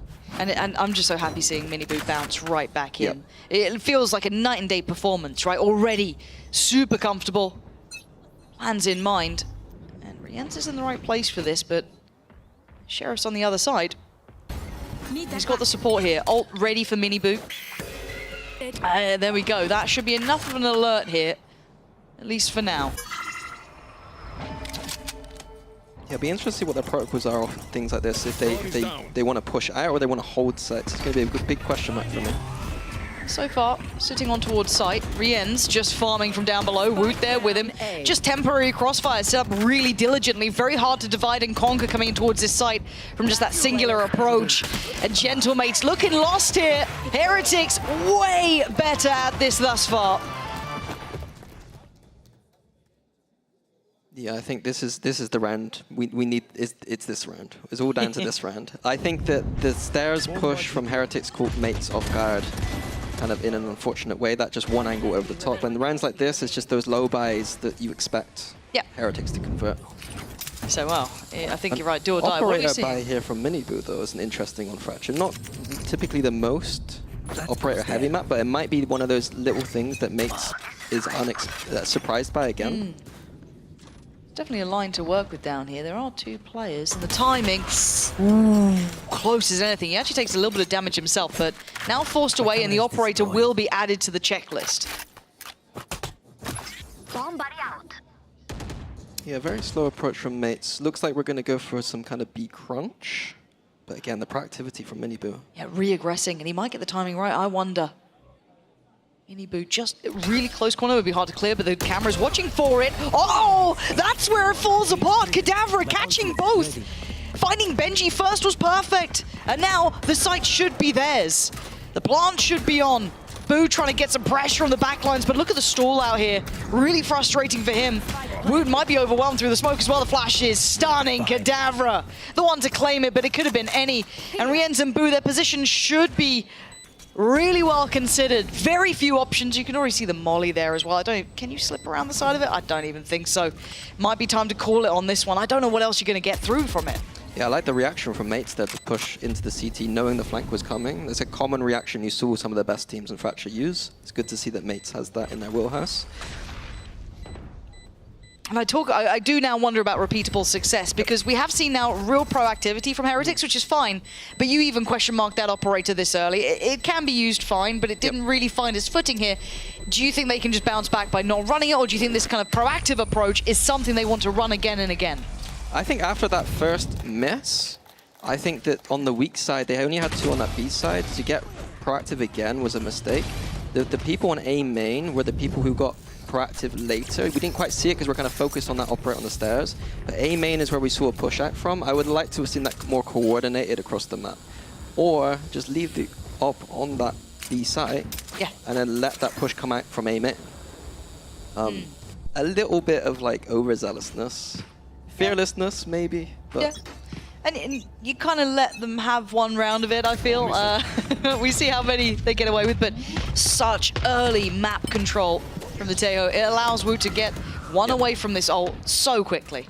Yeah, Fracture's a map where you need to be really thinking about these orbs. The best teams are always going to figure out ways when they're like one away to always get them. And that Teo Salvas in A main is going to be one way. And again, we see this drone coming through for the push on A main. So much coming towards him though. The pace is pretty much spot on here. Click could be a real issue. Benji might have to walk the smoke here in a second, or maybe just wait and hope that no one clears him just yet. Click's already gone down. And actually, Benji's rewarded, playing perfectly on the edge of the smoke there in the end. I was worried that maybe Click's rocket could find him, but no, in the end, they're fine. And Robbie and Zipan are left pretty much behind the wheel, but Robbie gonna isolate Boo. Gets a pick on this. Zipan's got sight, he's a little worried about stairs. Oh my god, Robbie trying to make plays. The spike now left deep behind that smoke. Put Zipan in a really tough spot. 36 seconds. You're not feeling like these options are there for you. I don't hate him, just 30 seconds left. And saving, to be quite honest with you. I wonder if Benji will even allow it on the touch of that orb. Already takes a glance. Benji's curiosity becomes undeniable. Sees the orb still there and clears back through. Knowledge is key now. 10 seconds. Is he going for this one? Yeah, not gonna happen. Benji just taking all that space away. Well timed and well positioned. The sight hold from Brienz and Benji on this B site reminds me of their Sunset a little bit, where they play the Sova Cypher, and there's the same duo with their kind of creative. I'm sure they've been on the server together creating these little setups, and I think for Mates, having to deal with it the first time ever without any footage is a lot easier to be like, okay, Benji pushed the cage here, he pushed the wire here, all we got to do is do this. Mates don't have that privilege. You're going to have to problem solve that on the fly. I do think deeper into the game, that kind of hard hold on B with the Sky and the Cypher shouldn't be too successful if it keeps happening. It does, to me, the B side of the map, you saw EG, famously, they would be off the site quite a lot when they're on the two-man side. And that was kind of played more for a retake. Trying to hold it is more of a mix-up in my opinion. So we'll see how that plays later on. So far so good, but you gotta flag it. Heretics are, you know. And this, I guess, then brings us into the question of how good are Gentlemates at solving problems on the fly, because this does come down to kind of conversations between, I imagine, Robbie and the coaches and everyone else. Is this something they can fix or come up with quickly, or is this not a problem they can solve yet? Because we haven't really seen them in this position. We've seen a close game between them and Apex, but I don't think it was that sort of situation ever. Yeah, I think they should be okay. One thing that might stick out to them is here on A main. They know that the salvos are coming in, and it looks like the timeout might be something to do with adjusting to that, like maybe trying to beat the salvos or going after them. But this round, Heretics aren't interested at all. North side crunch for Heretics. Kadavra's there to at least get the information of that and get that, yeah, pure north side crunch. You can see it as well with that Sky Flash coming in, 5 players towards it. I don't know if there's going to be a call for speeding up, so I don't know how much info they really got away from it. I think they need to accelerate here, and if they get the spike down as big, because Zippen has this Brim ult in the post, if Heretics let this spike go down, it's going to be a rough retake. It really could be. For themselves, they've got Rien's ult, and they do have Woots, though, so that could be something. A tap on the spike, maybe very aware of the potential, but an open main plant here. And aggression, Mini and Click trying to get proactive towards CT, and Miniboo farming them both. And the ult seems a little bit out of sorts here. This looks almost unwinnable, but maybe there's still something in them. But this ult is deadly here. Can clear through the site so well, forcing them forward. Robbie, nowhere to run, nowhere to hide. Wood has made this site completely unholdable from that position. Kadavra makes a go of it, but Heretics play it back in beautifully. Yeah, Heretics had that cam on the site to check to inform where this tail was going to be used it appropriately. I really didn't like Mates' proactive push into CT. Usually, I'm a fan of those kind of proactive pushes, but the win condition this round was their post plant. They had a good open plant, they had a Brim molly, they had a Brim ult. All they need to do is buy time, keep buying time, and then we use it. You know, Heretics did have that tail ult to work with, but I think in that situation, they're more than fine to just play. You know, if they want to get aggressive, be aggressive in Sands. Don't overcommit into CT, in my opinion. That's an opportunity gone. 6-1 now. Heretics almost doing the same sort of scoreline, right back to Gentlemates that we saw on map 1, obviously ending in at 13-4. But for now, Heretics look well prepared here. This seems like a show of force as well. No direct approach, but a lot of interest over towards this north side by Dish. Rien's waiting. There was a flash in hand, but I think going for the dog instead. Yeah, it was a nice little idea where Boo would take contact. If he hits anything, then Rien's are going to flash, and they just double swing and kill all the flash people. Nice little micro setup. Here, Mini Boo is going to take contact. You might see Benji swing off of it. Oh, starting to see some of those brilliant mechanics from Heretics. I think there's a lot of these micro plays. Like, I don't know how they come up with them, but I think that I would imagine the players are kind of working on these together in some just respect. like server time, just little ideas. They're not big. Just I face here and then you swing off me kind of ideas. Lovely. Big info coming in. Kind of forcing the hand here, clear through the site. We're away, but Heretics aren't far. They are actually playing ahead of these smokes. The drop down comes in. Woot, Rien's perfectly shoulder to shoulder. Kadavra's irrelevant. It's 3 alive here. This is a different look from Heretics. These guys look sharp on this map. Totally different from map 1, where they looked kind of stunned out of the server. Kadavra's options are pretty much zero. The spike is so deep within their hands. It ain't gonna happen. Mini, this is the Heretics we were expecting. Yeah, it's beautiful. Even the decision to flood there, quite often you'd see the team kind of wait for the retake. Yes. Those kind of big teams on Fracture, there's Fanatics and EGs historically. But in that context, they know they're coming out of Dish. A Dish, yeah. A tiny little choke point to jump out of. Just get ahead of it. What are they going to do? They've got to jump down some silly choke. And watching it again, as you said, there's those little small setups, those kind of like swings on contact, off angles there. And I think you're right, it's one of the biggest strengths that does get overlooked quite a lot, because it's very easy to see the bigger picture sometimes and not see those little, tiny setups back and forth that they have that just work wonders for them, that they can just depend on at least to get them one full back away. Really pleasant. For the other side, for Gentlemates, not pleasant. Bad times all ahead. 1 hero rifle on Click, the rest are on Sheriffs and a Ghost. So, good luck. Are they going to try and beat those salvos? It looks like they're going to at least get Click forward, but to what end? Woot's already there. This is a really strong A main hold. A little bit desperate from Mates, to be honest. I know they've got to do something big in a round where they've only got 1 Vandal, but solo Click without much support might not be the one. No, and Heretics are going to get more confident. Again, you're seeing this now. You know, the sort of bar you're up against. Look at it. Where are you meant to go? Well, Mini's going to at least get 1 on Rien's, but... Blocking vision. Who hit that? Yeah, all good. Not going to be 5 alive for Heretics, but pretty much, as Mini does at least recover a rifle. And he's got a 1v4. There's a spike. But this crossfire again, unpleasant. And that's why. Boo, comfortable, no problems there. And another round for Heretics. Yeah, I think if mates wanted to do something on A main, just wait for the salvos, wait for rotations to happen a little bit, and then punish. We know that that drone's coming out from Woot quite a lot, so maybe on the contacts of that drone, oh, let's go now. Rather than, we know we're going to get, we know Click is going to isolate himself, dashing past those salvos. Yes. Feels a, yeah. I mean, it was a hero Vandal round. I don't want to be too... No, we don't need to be too critical. And also for me, I'm going to look back at the veto from Gentlemates when it came to at least their Apex game and see when they took out Fracture too, because this doesn't feel anywhere near as high up as the previous, but again, we do see the Operator back out now. Miniboo did get punished before, but this time you can see what he can achieve with it. A little bit more passive on the angle, a little bit less aggressive on the approach, but Zipan looking to try and maybe avenge his fallen teammate, but it looks like a single endeavor, no spacing or trading to it. Benji finds his corner of safety and waits for the next target, but I don't think he clocked the other player just next to him there. So down to 3, Robbie gets to live, and it's Kadavra to find Benji. Information was flowing between all of them. Ult invested, Rienz dips away to the other side. And look at the aggression though, hold on, Mini trying to turn the screws here. Trying to be the one to take the fight and take down some more of these players. Rienz, oh, Mini Boo, I missed that man. Stunning shots, but it is down to the 1v. Oh, the HP, Rienz. He was taken down so low there for a second. He will get to back away. Mini's been on a tear. Rienz has got to walk back in. 50 HP. And Mini, the angle, nasty. Is it prepared for? Get out of here, Rienz! Of course you hit that. Just ruining Mini's attempt at a second round there for Gentlemates. But it will make 9 for Heretics. Yeah, Rienz once again with a massive clutch.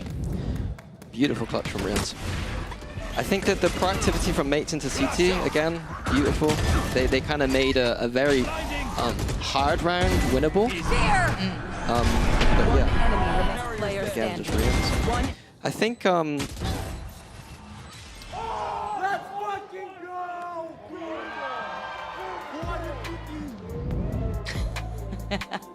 we do have a timeout coming in from Gentlemates, so you know they're hitting a bit of a brick wall here.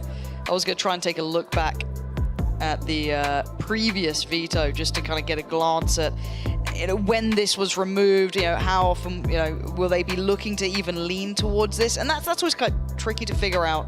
Sorry, the point I completely forgot. The point I was going to make about this round was that Heretics are a team that are very good at reading the rhythm of the game. Okay. Last round, they shut down the A main and then knew that we had just solo Woot by himself grabbing an orb. Like, in what universe are you allowed to just go Wook up into a dangerous spot and just take an orb? And they played the 3 on B and then completely read mates like a book.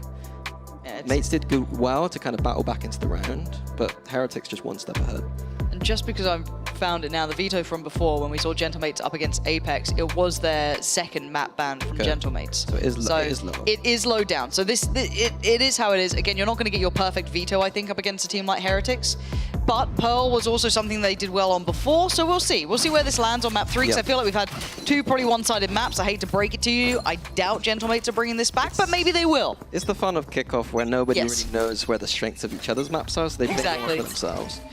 Which, now, information found early. How does that shake things up here? Bare minimum Rubby has been noted towards that B side. Big ults for Heretics, though. They're more than happy to play retake here, but again, it looks like Rienz and Benji are going to try and hold this site despite the ult advantage. See the ults coming in, forcing them away here. Miniboo gonna find Click. Rienz does go down because of the creep from Mini. Again, Mini has been the one man to try and put up some numbers here. Zipan swings out from stairs and takes away Benji. The spike still yet to cross, though. That's with Mini. They've got a minute still to play with, and they're in a 3v2. They have time to play here. They don't have to do everything right now. Oh, Woot's timing! Come off it! Woot! Does he expect the follow-up Mini? God, this feels like feast or famine between these two.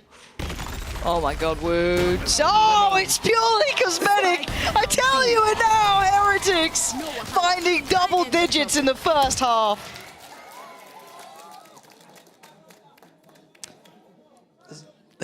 Just pure individual brilliance from at the end of Heretics there. I do want to point out, though, it's a 10-1 scoreline, but that's the kind of round that I don't want to see from a Heretics that's looking for internationals. I feel like 4 ults, and we're playing our weak side B on site. I think that's not an acceptable way to play this map. I think we need to be off-site playing for retakes.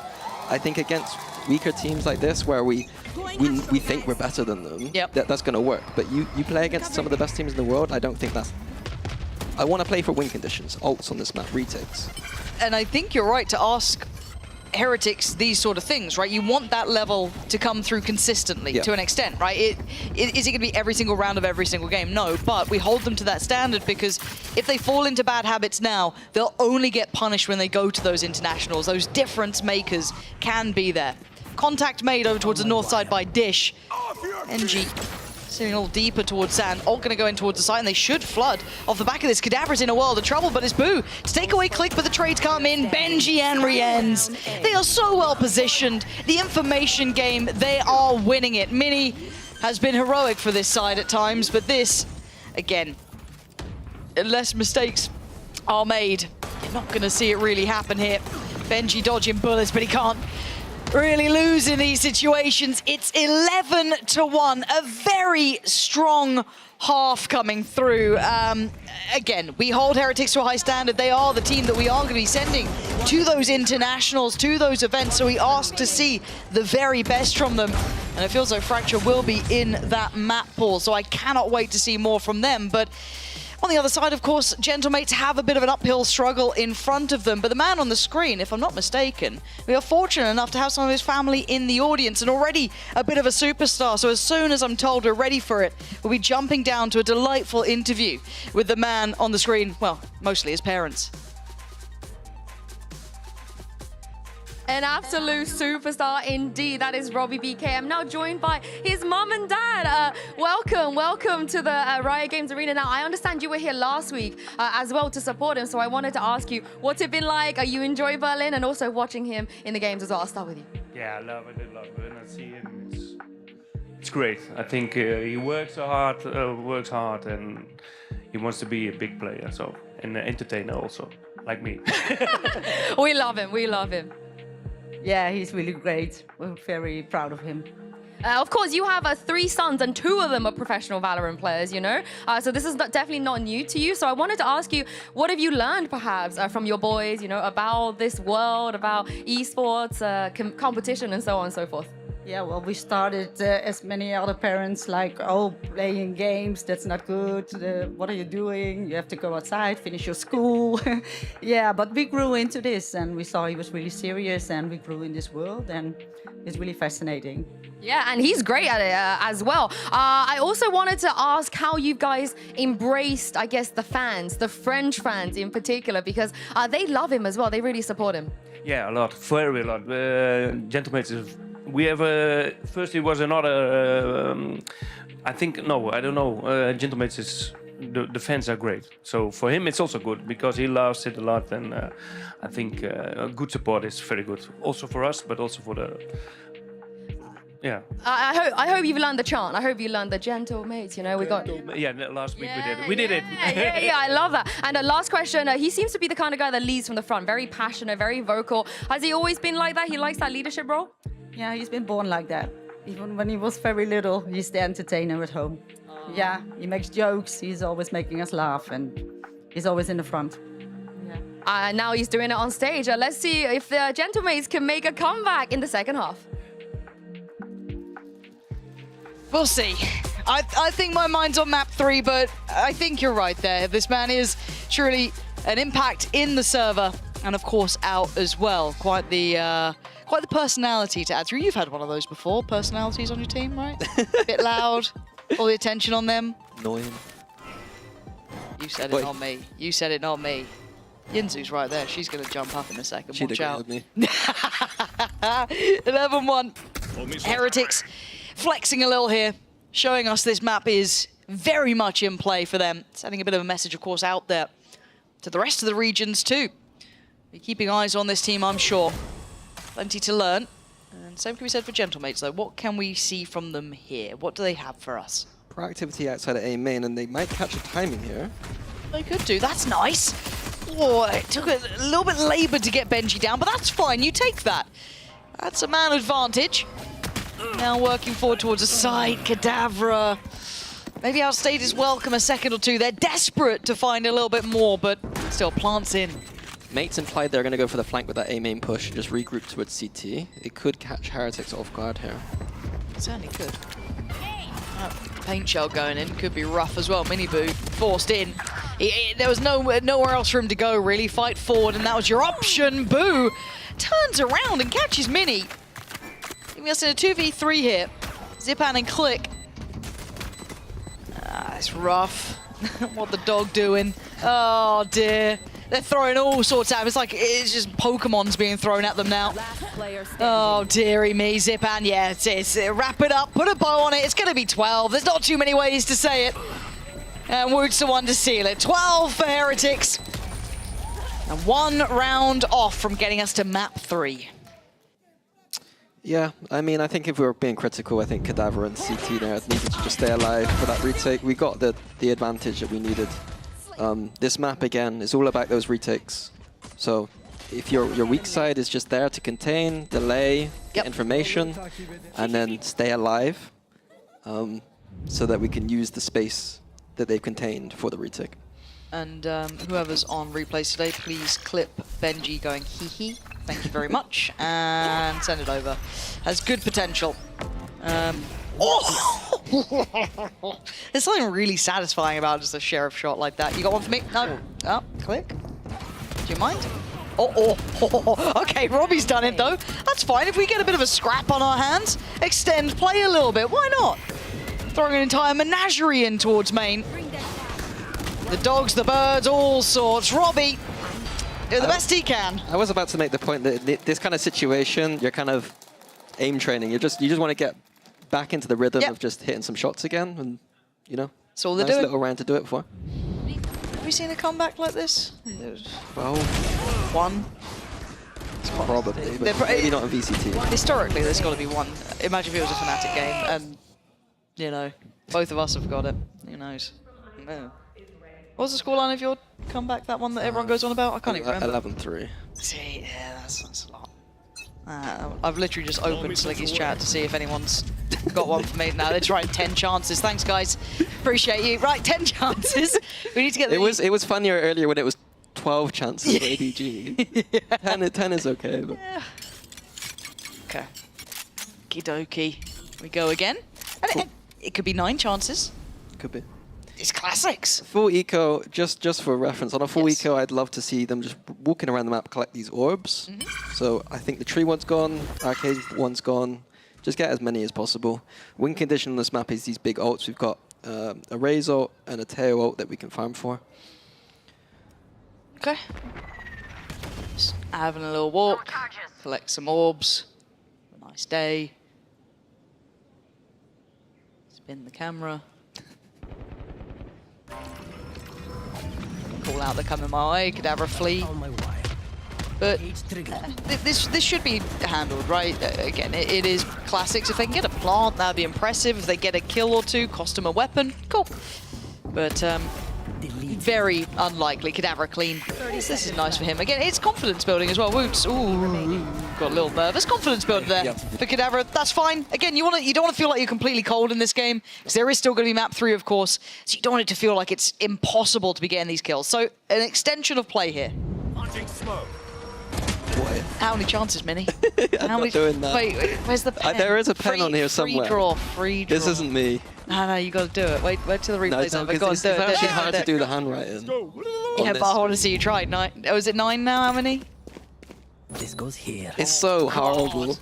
Oh. No, leave it at 9. Leave it at 9. We'll leave it there. It's gone. It's gone quickly. I assure you that it's not easy to do. It's not, but that information is huge. They managed to get a good spot towards the players on their north side in this 3-2 split here, but Miniboo posts that to God knows where. Yeah, but at least it gives Woot a little bit of a walk up. I mean, Robbie's going to get the trade on that. Boo going to keep things moving forward. They pretty much have that B site now open and available, but they didn't expect Click, and I think Click's a little... it's his third kill. Leave the man alone.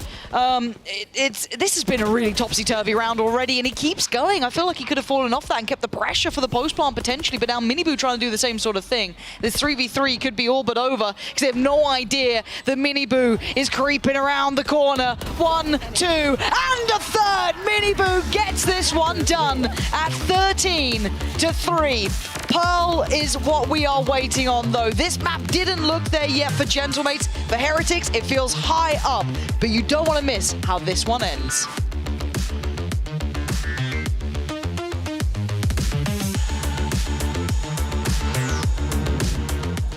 Let's go, boys! Nomi, you're the GOAT! I got more kills than last time! Let's go. I'm not fist bumping, I need to get ropes.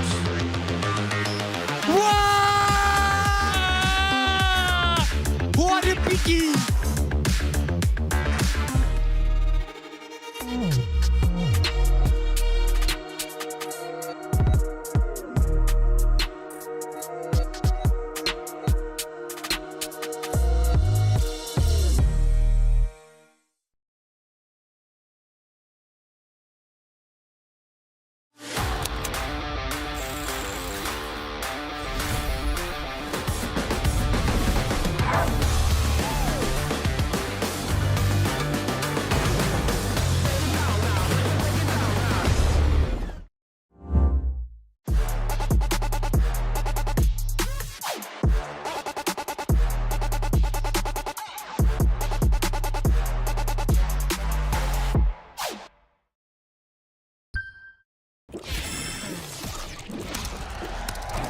Red Bull gives you wings.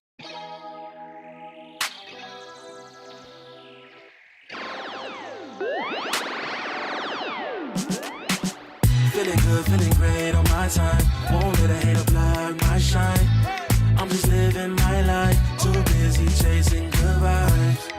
Chasing good vibes.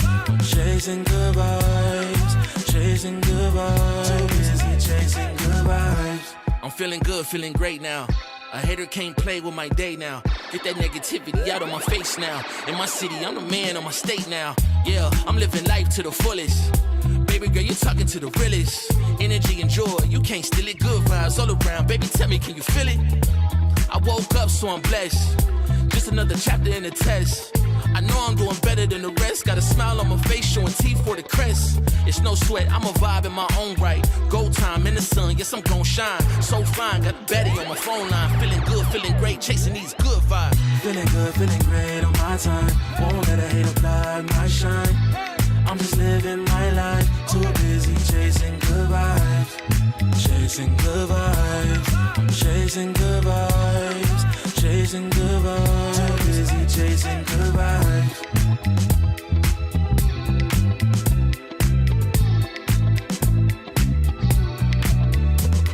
Put my soul on that beat, I'm ready to feast. Margaritas with some divas, I'm pouring the drinks. I'm living life to the fullest, the blessings in me. Don't really care what you say, whatever you think. Nah, unequivocal miracles with the lyrical. With the homies tryna pop like the cereal. Lucky Charms, got a model on my arm. Go watch on my wrist, garlic parm. No alarm, fireworks, I can feel it in the sky. I got love in my eyes, but there's money on my mind. I see passion and pride, I despise all the lies. I've been around the world, so I'm down for the ride. Good drinks, good people, and good times. Fast cars, pretty women on FaceTime. More money, more fun in my life. I'm just tasting my shots.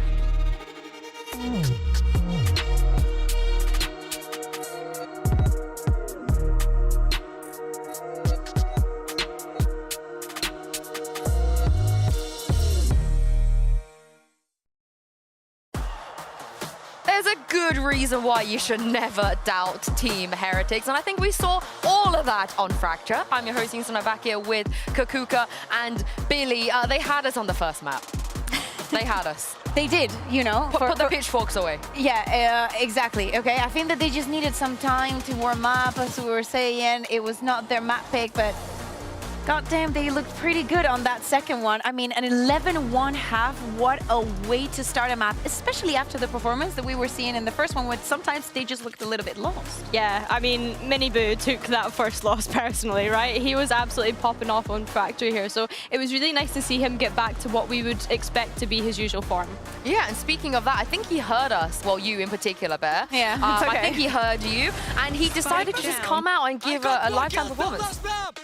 Yeah, completely iconic. He's Round right. one, I was watching here with Bill, and I was like, well, that's the same kills that you got in the entire map. And he continued that for the rest of the map. What a black and white performance. What a good way to bounce back. Because actually, this was on the other's team. It was actually Click from Gentlemen that ended up on a 3-14 this time around. It's all about the duelists, apparently, with these two teams. But man, oh man, I have to say he was perfectly set up.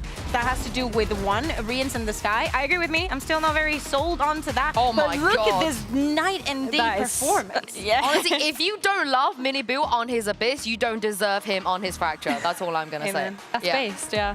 Yeah, it is indeed. But it's not just Miniboo. Like, sorry to interrupt you, like you were saying. The rest of the team, they all stepped up.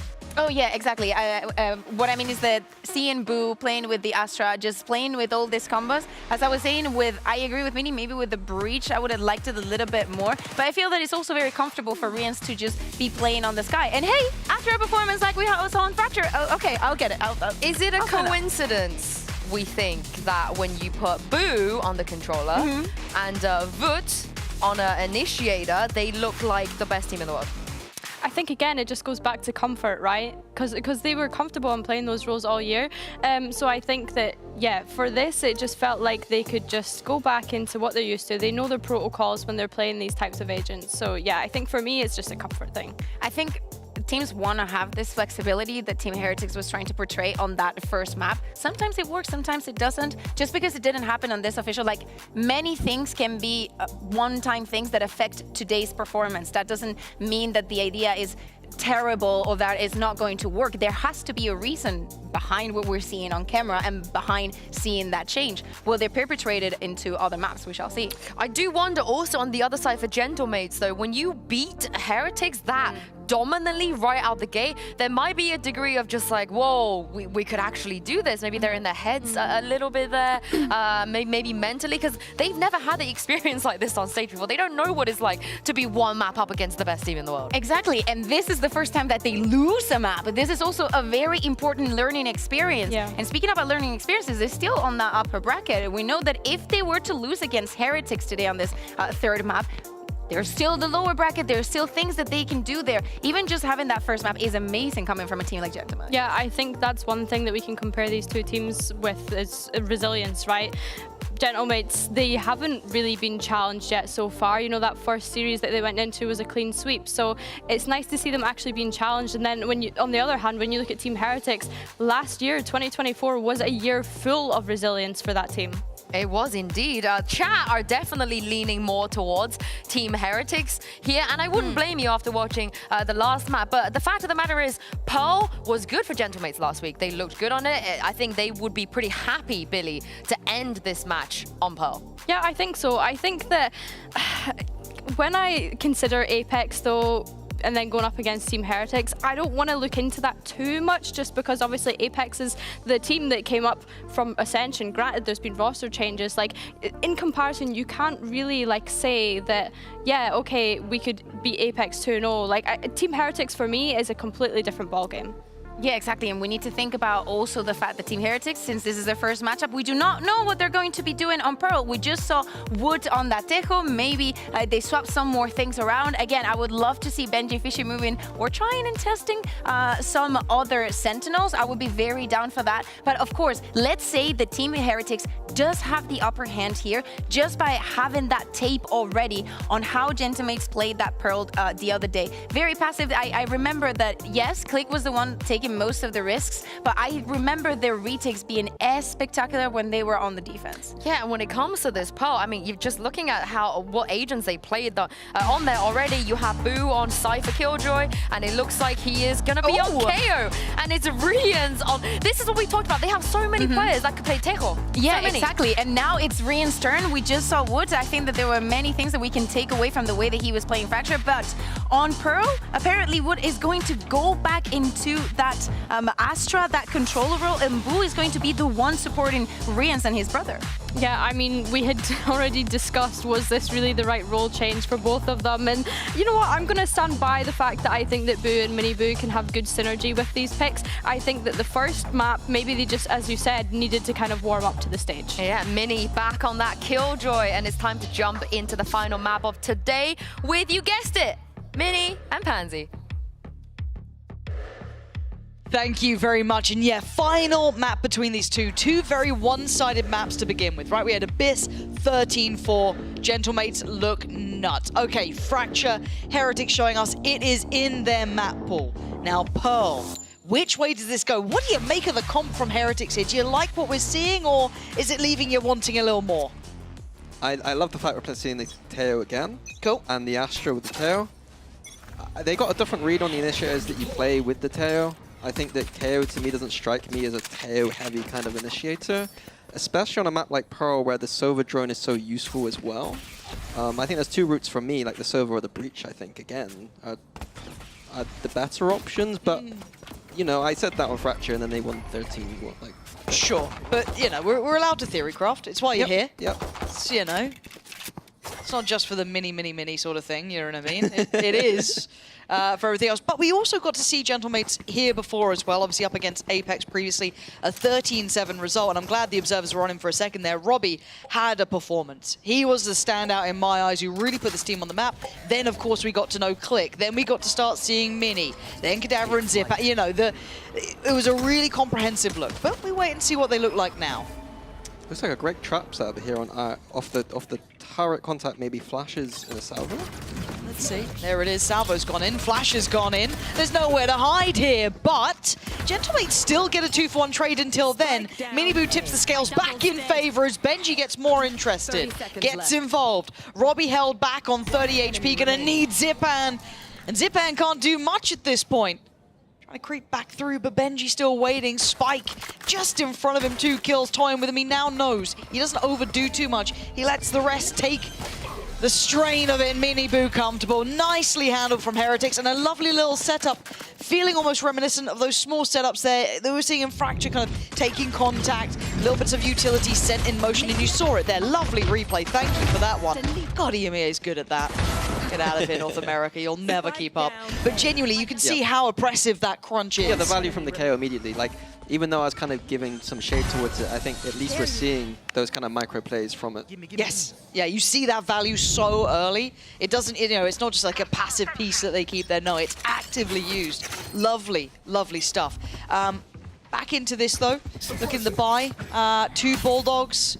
SMG, bits and bobs. They could afford to lose 1, maybe 2 at most. You wouldn't really want to go beyond that.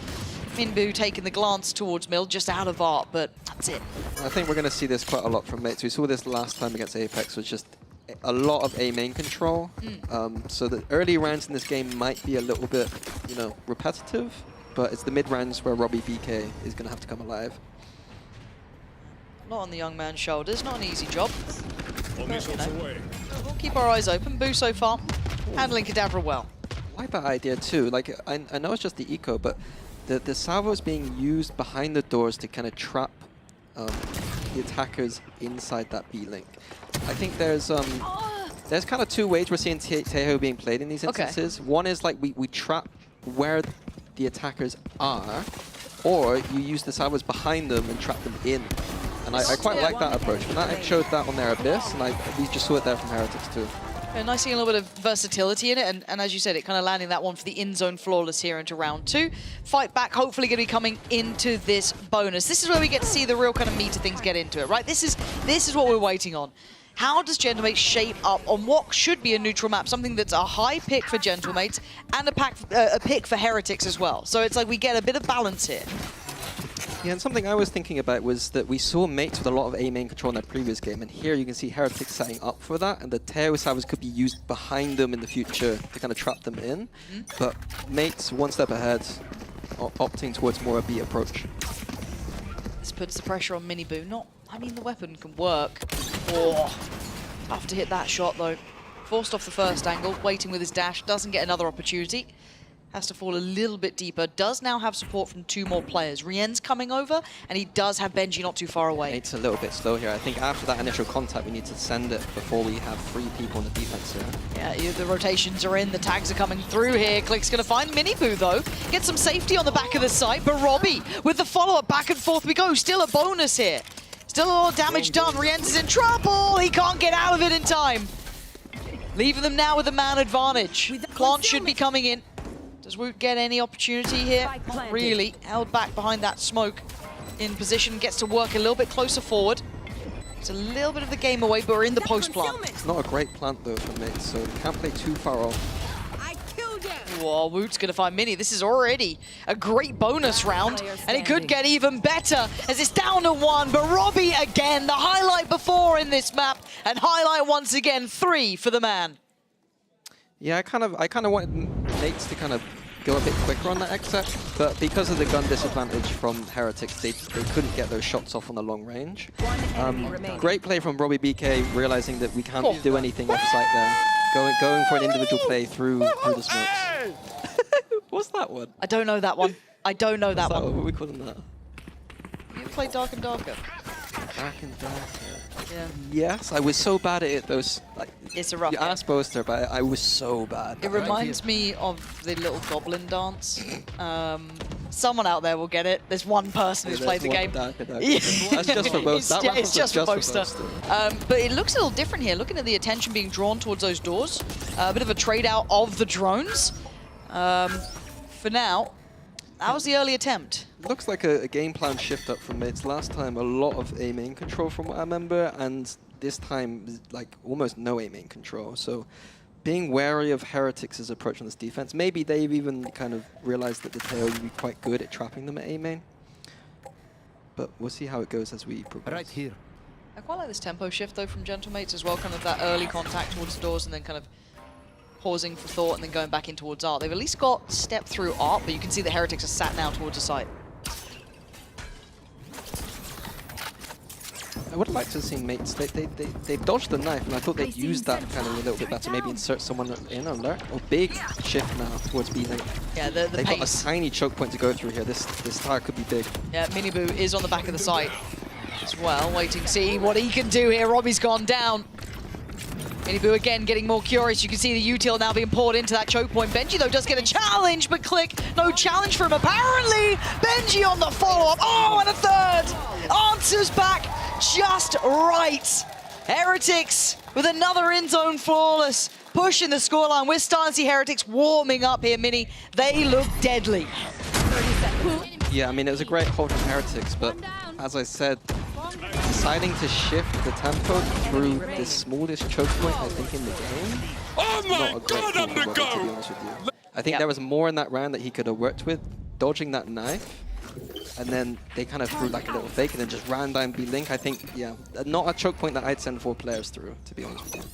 Yeah, it's cost them. And you're seeing Benji on 9-1 now. Stark contrast to how we saw them at the start of the game, or this series, should I say. A real pickup. Has to deal with the turret there.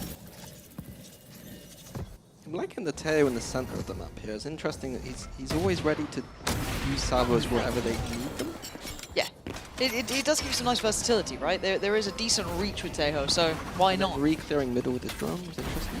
And it gives them a lot more comfort in rotations. Maybe now they can kind of put everyone into the right place, kind of play retake on this. As Gentlemates do at least have the plan, Miniboo.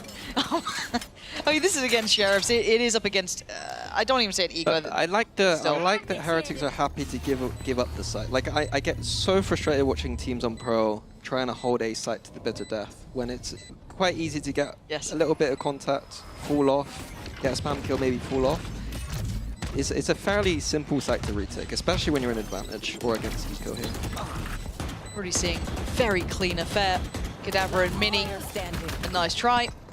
but a nice try is not going to be enough here. So, anyway, just going to come in and clean up at the end. All good.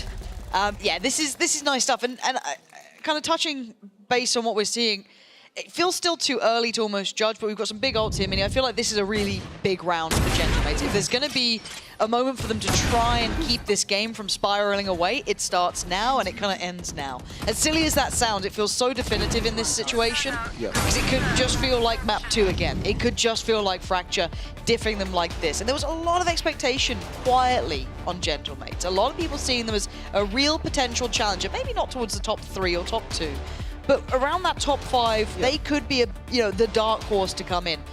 Timeout coming in now. I think the weight of this round is clear, and they've got some big ults here, and they're only 1 away from, I think, clicks, 2 away from the divide. Plenty on the horizon. I think even Heretics might have been one of those teams giving this team props. So it's good to see.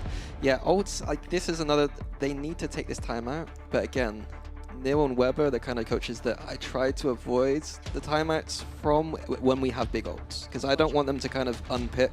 I don't want them to remind them of their preparation. Yes. You know, they know that, you know, when we got a serve ult, we might do this, and they're going to kind of adjust towards that. But is a timeout necessary given the context of the momentum shift? They've got Boo's ult for themselves, and I think it's actually, yeah, Mini Boo's one off from his too. So it's not like they're not without their own coming up too, but the gravitas of this round cannot be stressed enough. Gentlemates need to get something cooking here. They've had a little bit of a drought of rounds now. I wonder if this is going to be like a little fake A main pressure from Heretics, and then Mini Boo's going to face the doors as a kind of surprise factor. Because usually you expect like the Jet with this kind of A main play. See if Mini Boo goes for it. I mean, this is simple enough. Like, this could catch someone thinking, oh, they're pushing A main, maybe Jet's there, Jet probably be, like, even, yeah, maybe some layers there, potentially. You're already seeing the knife being used quite close to clear that space, just because maybe there is that worry that there was someone pushed up that little bit deeper, which would have been more than likely Mini Boo. But without the tag on it, I mean, you can't read fully into it, obviously. They don't think he's there for now, but they're going for a 3-2 split. Still leaning towards A. I like the simple approach, just using the win condition of the ults. More than happy with the score from Nits. Yeah, little underhand flash. Ooh, did they see Woot here? I don't know if Woot got spotted on that. I'm still not certain. I don't think so. Yeah, I think Woot actually could be a real threat to this. He absolutely is. Does he get any more? Oh, yeah, he does. Oh, he turns on a dime. Woot eviscerating 3 as they try and make it through to the site. They just didn't see him for a second, and that's all they needed. Mini could do no more. Heretics are in control. As much as I highlighted the kind of Boo, Woot, maybe I wasn't the biggest fan of the Boo on the KO, I do want to highlight the fact that Woot on the Astra, being able to make plays like that is big. I think people seem to have this idea that like you can only make these kind of plays on Omen, you can only be like an aggressive player on Omen. But I'd highlight a player like Cryocells in it who keeps playing Astra, and he's just holding down sights. You've got the stars next to you, pop them up, play around them. Like, if you're a mechanical player, Astra can work for you. It gives you so many options, so many options, and you're right. I'm glad that you brought in one of those players from the other regions. Cryo is a fantastic example of it. Now, we're going to see the money now fall to pieces for Gentlemates. This is getting the uphill battle. You think it's going to be 6 rounds. Mini Boo playing Peekaboo up towards B long. The confidence will start to mount here. Shot. Oh, he's quite quick, he is. Oh, and Click didn't get what he wanted. Oh, the flash is so nice. Yeah, Heretics. No access to these sites. No access anywhere to the half of the map that might even be a contest. Kadavra picking up the Elder Wand. I think it's going to do much for him. That's the first time I've heard it called that. That's nice. Thanks, man. I've been cooking that one up for years. I mean, it works with the name, you know what I mean? Thank you for complimenting my job. Yeah, absolutely. Any Harry Potter quotes, I will absolutely rinse. Don't you worry about it. Beyond that, though, this is where I worry for Gentlemates, because we don't know what they're like in lost situations really either. Because this is the big test. It's all good and well when you're winning and your confidence is sky high. You've got, you know, everything is working. When the chips are down, that's when you get tested. Okay, show me what levels you can go to. Show me what players can activate. Show me how you do this. Now, doing that against Heretics is quite hard. They are a very good team, by all rights. Yeah, one bad map at the start, but since then, they've lost 4 rounds in total. So, tough one. Maybe something from the Apex game the takeaway from maybe is that they were very ahead in K1 and then things started crumbling a little bit. Yes. Maybe there is something there, but you know, great pick from Miniboo. That kind of fearless aggression into middle, that's the kind of thing that when you're 6-1 up, it kind of gets unlocked. You should run. Okay, going for the lockdown on 8. And... Unlucky. NT? That's unfair. That is a bit unfair. That was a bit unfair. So when are we having that developer NT played? Do you think that's a fair use of util, completely safe? Okay, that's not bad though. Zipan going to get Miniboo at least. That's going to maybe quell the aggression. Boo might be a little bit too close on this. Yeah, he is. A little messy on that. Making mistakes here. So it leaves Rienz with an operator. Yeah, didn't think that one was going to... Oh. Okay. Rienz. We found a little cubby. We going to make a little play? Hello. I guess not. And a divide on a divide. Util close towards site. Gentlemen are playing close site as well. They're having to stand some of their ground here, finally falling away. Oh, this is going to get messy. How did Benji get Robbie? What is going on here? Kadavra has to invest his util now. Jump spot at least to go through. They now know that Benji's going to be back on this, surely. And there's no way they win this. The post-plant util there was just too good. Gentlemates get a second back. Yeah, I mean, I think that the deciding kill was on Boo on the art there. It's a really difficult position to play, especially as the KO. And the kind of thing that like I'm going to highlight with a player like Boo, being the IGL, he's got to be thinking about a lot of things when he's on that defense. In that position, if you get caught at all, you're more than dead. So something to look out for maybe is something that Mates can abuse. Nice! Okay, yeah. guys, let's go. I would also say that Mates kind of played that post plant a little strange with the solo ult. They didn't have to use it, but Robbie BK had no intentions of getting to that site there, which is a little concerning, but at least they got it for the next rounds and hopefully use it as a win condition in the future.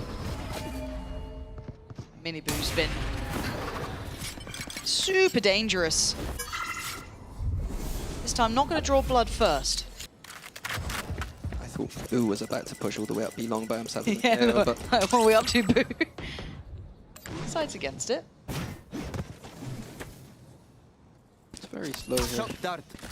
I like the methodical take of B. I do think this is something on Pro generally on the attack that we haven't seen enough of B long explorations in defaults.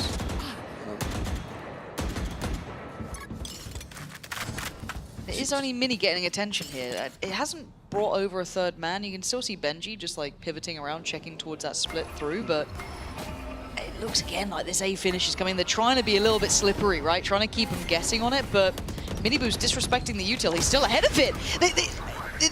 They're not clearing this close corner, and Miniboo's confidence is sky high. He's holding guard with just the shorty. Cadaver on the other side is kind of screwed. He's got the spike, and they're grouping up for this. Cadaver could be absolutely backhanded here. Oh, that wasn't pretty. Oh my god, what's going on? What's going on? I'm confused, and I'm scared, and I think Zipan is as well. Is it? Are you sure? Is this one that we skip in the VOD review? Because I think it is. No, I think we VOD review this one. This one? Yeah, we VOD review this one. Do you think either of these teams will? I hope not. No, Zipan does get to live, but that got so messy.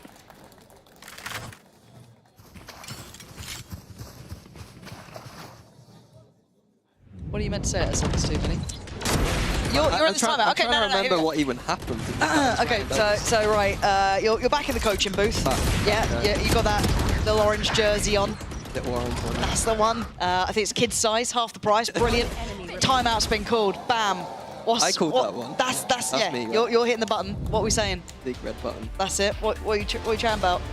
I'm going to talk about the fact that we are being a little bit too simple on some of these mid rounds.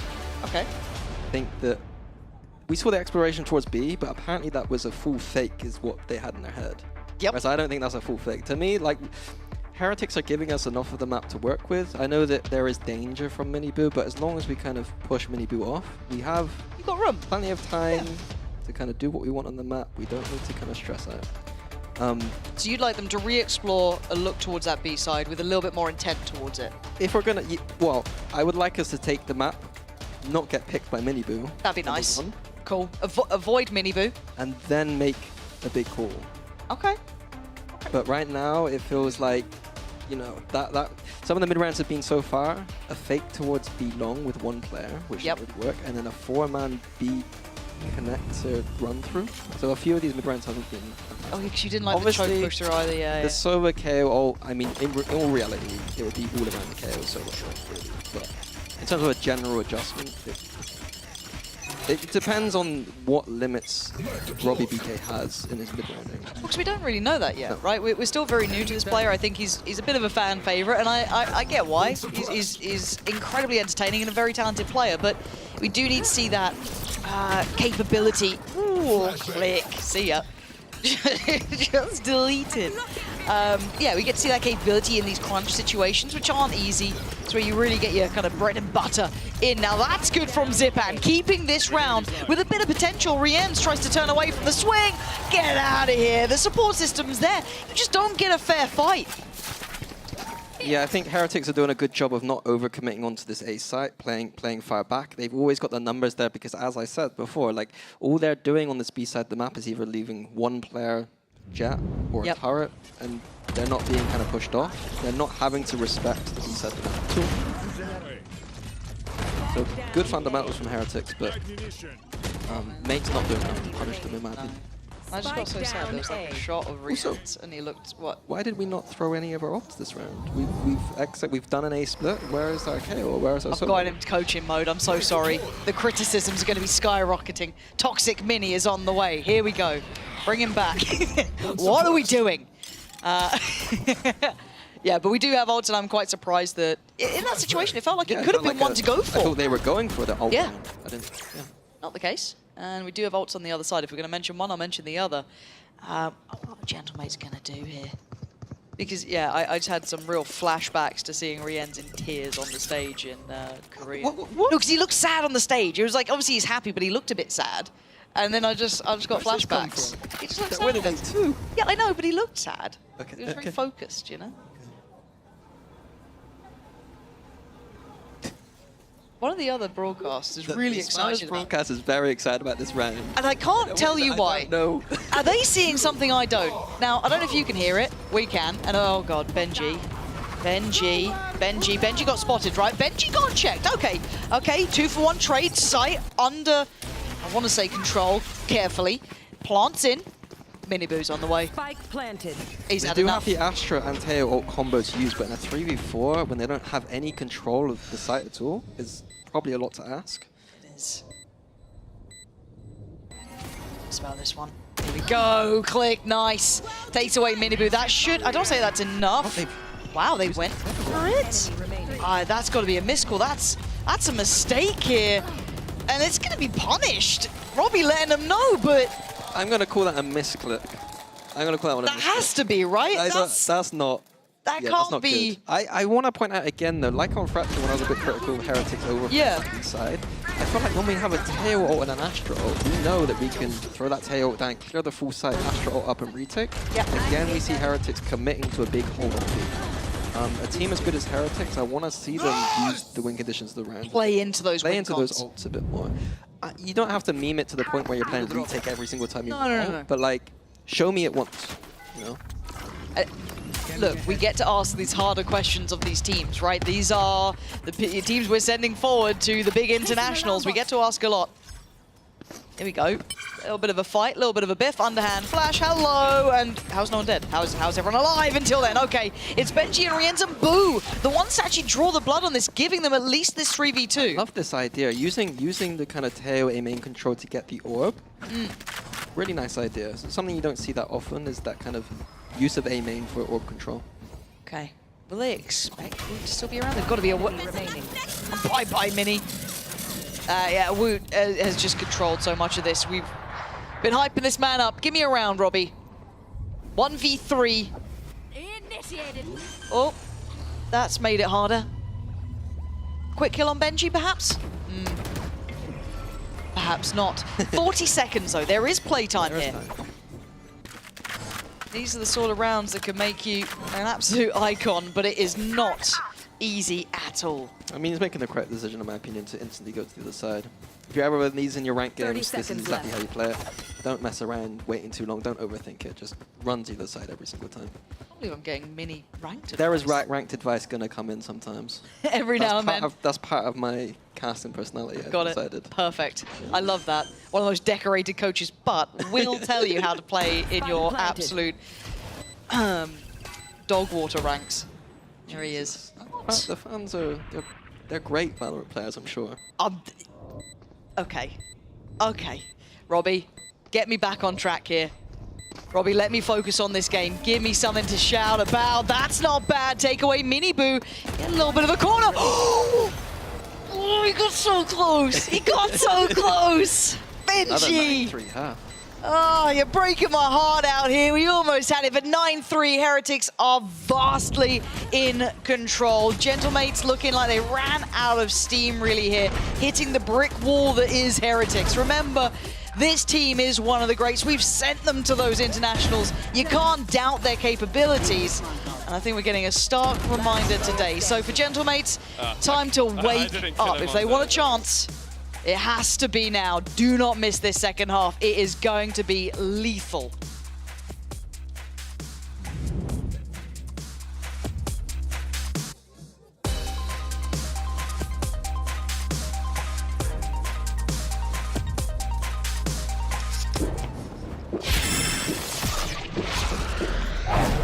Red Bull gives you wings.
Well, it was 9-3 at the half, and it's an uphill struggle. I'm not going to lie to you folks at home. This one is going to really prove the value of if Gentlemates can really go toe-to-toe with the big boys, because Heretics have woken up, right? It felt like a sleeping giant at the start.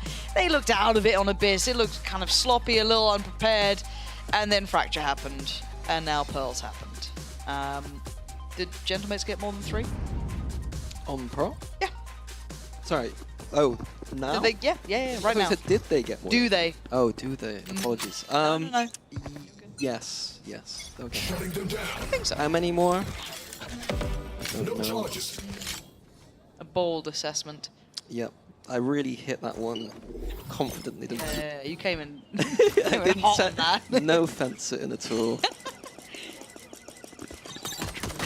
Ridiculous, both.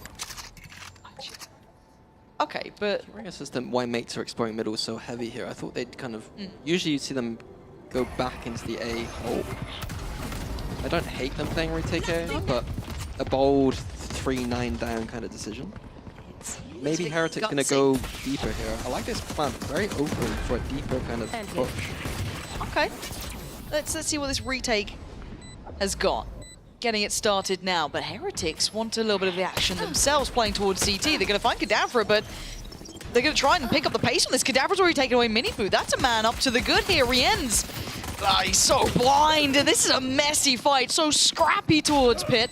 A 4v2, and hey, they knew what they were doing. Benji's been an absolute monster so far, but this would take a lot. And the shots ain't going to be landing this time. Gentlemates do get more than 3.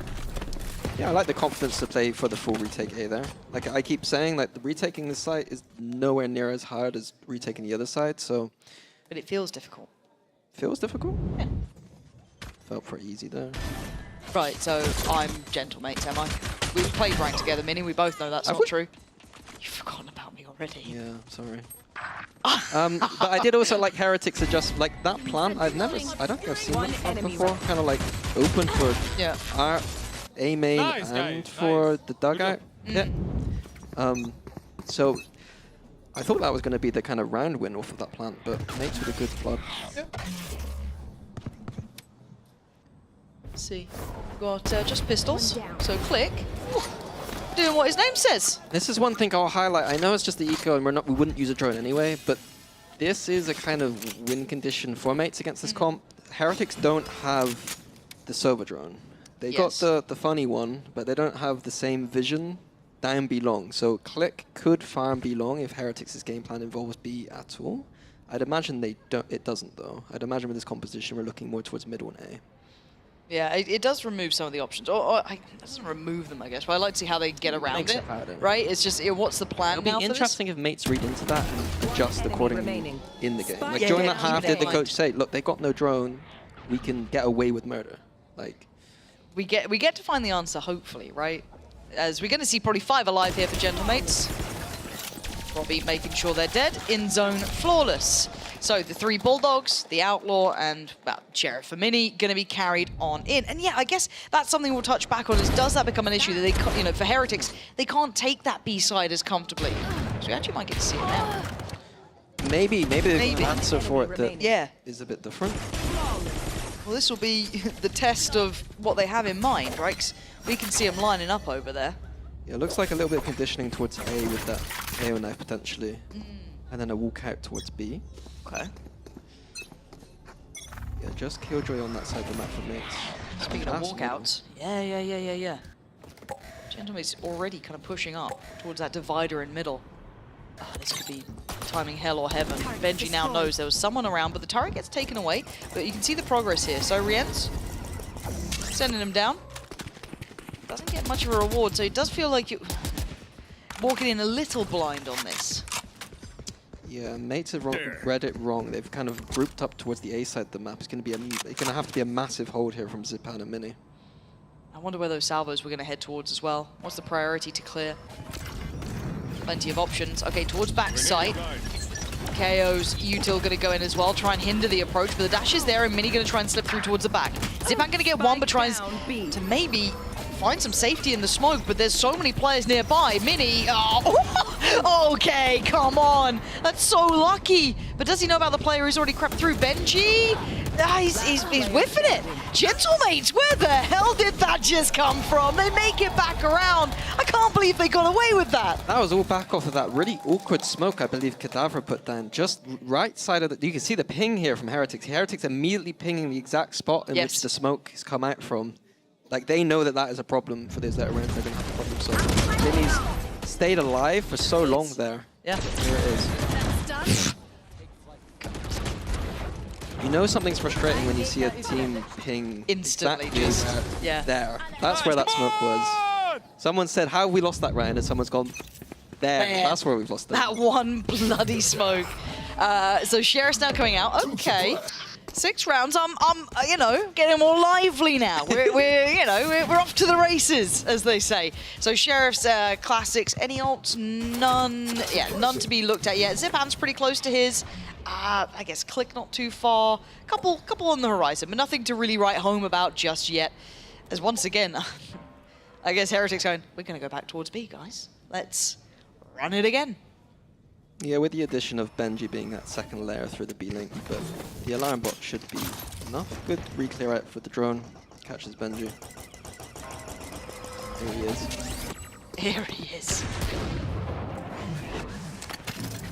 Mini, the one towards that back of B. Still holding space here, and they've got an extra body. Last time it was only the 2 of them holding that B side. The carry knife was really beautiful from Boo last time as well. It caught everyone, it still wasn't enough. They rinse and they repeat. Is it going to be enough again? Once again, we're going to see Mini posted towards the back of the side, but they didn't expect maybe the adjusted dash. Suddenly, Mini Boo's up towards heaven. Robbie has to fly in, get 2 for himself. But they don't have the numbers this time. Mini Boo, that's 1 bullet. I know you're good, but man, there we go. Hits the reload on it. Click coming closer. Cadaver still around. Trying to find the player towards the back of the site. Oh, that's big. Nice from Click. Gonna get that rifle upgrade, and they don't know about this one just yet. Mini Boo's got his own Vandal as well. Click. Oh, they line up. Gentlemates keep moving forward. It may not be perfect, it may not be flawless, but you take them when you get them, and that's 7 rounds. Yeah, the post plant there, I'm surprised by such a safe plant. Like, maybe I didn't see it, but I feel like if we're getting open plants there, I think that's an instant win. Yes. Yeah, I agree. Like, they had Rians was alive as a Teo. If we have an open plant, we can fight with it and then use our salvos, but we had to be in an awkward position there where we're kind of fighting next to the spike. Quite honestly, I think that mates are going to love the fact that Mini on that site is having to do so much. He's getting KO knifed as a Killjoy in like a kind of obvious spot. Like, when you're in that position, you're thinking, thank God my team's like bailing me out here. It's not his fault, like he's on the weak side against a BX. It's incredibly hard to hold. It's incredibly hard to hold. But at this point, they forced Heretics into a timeout. Yep. You know, it's got them a little bit nervous, a little bit sweaty. Whatever's been happening, they don't like it. So this is the rhythm thing I was talking about last time. The rhythm from Heretics is to kind of go towards that B side a few times now. And you would expect now them to go away from that and mates to adjust too. But then the mind games come in. So if one team doesn't, then I'll point it out. But yeah, that's the kind of layering that you kind of see from the coaches. Yeah. At the highest level, you're going to see them play like double fakes and stuff. But in this kind of game, I feel like just the move away from the B side of the map for both teams is probably likely.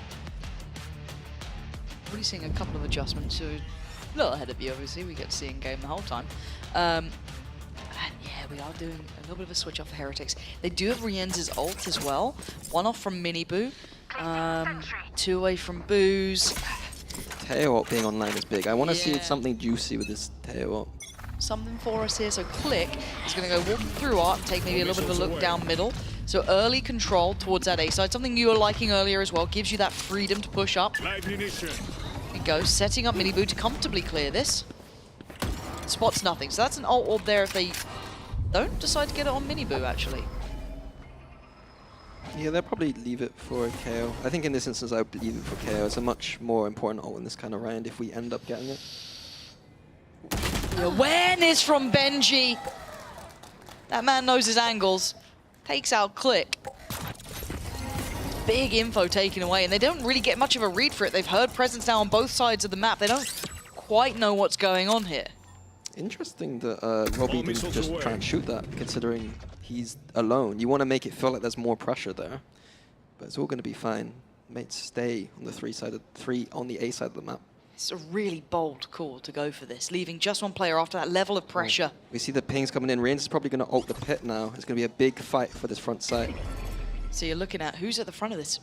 Okay, Kadabra is the gatekeeper to this. Zipan just behind. There's the ult. You are locked in. You are forced forward. He just whiffs it in the end. Mini, though, the next string on the bow does beautifully. 2 big kills, but then Heretics push further forward. We know where Robbie was pretty far away, but he's got here fast. But they're aware. They've got Rien's on the case. Heretics fighting back. Yeah, mates really needed some kind of individual just brilliance and probably a little bit of luck there. You saw Woot do it on the other half, front A. It felt like Heretics a bit more aware. But yeah, that angle, the kill Benji got. I don't understand how he knows. He is a knower. The knower. Nice! Let's go! Huge round for them there as well. Yeah, same thing again from Heretics. Just using the knife and the tail salvos probably take a main. Not using the salvos this time, interesting. Wait a little bit longer. Locating target. Oh, okay, so drone instead. I think they were more worried that they were pushed up in front of the salvo positioning and that the salvos would end up doing nothing. Just confirming it with the drone. And this is the kind of stuff that Click is going to get away with now, with this adjustment away from the B side of the map for Heretics. So a good read from mates. This feels like a similar setup, I guess, off of the back of contact. They can always pop flash and do what have you, but for now, though, Aldrone going to be sent through. Just spots Benji again. Doesn't really tell them too much here.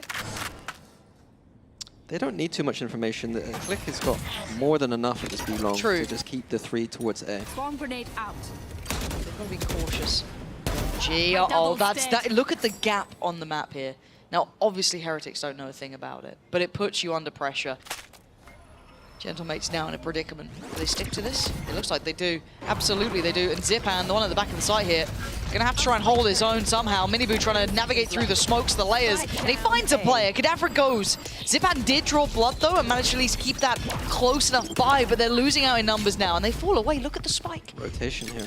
Big call being made. All Not down from Benji's kill earlier, I think. That one opportunity, finding Mini there, just as you see where Woot's heading through, is just stunning. It's dreamy. And it's a bold call to go for that. Minibu catching the rotation as well. This is dream stuff. You don't get that sort of thing often.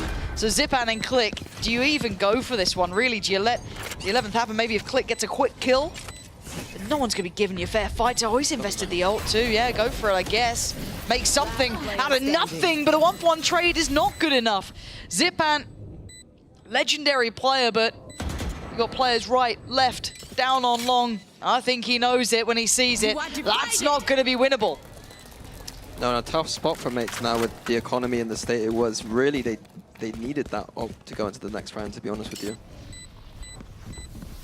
Oh, this is tough for Gentlemates. They set themselves up so nicely with the kind of the push down B long, setting up the jet. I think that Mini felt he had to kind of duel Benji a little bit more to push him away from that B link. He didn't want any pressure coming down that B link behind Click on the B side. But ultimately costing him his life is a little bit too much of an investment. A little bit concerning as well that they have 3 still on that A site. What didn't go as cleanly as it should if you're going to have 3 committed there. Okay, so what's the buy as well? Because Gentlemates' money is in that really weird spot. We've still got a little bit of cash, obviously, but not much. Couple of ults as well. I think they just have to buy. You got to, right? You can't let it get to 12 at 12-7. They're going for the half. And it's for They'll the be able to buy players. quite well next. Okay. The issue is, though, they're going towards... Well, I mean, it depends which side. The benefit for Heretics is they're going towards the right side here. They've made the right... They're one step ahead again. Mates have adjusted and tried to punish the A main, and Heretics aren't there this time. So it feels like luck on some level, but these are the kind of little things in the back of Boo's mind that I'm sure he's aware of. It's a great call here. And they're trying to get rotations in, but you can feel this is already feeling uphill, difficult, tricky. And Minibu hungry as well. Pounces, but it's Zipan. He's found 2 there. Dealt with eventually, but Robbie takes him down. They're making a fight out of this. They're not going to lose just yet. They're trying to hold on to it now. Robbie, Kadavra, and Click. Woot's going to find one, though, lingering through that connector. Expect Click on the flank here, though. Might not. Oh, Benji! That could be game in that moment. That could be 12. But Robbie has to respect the ult. He wasn't able to secure a weapon either. The plant's good enough to play off-site. This is going to be, really, I don't want to say impossible, but very, very difficult for Robbie now. I mean, can he at least get a gun? That is step 1. We start there. We'll start with, is there a weapon down? There's got to be one. Yeah, there's plenty. Okay, cool. Weapon picked up. But then in a post-plant, you've got Woot, you've got Benji, you've got to try and make it happen for yourself. And Robbie calling up his own number. Woot just toys with him. Benji the one to deal the final blow. It's 12 now for Heretics, just 1 round away. Yeah, Heretics making a great call towards the B side of the map. Mates did a really good job considering their economy situation to flood in and get some of those kills. But ultimately, Woot was the linchpin towards this B link, as we can see here. Yeah, just tilted those scales, didn't it? Just that little bit. Benji even finding that one towards Click was huge. Yeah, I'm kind of 3. I'm kind of shagging him on mid. Oh. Do you feel that someone who was meant to mute that didn't understand what that word meant? I think someone not native to England. Look, Benji, top shagger, apparently. Yep. So. Oh, that's great. He does now, you know what I mean? Anyone who's not English do enjoy finding out what that means. However, Click gonna at least trade out the earlier kill that Woot got trying to buy for this control over towards A, and they're throwing everything into it. Kitchen Sink's coming out next. Robbie trying to post this one down. Doesn't get what he needs. Controls the space a bit, but already look at where Benji's slipping off to. Oh, he's ahead of where they expect as well. Oh, it's Messi, but he's won it again. Takes away click. I thought he almost had that one. Robbie now filling the gap here, but he's got pressure coming again. Boo! Beautiful from Robbie. Holding on here, Gentlemate's not going to let this one slip this round unless Wu decides to go nuclear, not to be 12-8. A beautiful recovery from Mates, but I do want to highlight the fact that this happened in the Apex game too. They had a good read that A main was going to be where the team was going to default. In the Apex game, they tried to punish that A main. Here, they tried to punish it again. And the initial punish was not really successful again. So something that Mates need to look into is how do we deal with teams that are just going A main everywhere? Can we even punish it with this comp? But this comp isn't exactly the best at punishing that kind of idea, in my opinion. Let's go. Come on. So they might need to look at different angles in the future. Something to work on for sure. 12-8. How many more rounds can they give us here? Robbie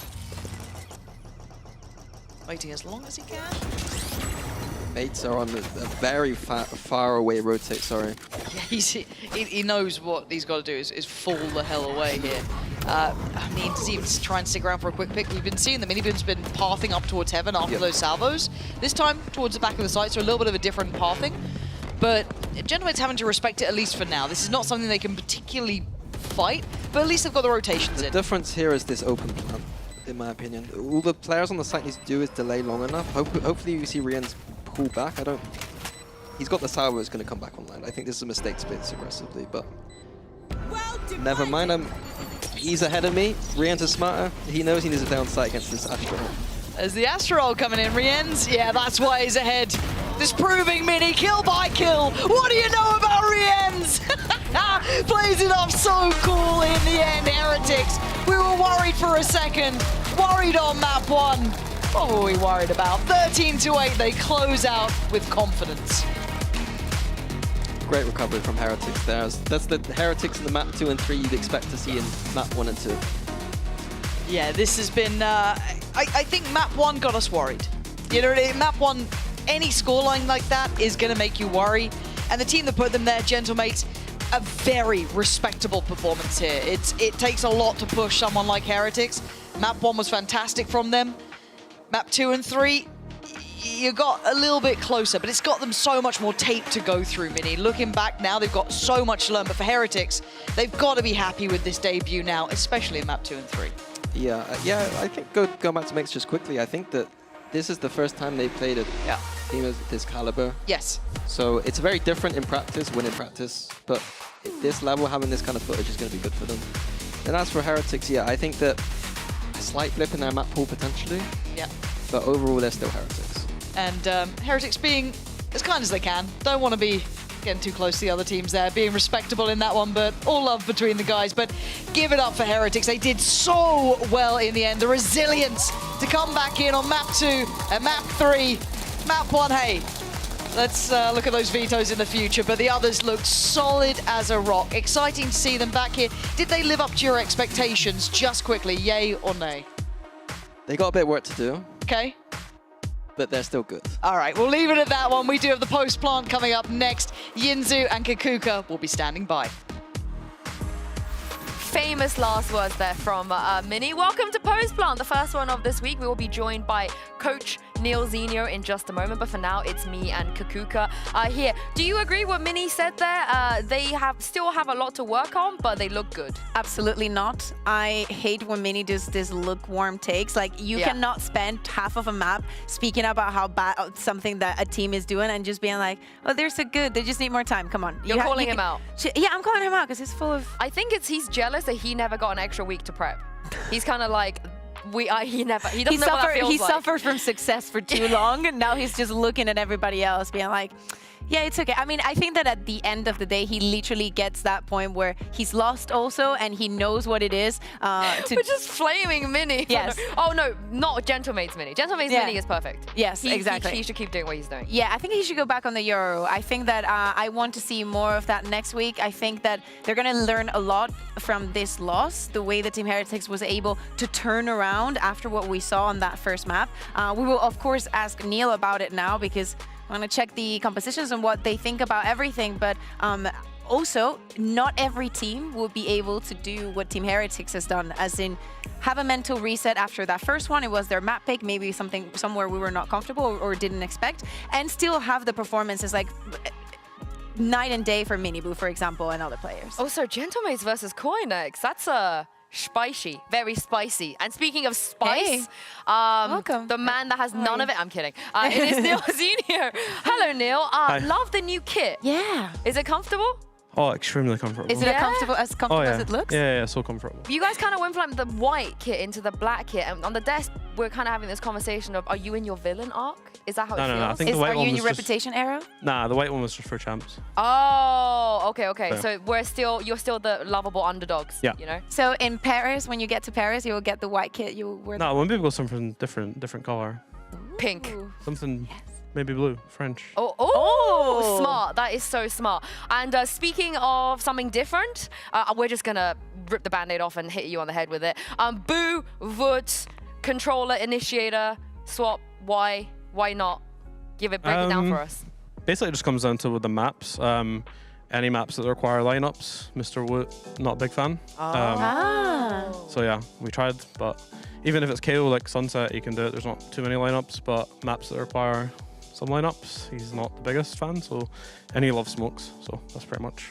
Okay, so next on, we saw a couple of Tejos from you today. What is the decision through, not choosing one player to be like the Tejo player? We assume that they haven't had all the time in the world to prepare it. What's the decision behind having Rians and Wood swapping around? I think like with our team, we've always wanted to have like a dynamic team. So I don't want to lock someone to agents. Like Rians loves it, Woot loves it, so they'll both play it on some maps. Oh, so you get to let them play both? Yeah, pretty much. If they want to play it. Is it just them two? Does some so of far, the others have a go? But who knows? Like maybe we'll see.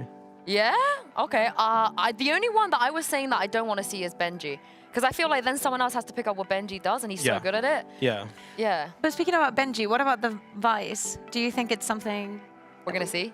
Or what do you think about the agent in general? Because maybe you had an idea, and after seeing some things, you've changed your mind? I think it's decent. I'm not a huge fan, to be honest. I think it needs a bit more cooking for me to be like a huge fan. But I know a lot of different regions are using it, and maybe that comes back to bite us because every single team's using it. But it's not like we haven't used it. We used it in off-season. It just doesn't suit the way we want to play right now, but who knows? Like maybe we can add it in. I love that you mentioned the off-season, because obviously you're the only team that hasn't made any changes. Of course, I assume that the off-season from last year into this one has been very different. What do you think? What do you think has been the thing that you've been focusing the most on for this time off? A side note too, did you get a rest? Yes, a big rest. Yeah, that's good. That's good. That was honestly all we focused on, was just resting and try not to get, like, we went through the whole last year not getting sick, and I don't know what's happened, but like off season we got sick, and then the boys are like dying right now. We have only had 2 scrim days since we've been here, since January 3rd. Like it's been that bad. We all got bacterial bronchitis, so it's been pretty bad. Well, good thing is that now you have a week off thanks to. I know, your like win. that's what we're saying pretty much. Like get through the first game. Like we didn't. I'm not gonna lie, we didn't even play this. We didn't even get a chance to play it. So that was the first time you played it? That's the first time we played that comp. Okay. In the official, and it's just bad prep, but we prepped as much as we could with how many practices we had. But that's why it was so shambolic. So. I mean, that's almost like an easy way to get over, right? It's an easy fix. You just need to play them more. Yeah, that's we just played fundamentally bad, which I was really upset about. Even though like we haven't played the comp, it's still not an excuse for bad fundamentals. So, yeah, that was disappointing, but it's easy to get over, and we played really well on Fracture and Pearl, which we were prepared on. So. Understatement, I feel like. But if we take a look at the bracket, we kind of wanted to get your thoughts on some of the other shenanigans that are happening, because obviously, as you will know, BBL, they are just smashing through this bracket right now. And even Gentlemates, I think a lot of people are excited about them, so I'll start with those teams first. What did you make of Gentlemates, I guess, now you played against them? Is the hype real? Should we be excited about their potential? Yeah, for sure. I think even though we're not at 100%, we're not anywhere near it, but at the same time, you can destroy our team even with lack of prep without being good. Like they gave us a hard game, and even Fracture and Pearl scoreboard might not have looked as close, but there was some really close rounds there. So I think they're a very good team. They've got really nice vibes. It kind of reminds me of us last year. And I kind of said that to the boys like after the first map, like they are us of last year, and right now they're they want it more. So go out and show us, like show me, show Weber that you still want it, you know? Because I felt like after the first map, they wanted it more. They were hungry. They're talented guys, really good coaching staff. Like they are the real deal for sure. What about BBL? Yeah, BBL were pretty similar. Like I think they had pretty rough off season, like what we did at the start, and then they've started showing their potential. Again, really good players. Their duelists are insane, like Loon and Sociable. So again, I think it's hard that they've got a stand-in, but I'm not surprised because we did it last year, and you know, like you're the king of that, yeah. They can do it as well. They're a dangerous team. As you don't beat Fnatic by not being dangerous. It's not a fluke. You know? What do you think, or who do you think could be like the dark horse or the biggest surprise? Not only in Kickoff, because you know this is already going on, but who do you think throughout the year is going to surprise us more than you? That's hard though, right? It's so hard to be the team that you are on at this event and be the team you are at stage 2. Yeah, it's difficult, but I think there's so many teams now in EMEA that are just so good. Like if you're not on your game, you will lose. I think Giants could be way better than what they showed, honestly. I think Giants are good. They absolutely stomped us in scrims. On well, the one of 2 days. Yeah, like it was honestly Was it on destruction. It was not actually. It was on Pearl, but we got destroyed. So yeah, I don't know. Like Giants, I think have got more to show. Gentlemates, I think, are going to grow. I actually think Liquid as well. Like they have good vibes. They could grow throughout the season. There's so many new teams that I think could do well. So.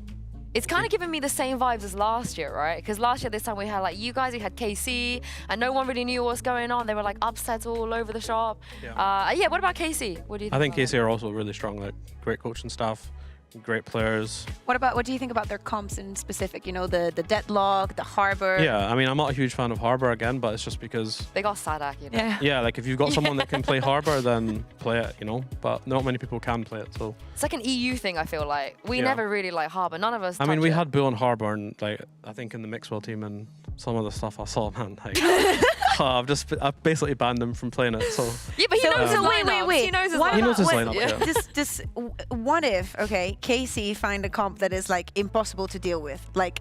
The util is perfect, like it's just too much. What if they like crack the code with like Harbor? They did last year. Would you consider it? No. I don't think so. There's quite a few people in our team that can play Harbor, but I think if it gets another slight buff, maybe. I just think it's so dependent on. There's so many factors. Like if you do your wall like an inch too much to the left or the right, you give your opponent a one-way, and it can. Life on hard mode. Yeah, I think it can help the other team. But it's a good agent, and I really like how they're using like Vice and Harbor as well. So there's some really cool stuff there. I hope you get to play against them. Like the Sadak of Harbor, I feel like it's different, right? That's a different level. And speaking of, so I wanted to put you through it a little bit. Apologies in advance. I'm gonna ask you to give me your 5 to 1. So like 5, 4, 3, 2, 1. And the category is gonna be 5 players that are not on your team. And if you have to make a brand new team, you know, some random ore comes, they give you the bag, they go nil, build us another team, but you cannot choose your boys. No age limit. Yeah, and I want you to choose the current players in the VCT EMEA right now. You 5th being, you know, you take them, and 1 being the player that you would take. You know, that is your number 1 priority. Okay, that's quite good actually. Oh, thank you. It can be anyone, just not on our team. Yeah, just anyone in VCT EMEA right now in the league, just nobody on Heretics. Okay. Yeah, we'll start with 5. 5 would probably be Loon. Ooh. I think, as like Julius, I really like him. I think he's very good. 4 would be Kiko. Oh. I really like Kiko. I think he's got a good attitude. We trialed him as well. Amazing. Patty, I'd have to put for sure. Yeah, oh, you cheat! That's a cheat! I mean, I'm not allowed to use Patty. You're allowed. Of course you're allowed to. Of Okay. course you're allowed to. So loyal. Yeah, I'd take Patty. Need an IGL. I'm going for like good vibes. I'll take Bolster. 2? I'd take Bolster for good vibes, yeah. Number Inflated. 1. Damn, it's quite hard. Number 1 should be the one that you want the most. Yeah. Like if you could yak one player to be your 6th, just to have him there, just so he's not playing in the rest. Okay, safe. I know the team doesn't really make any difference, but it doesn't make sense because you've got like 2 potential reserves, but I'd take safe. Well, you should tell that to Vitality. Yeah. No, that's actually a spicy team. So Loon, Kiko, Patty, Boaster safe. Yeah. Oh my 2026. You'll see. Yeah, that's a team of yappers. Neil and Weber coaching. Yeah. That's just it's a team of yappers and Kiko. Yeah. It's like Kiko's gonna suffer. It's okay, he'll be smoking. Yeah, what you don't know is we're going to give that tier list to our guests on post-spawn tomorrow without any context, and they're not going to know the category. Okay. They're just going to see the 5 players. They're going to have an absolute meltdown, I think, trying to guess what you had to what you had to tier list there. I feel that they're going to be like, because there's very heavy shooters, no shade, and then Boaster, and they're going to be like, oh. Yeah, why is he You doing need to have good vibes on the IGL, you know? That's true. Yeah, that of is course. very true. Thank you, Neil, for joining us, worries, thank you for having giving me. us all the insight. Have a good rest. We'll see you here next time. Thank you, Kakuka, as well. You don't get a rest. You're back here tomorrow. Yes. We're here every day. And yeah, we will be back tomorrow with Elimination Day. It's going to be crazy. It's going to be sad. There's going to be tears, but it's going to be very exciting. So make sure you guys have a very good rest and come back and join us tomorrow. We'll see you then.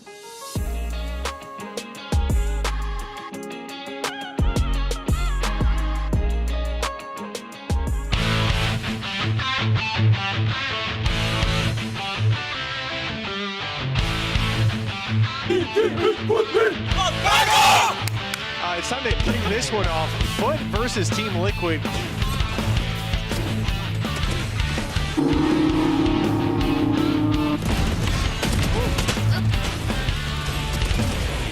That clock was ticking, but not for Mr. Fallen.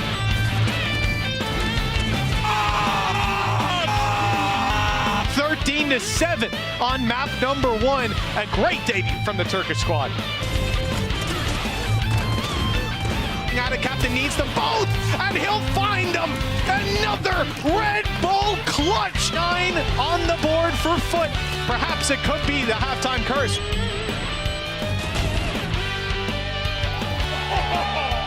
The captain could clean up this round by himself. Out, Patatek in for the swing, and that shuts it. And a captain puts him to bed. And with time on the clock, it's 13-6.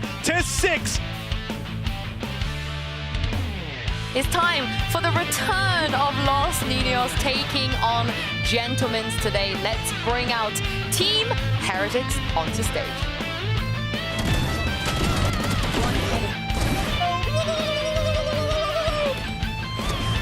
And it's a flawless run thus far from Gentlemates. Not something I expected to be saying.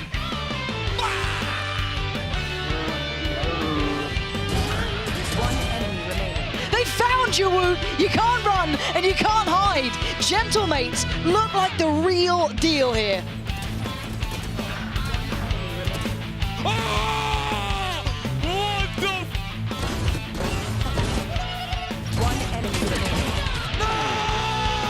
Let's go! 13-4. Outstanding scoreline and a surprise to most of us. I got more kills than last time! Let's go! This is a different look from Heretics. These guys look sharp on this map. Miniboo gets this one done at 13-3. Final map between these two. Two very one-sided maps to begin. Hey! Oh my god, I'm the go! That's all they needed. Mini could do no more. Heretics are in control. Gentlemates looking like they ran out of steam really here. Oh, Benji! That could be game. What do you know about Riens? What were we worried about? 13-8, they close out with confidence.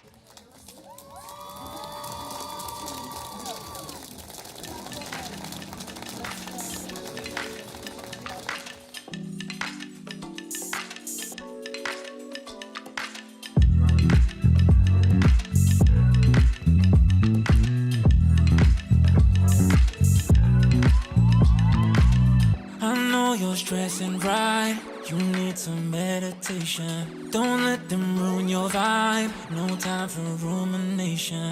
Let's leave it all behind. Take a flight, aviation. Want you, girl, by my side. Let me show my appreciation. I want you here with me. I miss your body, baby. No, I cannot believe that you're still single, lady. Wishing I could retreat. I want you here with me. Be my lover, be my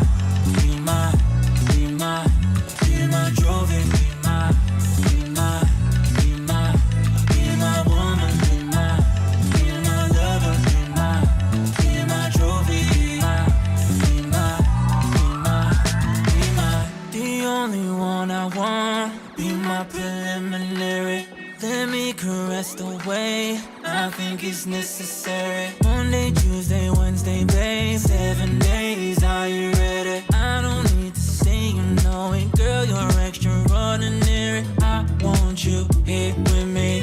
I miss your body, baby. No, I cannot believe that you're still single, lady. Wishing I could retreat.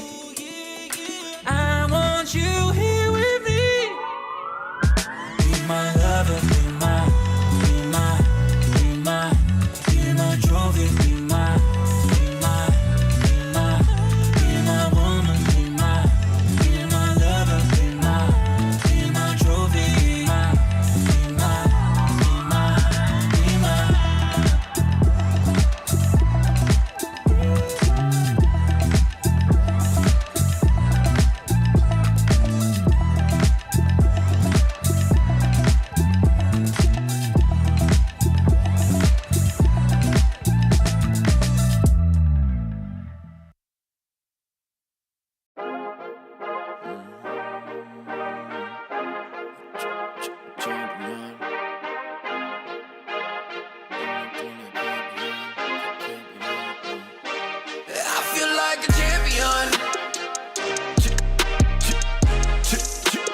Champion, ain't nothing that can't be done. Oh yeah, I put it all on the line. Definition of divine. Yeah, I feel like a champion. Ain't nothing that can't be done. They told me I wouldn't be nothing. Came on now, second to none. I need me a trophy, I need me a ring. I'm not with the bull, but keep it a beam. You know what it is, you know what I mean. Shit, all I do is win, win, win, win. Haters wanna hate, they ain't make top 10. Double, triple team, what they need to defend. I juke left and I'm gone with the wind. I'm gone with it. I feel like a champion. A champion. Ain't nothing that can't be done. Oh yeah, I put it all on the line. Definition of divine. I feel like a champion. A champion. Ain't nothing that can't be done. Oh yeah, I put it all on the line. Definition of divine. Feel like a champ, MVP status. Yeah, the win been guaranteed. Snow, let's see about it. If you gon' speak about it, then be about it. If you don't bring that energy, no, I can't be around it. Nah, I'ma shoot my shot. I'ma stick it, watch. At the tippy top, I cannot take no loss. 2 seconds on the clock, they gotta give me the rock. I got a game on wet, yeah, I got a game on lock.